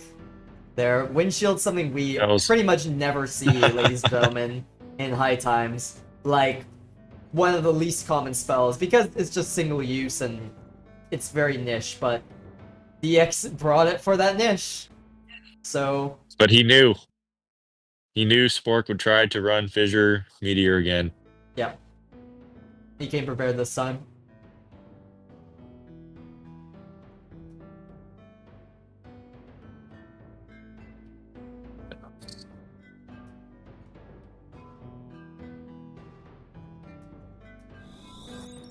Whoa! Oh my god! What is this Just TP? flash, man. Just flat, or I mean BFTP, anything really. As he Just drain, just drain, man. Literally just drain. That's the move. Drain him into the acid. I wouldn't even take him with the swarm.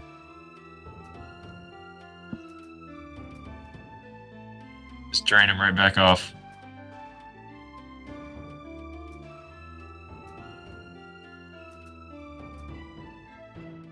You think he should have gone a little bit more? Like, Oh yeah, he could flash. Oh! Oh! That's not gonna work! Oh, wow. If... That that wasn't the best. Now, okay, to be fair, DX has Ice Tower, so he can stand on water, but... Still. You should have just drained, man. Can Spork get the double hit off? Do you think it's... No way, right? No way. No. Reveal Quake. Quake. He could have it. Quake would be nasty. He hasn't showed... Okay, well... Yeah, which you haven't seen.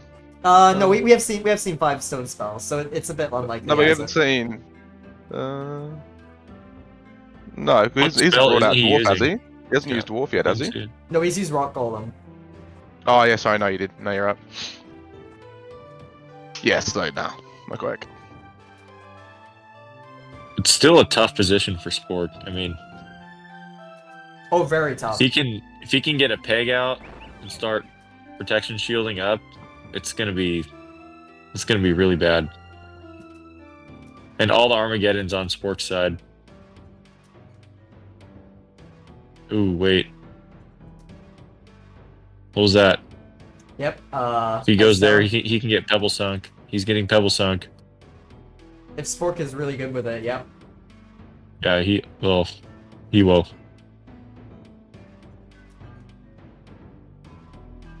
Okay, DX wanting to protect his swarm.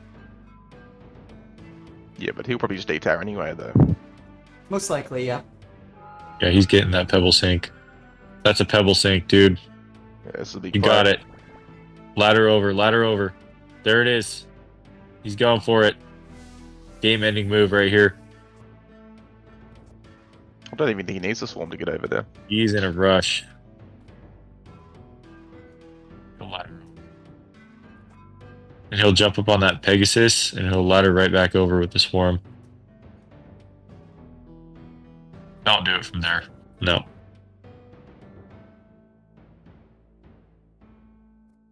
He could miss his jump though. He'll go over. Yeah, get that horizontal angle. Right there. Ooh, gets the jump. There it is. Pebble Sink game. Over. Well, now he has to get back up. That's GG. not easy. He's got it. He's got it. Well, he's got the swarm to ladder up, but He does, yeah. there's nowhere else to really go either. I mean, look at the options for DX. GG. DX TPing all the way to the left now. Spork has to... He's challenging Spork for a ladder. Ladder challenge. Did Spork play the DK ladder in the Olympics? Not this season, but in the season prior, yeah, he did. Yeah.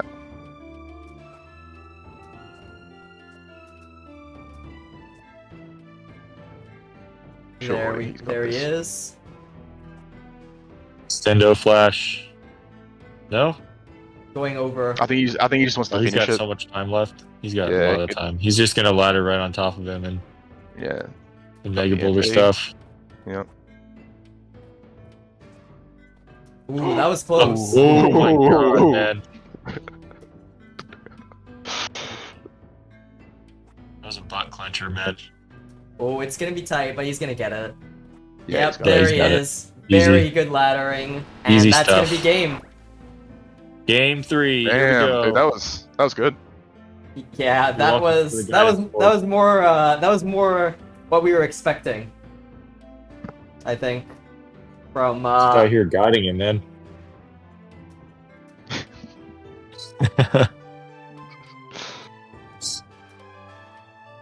Damn, dude, I thought. Yeah, that flash from DX dropping low. all right, well, we are getting a game 3, ladies and gentlemen. Yeah, what a game 2 we got. I mean, that was to the wire. How many turns was that? That one must have been... It was in the 40s for sure. Yeah, I think you're about right. But... What a turn of events. I mean... That was his last boulder as well. He really had nothing else to to tie that game up. Yeah, using every single resource, and I mean that's the toughness of running stone spells. I mean they're all limited use, right? Got to use them all efficiently. In this case, Spork really stretching them to the max and getting rewarded for it. I'm gonna take a. I'll be back in a second.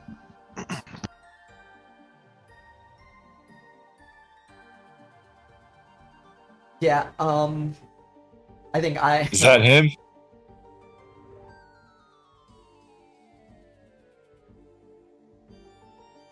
Okay, well, Spork probably taking a breather after that. Close game.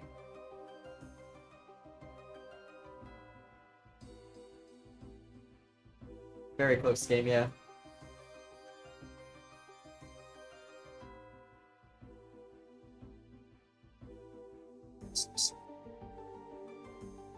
Let me see that outfit. What did Gojo upload?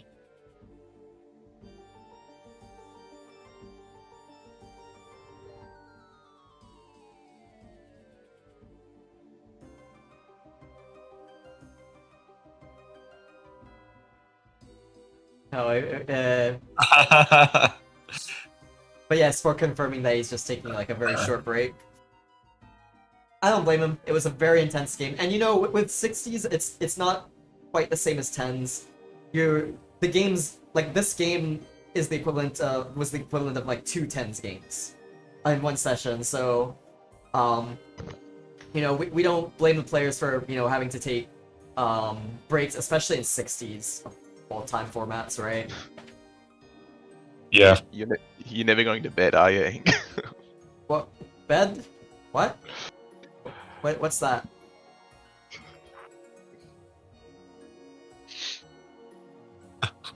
No, but everybody knows I have insomnia, so yeah.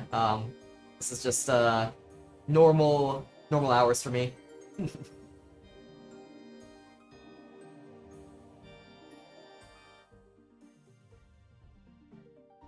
Has Spork given a time? When will he be back? Knowing him, it'll be 5 minutes probably. Ah, sweet.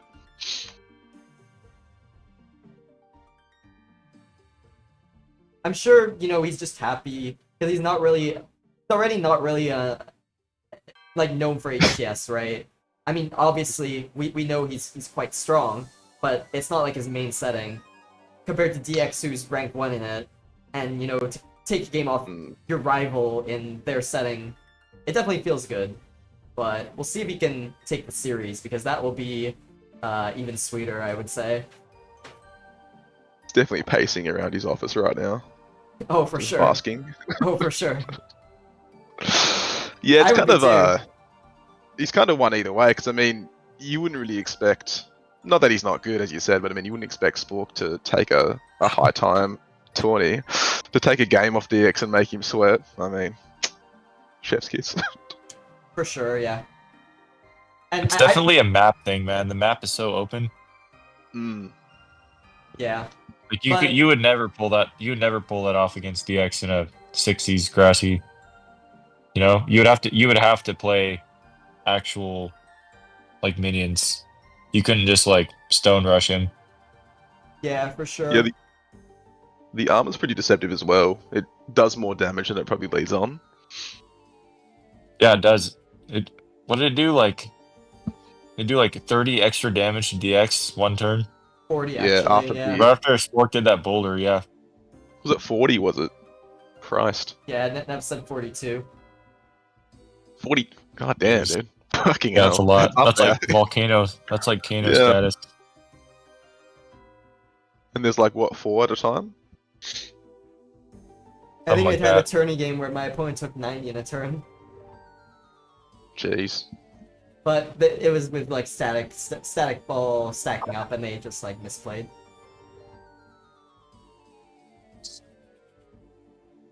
Yeah, but I mean, watching games in this tourney though, a lot of people will hang in the armor. Even then, I think Spork sat in the armor for like a turn or two, just Yeah. thinking that it wouldn't do enough to, damage enough. But I mean, it's no joke.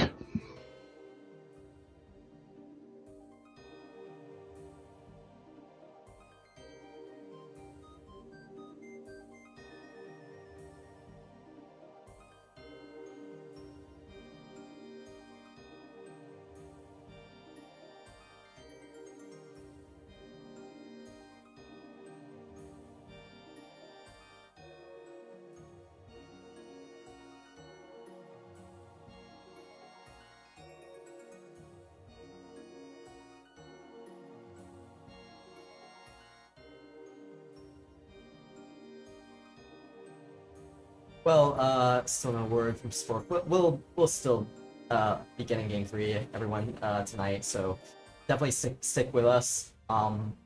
We're just taking a little bit of a breather after that very intense game 2, but we will be finishing off the night with game 3 between these two rivals, two of the best players in the game. Rank 1 low times versus rank 1 high times in high times, but we got a very intense series, and a lot of people have been looking forward to this one. It's a replay from the qualifiers where Spork did manage to actually beat DX with this same exact book. Not the same book that DX took, but with that book in particular. And yeah, I mean, I'm interested to see if Spork is going to switch anything up and, you know, maybe try something different, or maybe he's going to just stick with Stone Mix and, you know, tell DX, hey, doesn't matter what book you play, I'm going to beat you anyways with it. I mean, it's worked for him so far, and any deviation has been pretty punishing, so if it ain't broke. Don't fix it. I mean, what would DX change? Because I think DX has a good book. I mean, he should have probably won that, to be honest, but I don't know if he DX could... is going to take Flightless right back. He's going to take Mushrooms, Blood Bank, what else? Gonna take a Grove Mix. What do you think? No. Grove Mix. Yeah, that did not work out so well for our pal Hash Browns, RIP. Is that what he wrote? Grove Mix. Yeah, that was his I mean, he wasn't doing terrible with it. Miley she flew to the side, got out Pegasus, and they don't have any chase spells. Yeah, I'm anticipating the good old Duplication Fury mix from Spork, potentially. I tried that one, it didn't work that well, but to be fair, I misplayed, but it's very hard to pull it off. And the second Fury doesn't do any, like, serious ground damage either, right? They changed that recently to compensate Oh, for did the they? season nerf. Yeah. Okay, everyone. We're about to get into game 3 at any moment now. 2 players are in the lobby, and we will see who will end up advancing from this best of 3 series. And we're underway. Alright, DX for the outfit change. Yeah, Showing Level off his 3s, level first- 3s. Yep, of course. looks to Spork, be the same. Same. Yeah, they're running it back. Wow. I would definitely book change, but yes. You think book change from DX or Sport? DX. The loser needs the book change, not the winner. Interesting. I mean, I feel like DX had a pretty good book. There's just a few moves there that cost him it. I mean, if he just stayed in the air, summoned, prodded, he probably would have been alright. No. This map really favors like Dark Knight and Mega Boulder. Yeah, look, there are not many places to hide. There's this tunnel You chain. get Dark Knight out, it's over, man. Look at that. You have this tunnel chain, which is just like, you know, it's not really hardly even a tunnel chain. You can get through it very easily. And then this basement, like, tunnel chain at the end. Hardly a tunnel chain. Very little, very few places to hide. This is a very open map for Wasteland. Yeah. I know it's cliche, like Mega Boulder, Dark Knight. It's old. It's boring. I get it. But, like, honestly, look at the map, man. If somebody got a Dark Knight out of me and I didn't have any minions out, I'd probably hide in that hole right there, but eventually they'd get to me. Yep. By turn 26, they'd have another one, and I'd just be totally screwed. Yeah, for sure. It's like Spork, after contemplating how much longer, just decides on the second mud. Keep in mind he doesn't have Swarm up yet, so that's probably what contributed to that decision. Yeah, DX flashing right. Interesting choice.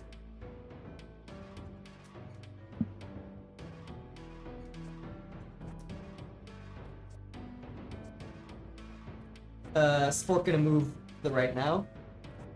Yeah, I mean, he's doing the good old, what the hell am I supposed to do here shuffle. Warm up, dude. Yeah, there's not really Go in the many better hole and moves. block it off. Not that many better moves are there. No, not with his book.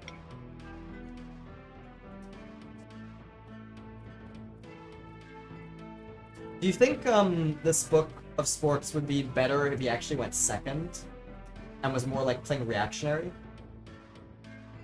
Yeah. I see. A first turn just doesn't mean that much anymore. It's going to mean even less very soon.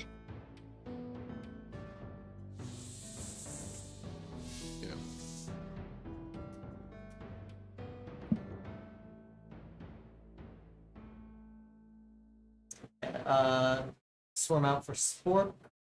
Technically, DX could just hit a drain, but you have to both be very confident with your aim, and might not even be the best move here, really.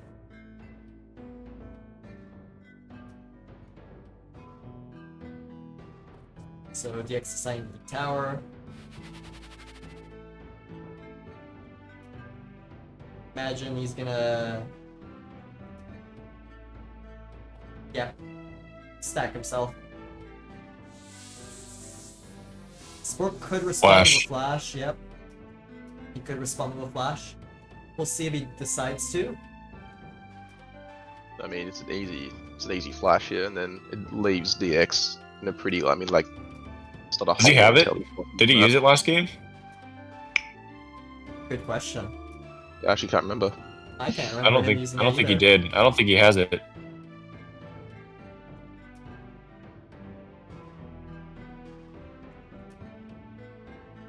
He's gonna take some time to think here. I mean, it's like we discussed. It's a bit more difficult. If he drains that swarm, if he drains it, he's at a disadvantage. You think? Why do you think you'd be at a disadvantage? Because then he gets treed. I see. Okay, well, I think what you're gonna... DX just won the advantage. I think what you're gonna... He called the bluff, man. He called Spork's bluff. He knew he didn't have flash. And now DX can just stand anywhere. Really. Okay, now reveal the flash.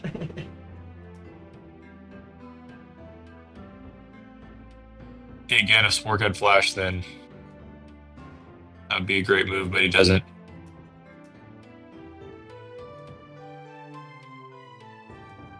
Oh, there might... Wow. Ooh, I see a move that might be possible. I don't know if it is. Can you zoom out? Yeah, how much? Or a little more. Okay, I see it.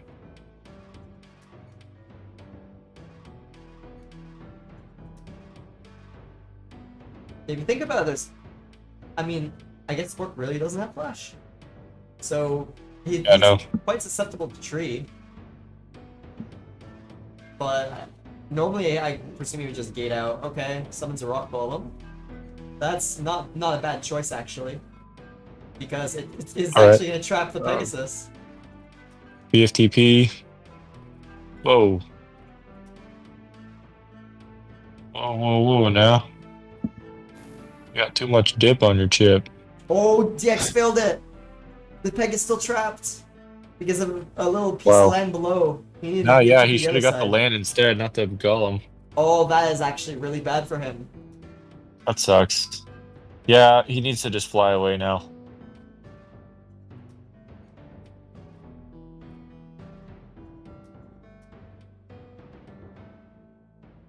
Or 3? I don't know. I mean, that golem could just hit him if he doesn't move out of the way. Maybe just tower. Tower's not back up quite yet. Yeah, one more turn. I mean, Oh man, that's an MB story. Oh man, that's no good, man. Come on, man. Mega suicide. Spork gonna BFTP free himself. Just first. stay there, dude. Just stay there. I think he's still stuck though. Yeah. Oh my gosh, man. Oh, doesn't want to go for the mega suicide. Interesting. Yeah, why that's not? crazy. They should. I would, yeah, totally. Maybe Meteor? Trap and DX. Interesting choice. That's a waste. Yeah, man, they should have used the. Because I think he had 2 boulders by 26 last game, didn't he? I don't even think he used them. He didn't use either boulder until after turn 26, I believe. Yeah, like. Alright. Yeah, just put him in kill range. But whatever. Yeah. All right. So he's just healing back up now. Meanwhile, Spork is gonna get a swarm out. Start chipping down the Pegasus. I think at least one thing is that Spork is kind of getting what he wants, in the sense that he's controlling the top of the map. Yeah.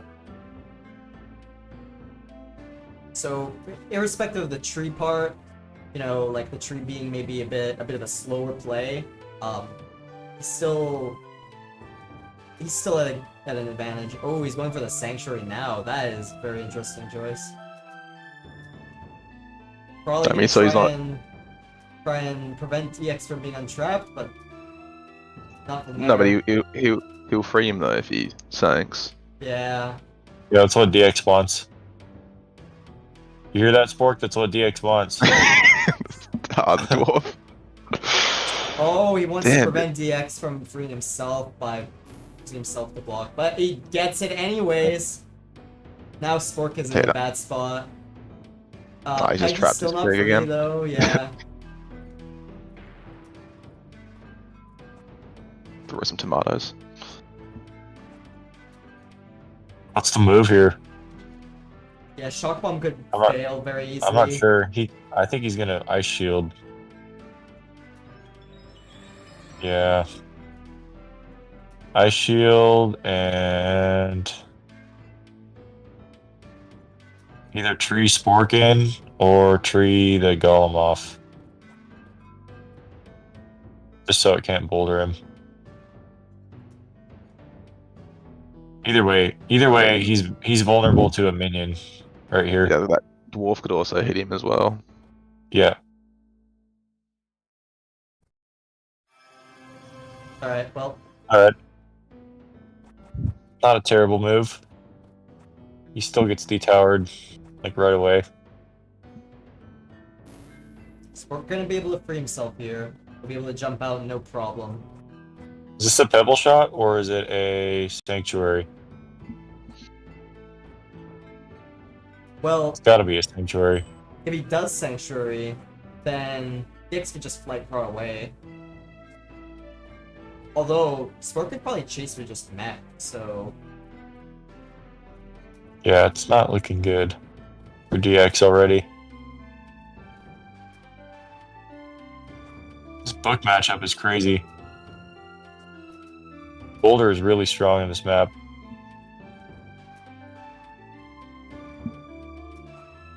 Sank.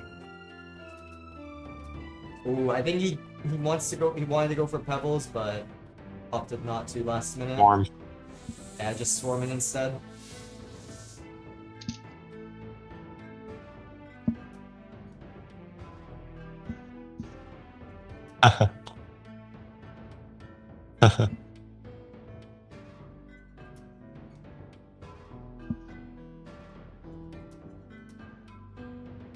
Well,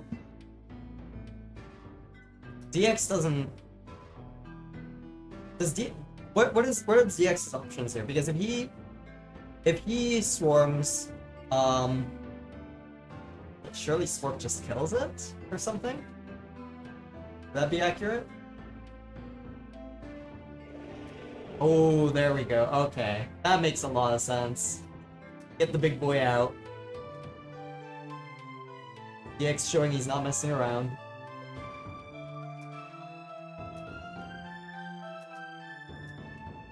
Oh, but you know what?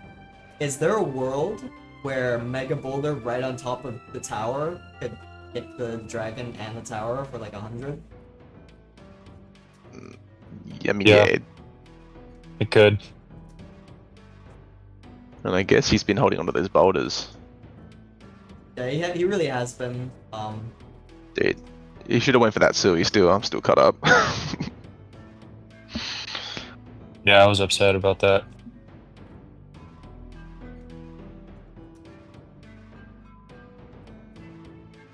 What are people in the lobby saying? Oh, Machine was asking what the 5th spell slot was. On DX's side, we saw his windshield last game. Yeah. Alright, going for a mud Alright, ball just mud. to trap DX. He can you not hit Spork with the drag? Yeah. Yeah. Should Line be of able sight. to.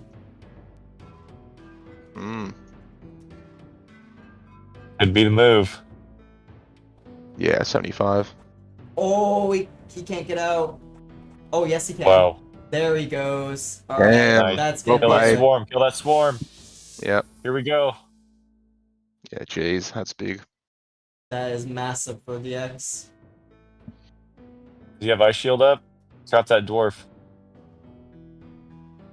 EX. Listen.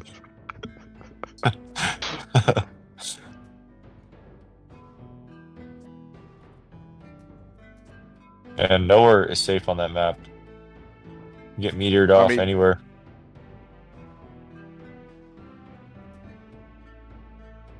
Yep. Yep, Storm Dragon Breath.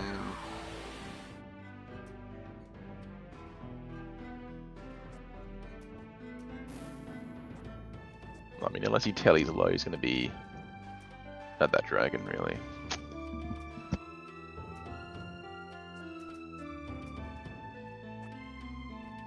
Oh, no way. No way. He's gonna get that ladder off. He's gonna dynamite him off. There's no way. Gonna try. Oh, we're about to witness. We're about to witness the Micromaster. No way, man. This is crazy. Does it work? No, no way. Oh my god. Oh, yeah. Oh my god. Where does he want to do it from? Other side. Yeah, from... No, Spork. Spork, not that side. Yeah, Spork, it's Spork. Oh, no. Oh, no! not that side, dude. Okay. If you The did it one- from the other side, you would have sunk him. The one... I know you're listening. The one caveat is Spork isn't in kill range. But that is disaster for him. He gets shot. Zoom out. Can he shock bomb? Yeah, that looks shock bombable. Yeah, yeah. He could. That's killed. And he's not gonna do it. Okay. Okay. Could, what's the knockback on the Storm Dragon like? Pretty good. Feel like underneath, bottom right. Oh, to go left, yeah. And he wouldn't have to compromise his position. Alright, let's see it. Come on. Oh, Oh, that was close. Almost got him on the cloud.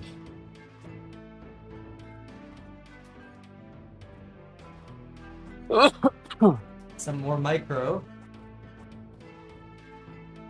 I mean, this looks pretty hopeless for Spork, though. Oh, it's Jover.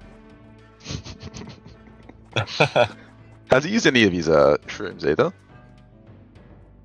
Spork? Yeah, Spork. He must have, right? Or else he would have No. already used it this turn. Nope, he has not used any. Then he must have taken it out.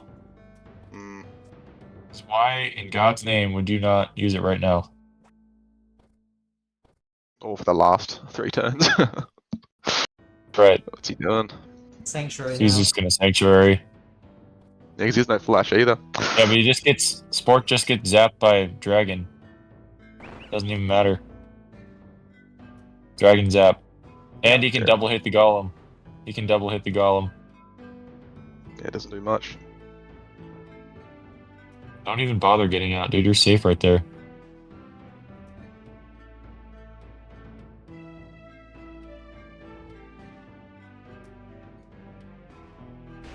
Double hit.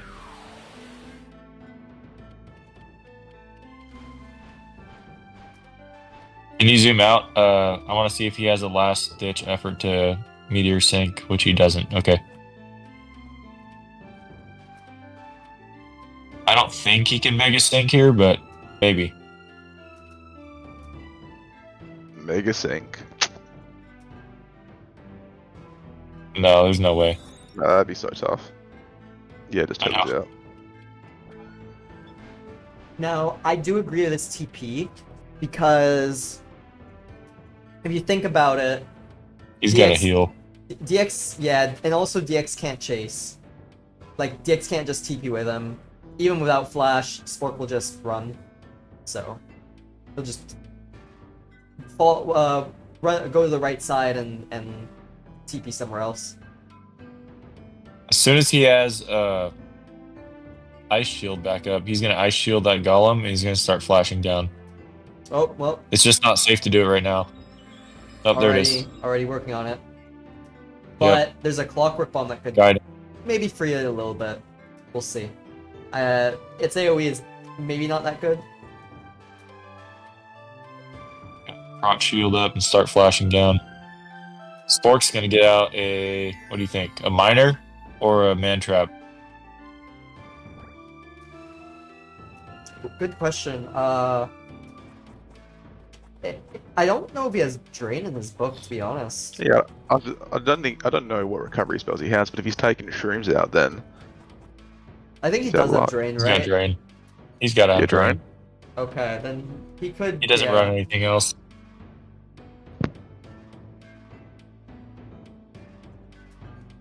Yeah. Okay, so that confirmed Rock he had Drain Drain, last yeah. match. So yeah, Right. he could just a Man Trap or something like that here. pretty slow though. Start draining up, dude. Oh, he has Whoa! Pegasus. Alright, well there's a Drain food. Yeah, I don't necessarily agree with. I don't know. I don't think Peg's great in that book. I think you'd be better off just using Dark Knight.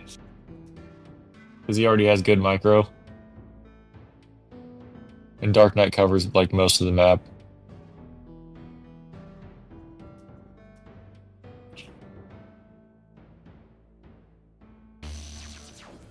Yep, there starts the flashing down.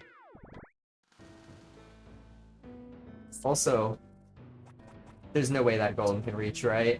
Surely not. There's no Very shot. close. No shot. It's very close, though.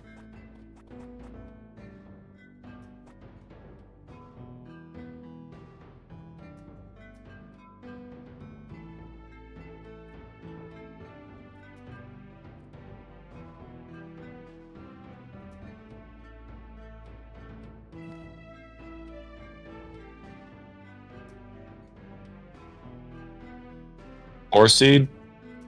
Good try for a seed, yeah. He's got a 4 seed. If he leaves that part open, that's a lot of gain. You know, DX can gain a lot of ground off that. Wow, man trap Oh, there. man. I don't know if I agree with that one. I don't know.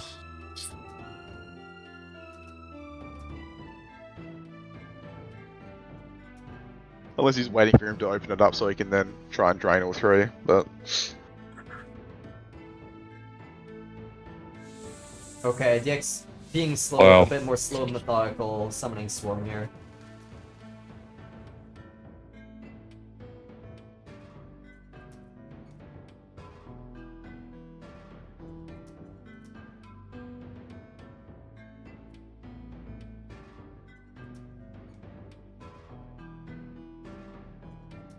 Yeah, Spork's turn.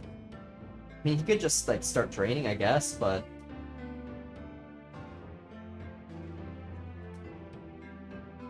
He won't do it. Dark defenses. There's no way he has dark defenses. 2 spell slots.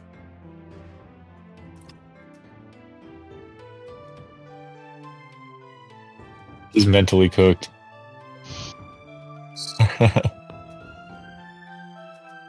Took out Tree for Pegasus. Against Did he? DX's book. That's okay. No, he has No, he Tree. didn't. Oh, so He what had does what else Pegasus the does he whole time. have? There's no point in bringing it. That's it. That's the book, right? Did he take? He might have taken out shrooms. Oh, He he must took have. out shrooms for Peg. Surely, shrooms yeah, for surely Peg. he would have. And that's just because DX was able to get away from him. Destroyed the whole map and used Windshield. It Yeah. almost made a comeback off of that. Yep. Which makes sense when you think about it, yeah. DX is not even going to chase. He's going to get an undead Storm Dragon. Or an undead Peg first. Yeah, he's not going to rush it, man. What turn are we on? Ooh, we are on turn 16, but you know, Spork has Meteor, so Yeah, can it's always I just, feel like you know. it's not great when they're in the air though. Like not enough to warrant using it. Also, oh, that golem is about to be free. The rain is really helping. He could consider just lobbing a Mega and killing the 2 minions right now if he really wanted. Yeah. But I was just saying maybe Meteor it just to kill the undead. Like, it's such a high priority target. I mean, if I'm DX, Oh, he I got kind of it. want him to. I kind of want him to waste Meteor on the dragon. Okay, well, it looks like you're gonna get a Mega most likely instead. Yeah. Never mind. Just going for Oh, double wow. draining. Oh, he's stuck on the Pegasus. He can't go back down. Yep. Not a good thing. DX might just like flash. I don't know. Do you flash off? No, the don't buckle flash here? down. Good. I think he's waiting for like map destruction. If he just gets rid of all that land above Spork, the acid rain will dig down to him.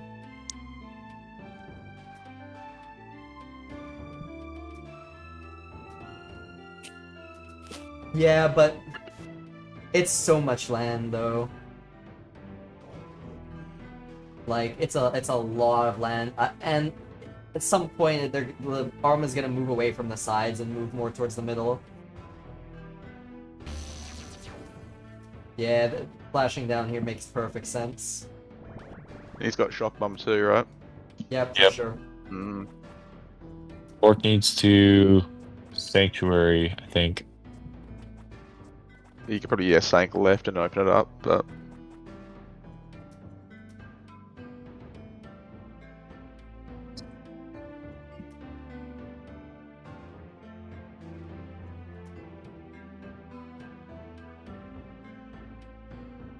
Oh, you know what? I think he can get out of Mount, maybe. Well, yeah, that might. He'd still probably he's still in a lot of trouble though.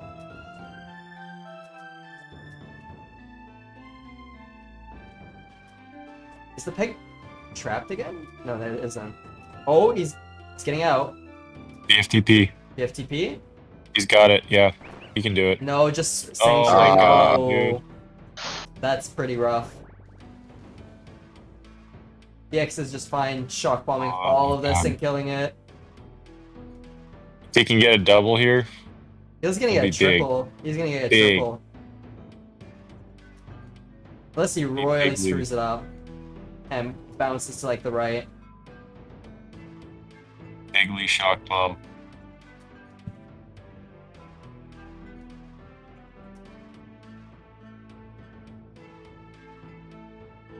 Right underneath. You wanna know the worst part about this? Spork has 1 mud left. Is that, no, that doesn't kill Peg. Nope, doesn't. And Mantrap is... It does enough. It does enough. Yeah. Mantrap is still trapped, so it's good. Alright, mud it up, dude. Mud it up, that's it. You actually have to do something now.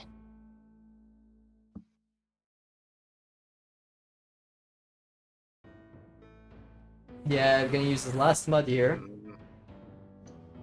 DX could probably my just swarm. flash. Take Swarm.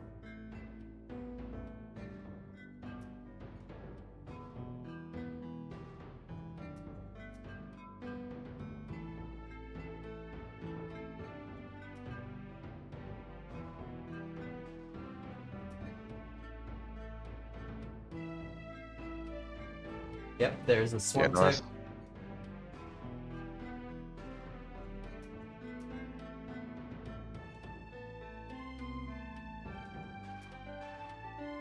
Yeah, Spork is running out of defensive tools fast.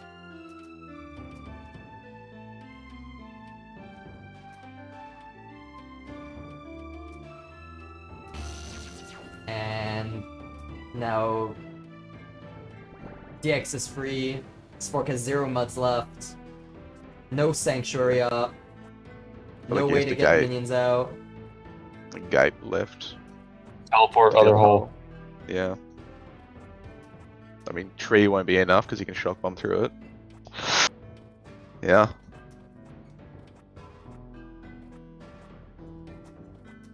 And give up on that golem. Waste of time. Not happening, pal. I mean, he's gonna gate probably no matter what. So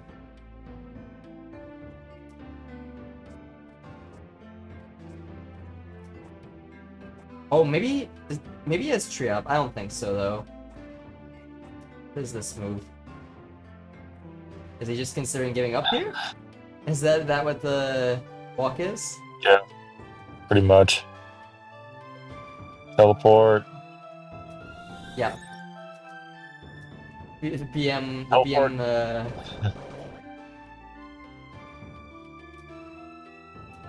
DX doesn't have a good way to dig, but yeah, it's looking really rough.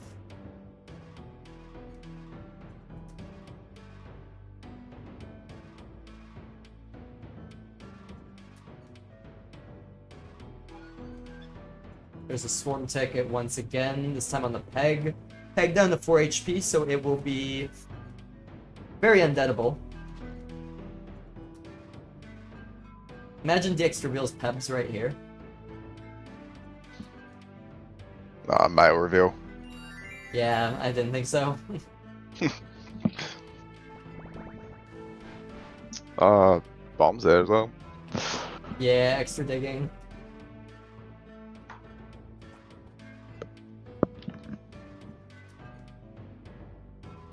He could just kill the peg, but I don't know, man. That Give would up feel a turn. Yeah. I think the peg is listen, DX can't really free the peg. Or else Spork is just probably gonna fissure, if we're being honest. Yeah. He's got Meteor still, right? Yeah. That Was it too. turn 20? Yeah. Yeah. He has all his spells still.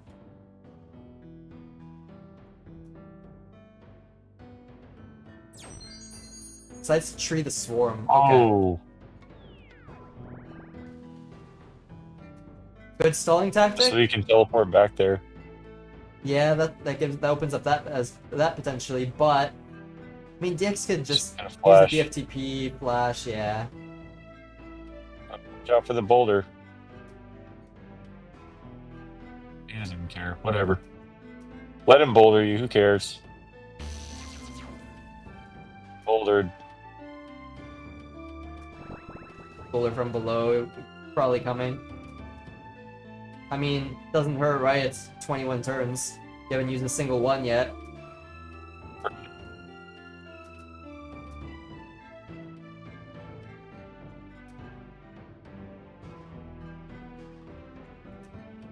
Yeah, this is definitely a boulder play. Here we go.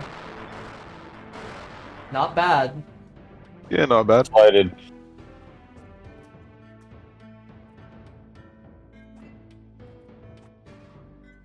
I'll be that peg up. Nah, man. Yeah, he won't be able to undead it without a BFTP. Mantrap's gonna take the damage first. Think so? Maybe. Yeah, for sure. Like, it's too tight a hole. He'd have to BFTP, like, this small part next to the tree to get it in. To avoid the ticking.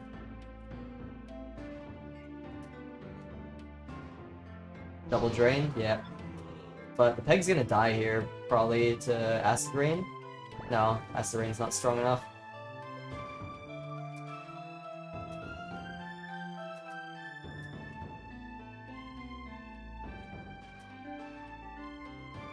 Meteor Meteor. probably No, Meteor wouldn't work here because of the clouds. Do those push things away? Well, yeah, Oh, see, and, no. like I was saying. Oh my And God. that's game. That's game. Ah, Yeah. he's out. Yep. Oh my God. Well, that's gonna conclude the series. This game sucks. Yes. Oh, dude.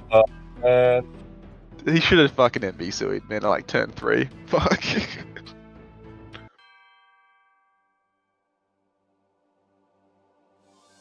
No, GG's. Yeah, we'll see if either of them want to come in for an interview, and then we'll probably head off for the night. It's here. Man, I'm excited to go to bed.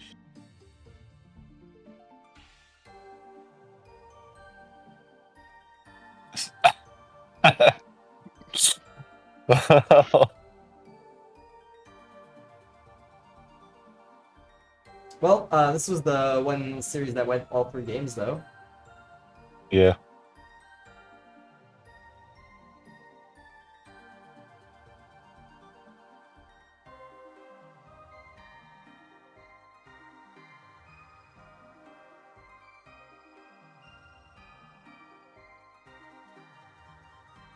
Okay, we will be getting an interview from DX.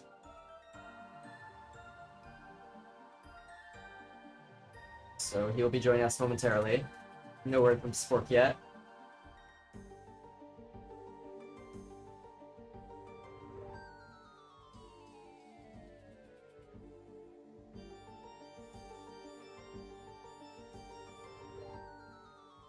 Alright,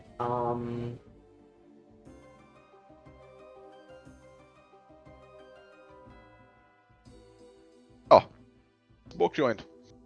oh, Spork is joining us as well. Hello, Spork. Please. Hey.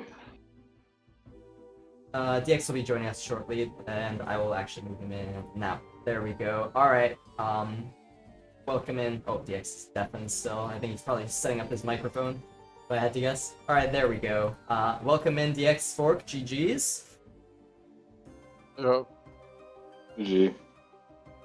You both gave us quite the series. Game 2 is very intense.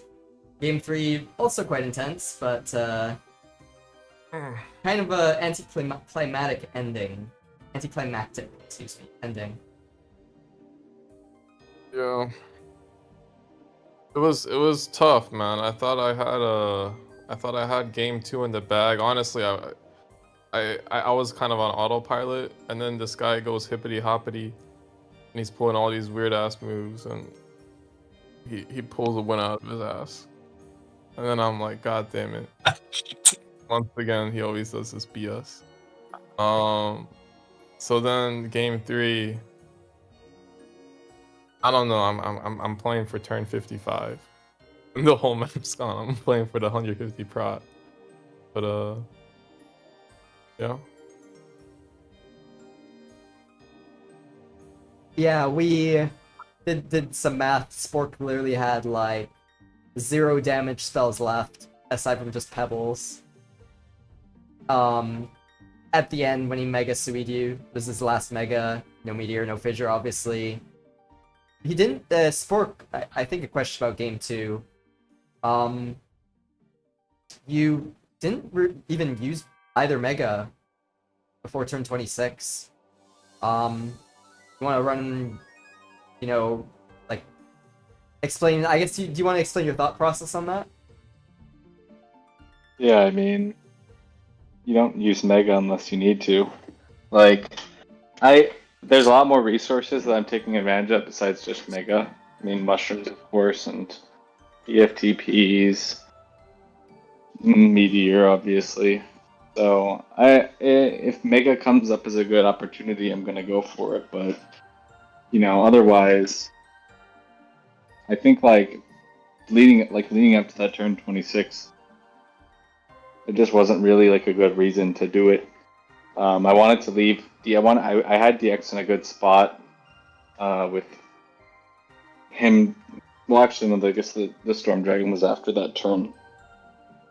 But even before that, I've never felt the need to like really rush him down too quickly because I knew I'd as long as I went into the post turn 26 with a very strong position, then I could just finish it off.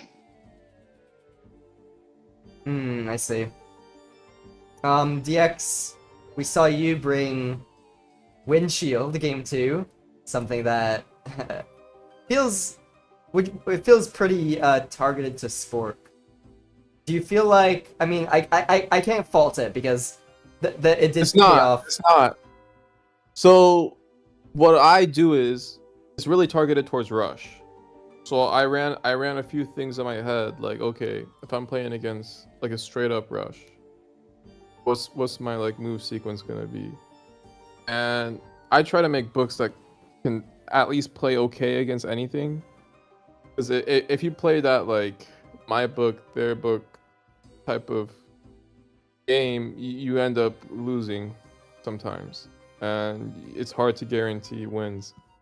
So it wasn't really targeted towards the stone mix, but it happens to be very good against the stone mix. It was actually, I thought a lot about rush.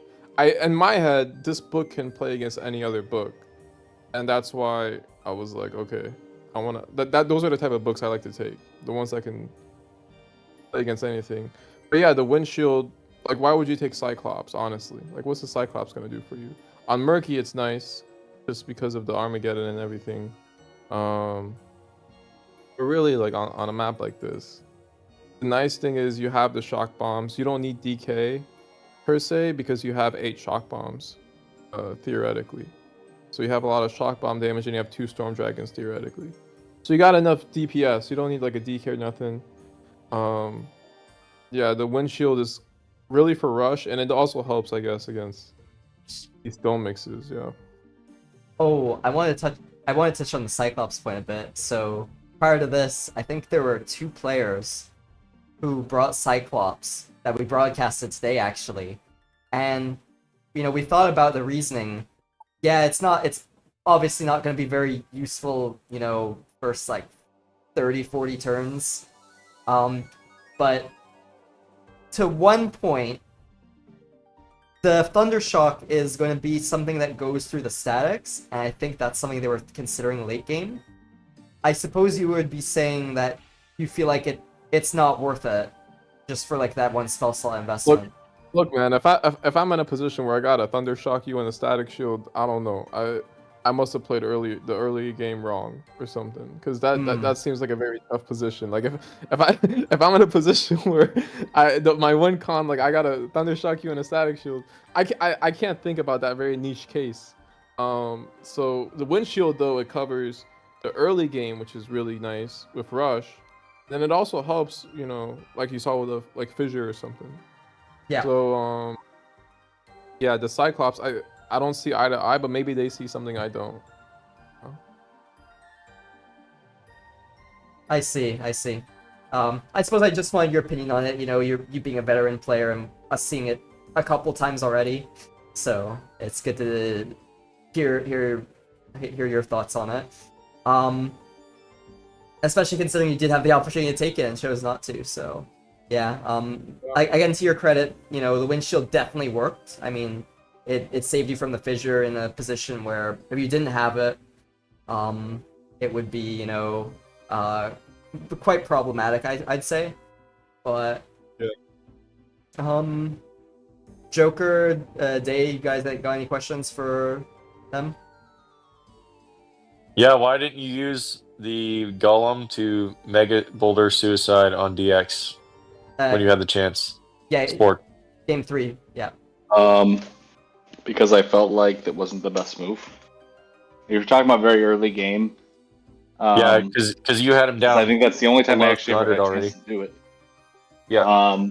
There just wasn't. I thought about it, right? Because I want to get him low, but I'm sitting there stuck by a Pegasus, and I knew in like 2 blasts from the past I could get out of the Pegasus, but if he could reposition the Pegasus, I can't do that, and I don't like being trapped underneath like that with a book like this. So I wanted to set up more. You know, I think with that game, I actually think I played it really well up until the obvious blunder. Because by that point, I mean, had that blunder not happened, I think I would have just won the game right there. The meteor? No, the dwarf. the dwarf. Oh, yeah, Joker was saying, yeah, Spork, you should move it to the right, and you moved it to the right, and then you changed it and went left. Yeah, why didn't you use it Well, I on the wasn't really right? sure. It's an awkward position, to be honest, because I want to make sure it actually successfully knocks him off. Yeah. And it was just a hard position to get, but obviously it went pretty much as the worst case scenario, what it could have done. Yeah. It clipped him on the right side. The land did, and it stopped him It from didn't flying knock off. him off. It didn't knock him off and killed itself and also hurt me for bonus points. Yep. That stuff happens, dude. It was minor, but it ended up being the little things that counted in that game. It was minor, but it was not Good. minor. Because that was very much going to be a winning position from there. I mean, DX is screwed at that point. If he was, I think he was at 160 HP. If I do 75 and knock him off there, he's sitting at 85 HP in Mega Boulder range, has to hide. I have Fisher and Meteor. He's screwed. So, this whole series kind of hinged on one little blunder that was actually a massive blunder. So it is what it is. I mean, that's how Arcanist works sometimes.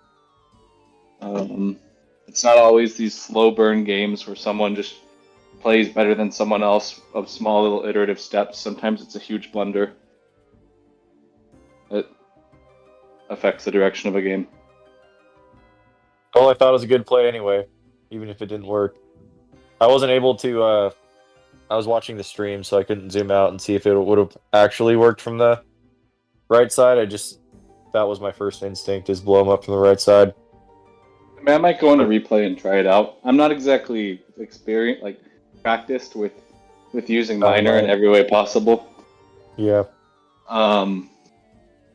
Especially not knowing how to knock someone off from any angle. So I tried going for what looked like the best approach, but it clearly didn't work. Yeah, man, it'd be like that sometimes. Yeah. I also didn't bring mushrooms. I brought Pegasus instead. Why'd you do that? I mean, basically, I took the situation that DX screwed up game 2 because he could have just won the game right there if he drained me or something instead of flashing. That's what I said. Yeah.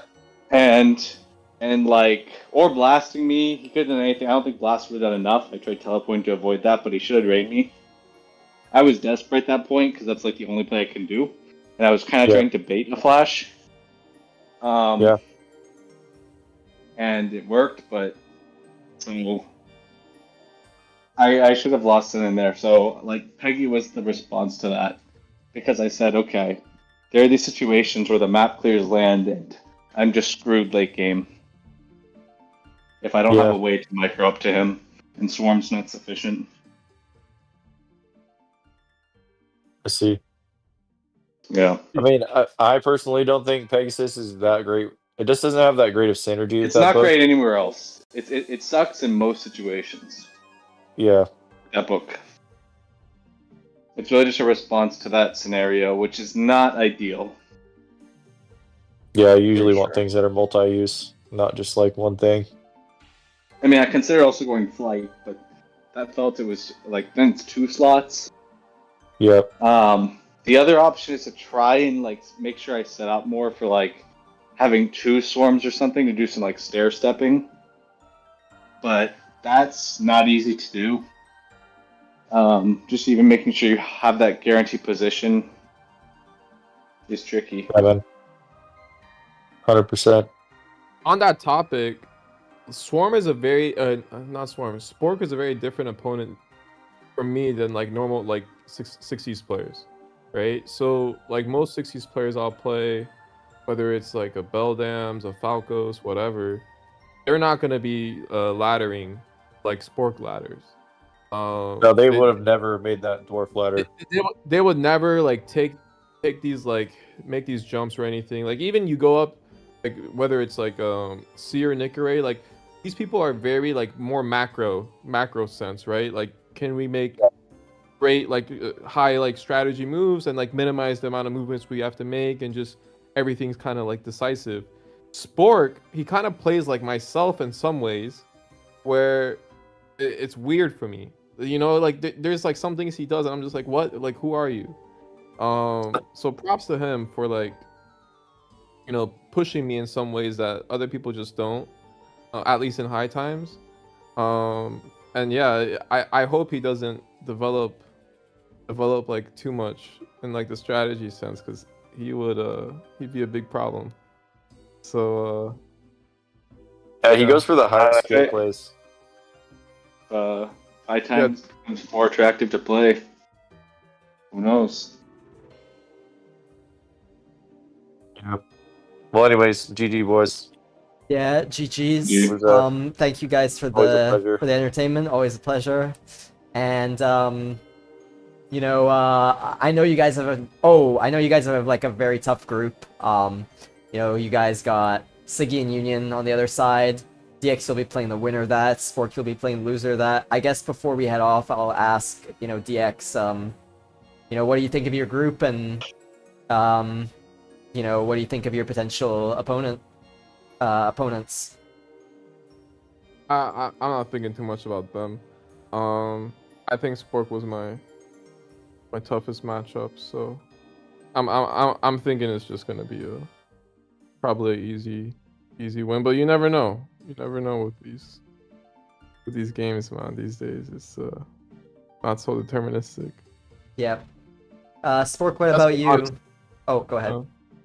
Yeah, that's just my honest thoughts. Yep.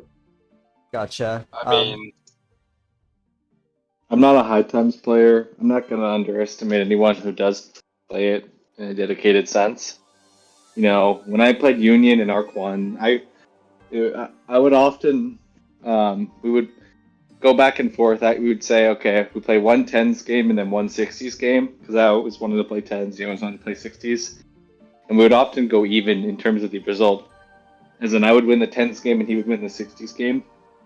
So hopefully that type of result does not translate into Arc 2.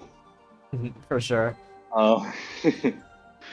But no, Union's very, very good in high times. So comes to really more so to like how practiced is he?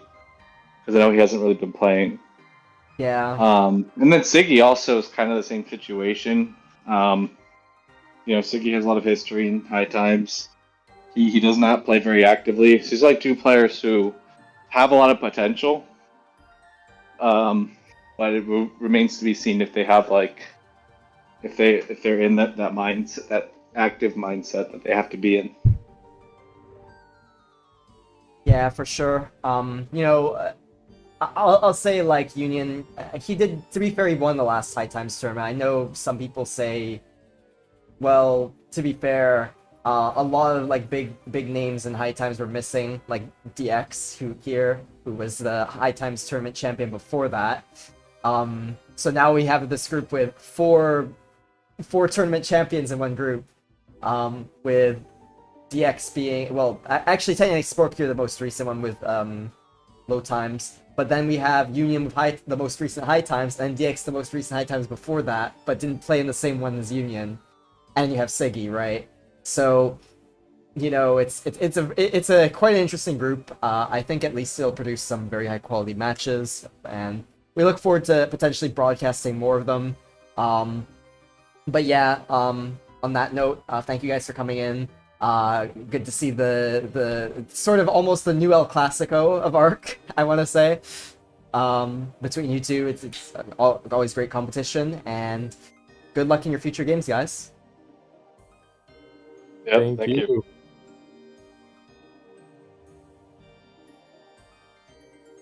All right. On that note, everyone, yeah, I'd like to just give a quick shout out to Day and Joker. I don't have like their Twitch or YouTube tags or anything like that, but like on standby.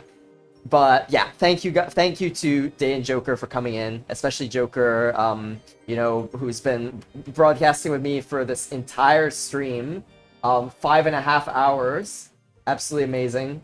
And also thank you all to the viewers for watching during this long spectacle. We hope you enjoyed all the games tonight. I'm gonna also 1 second before we head off. Yeah, and if you'd like to follow me, the host of today's broadcast, you can follow me.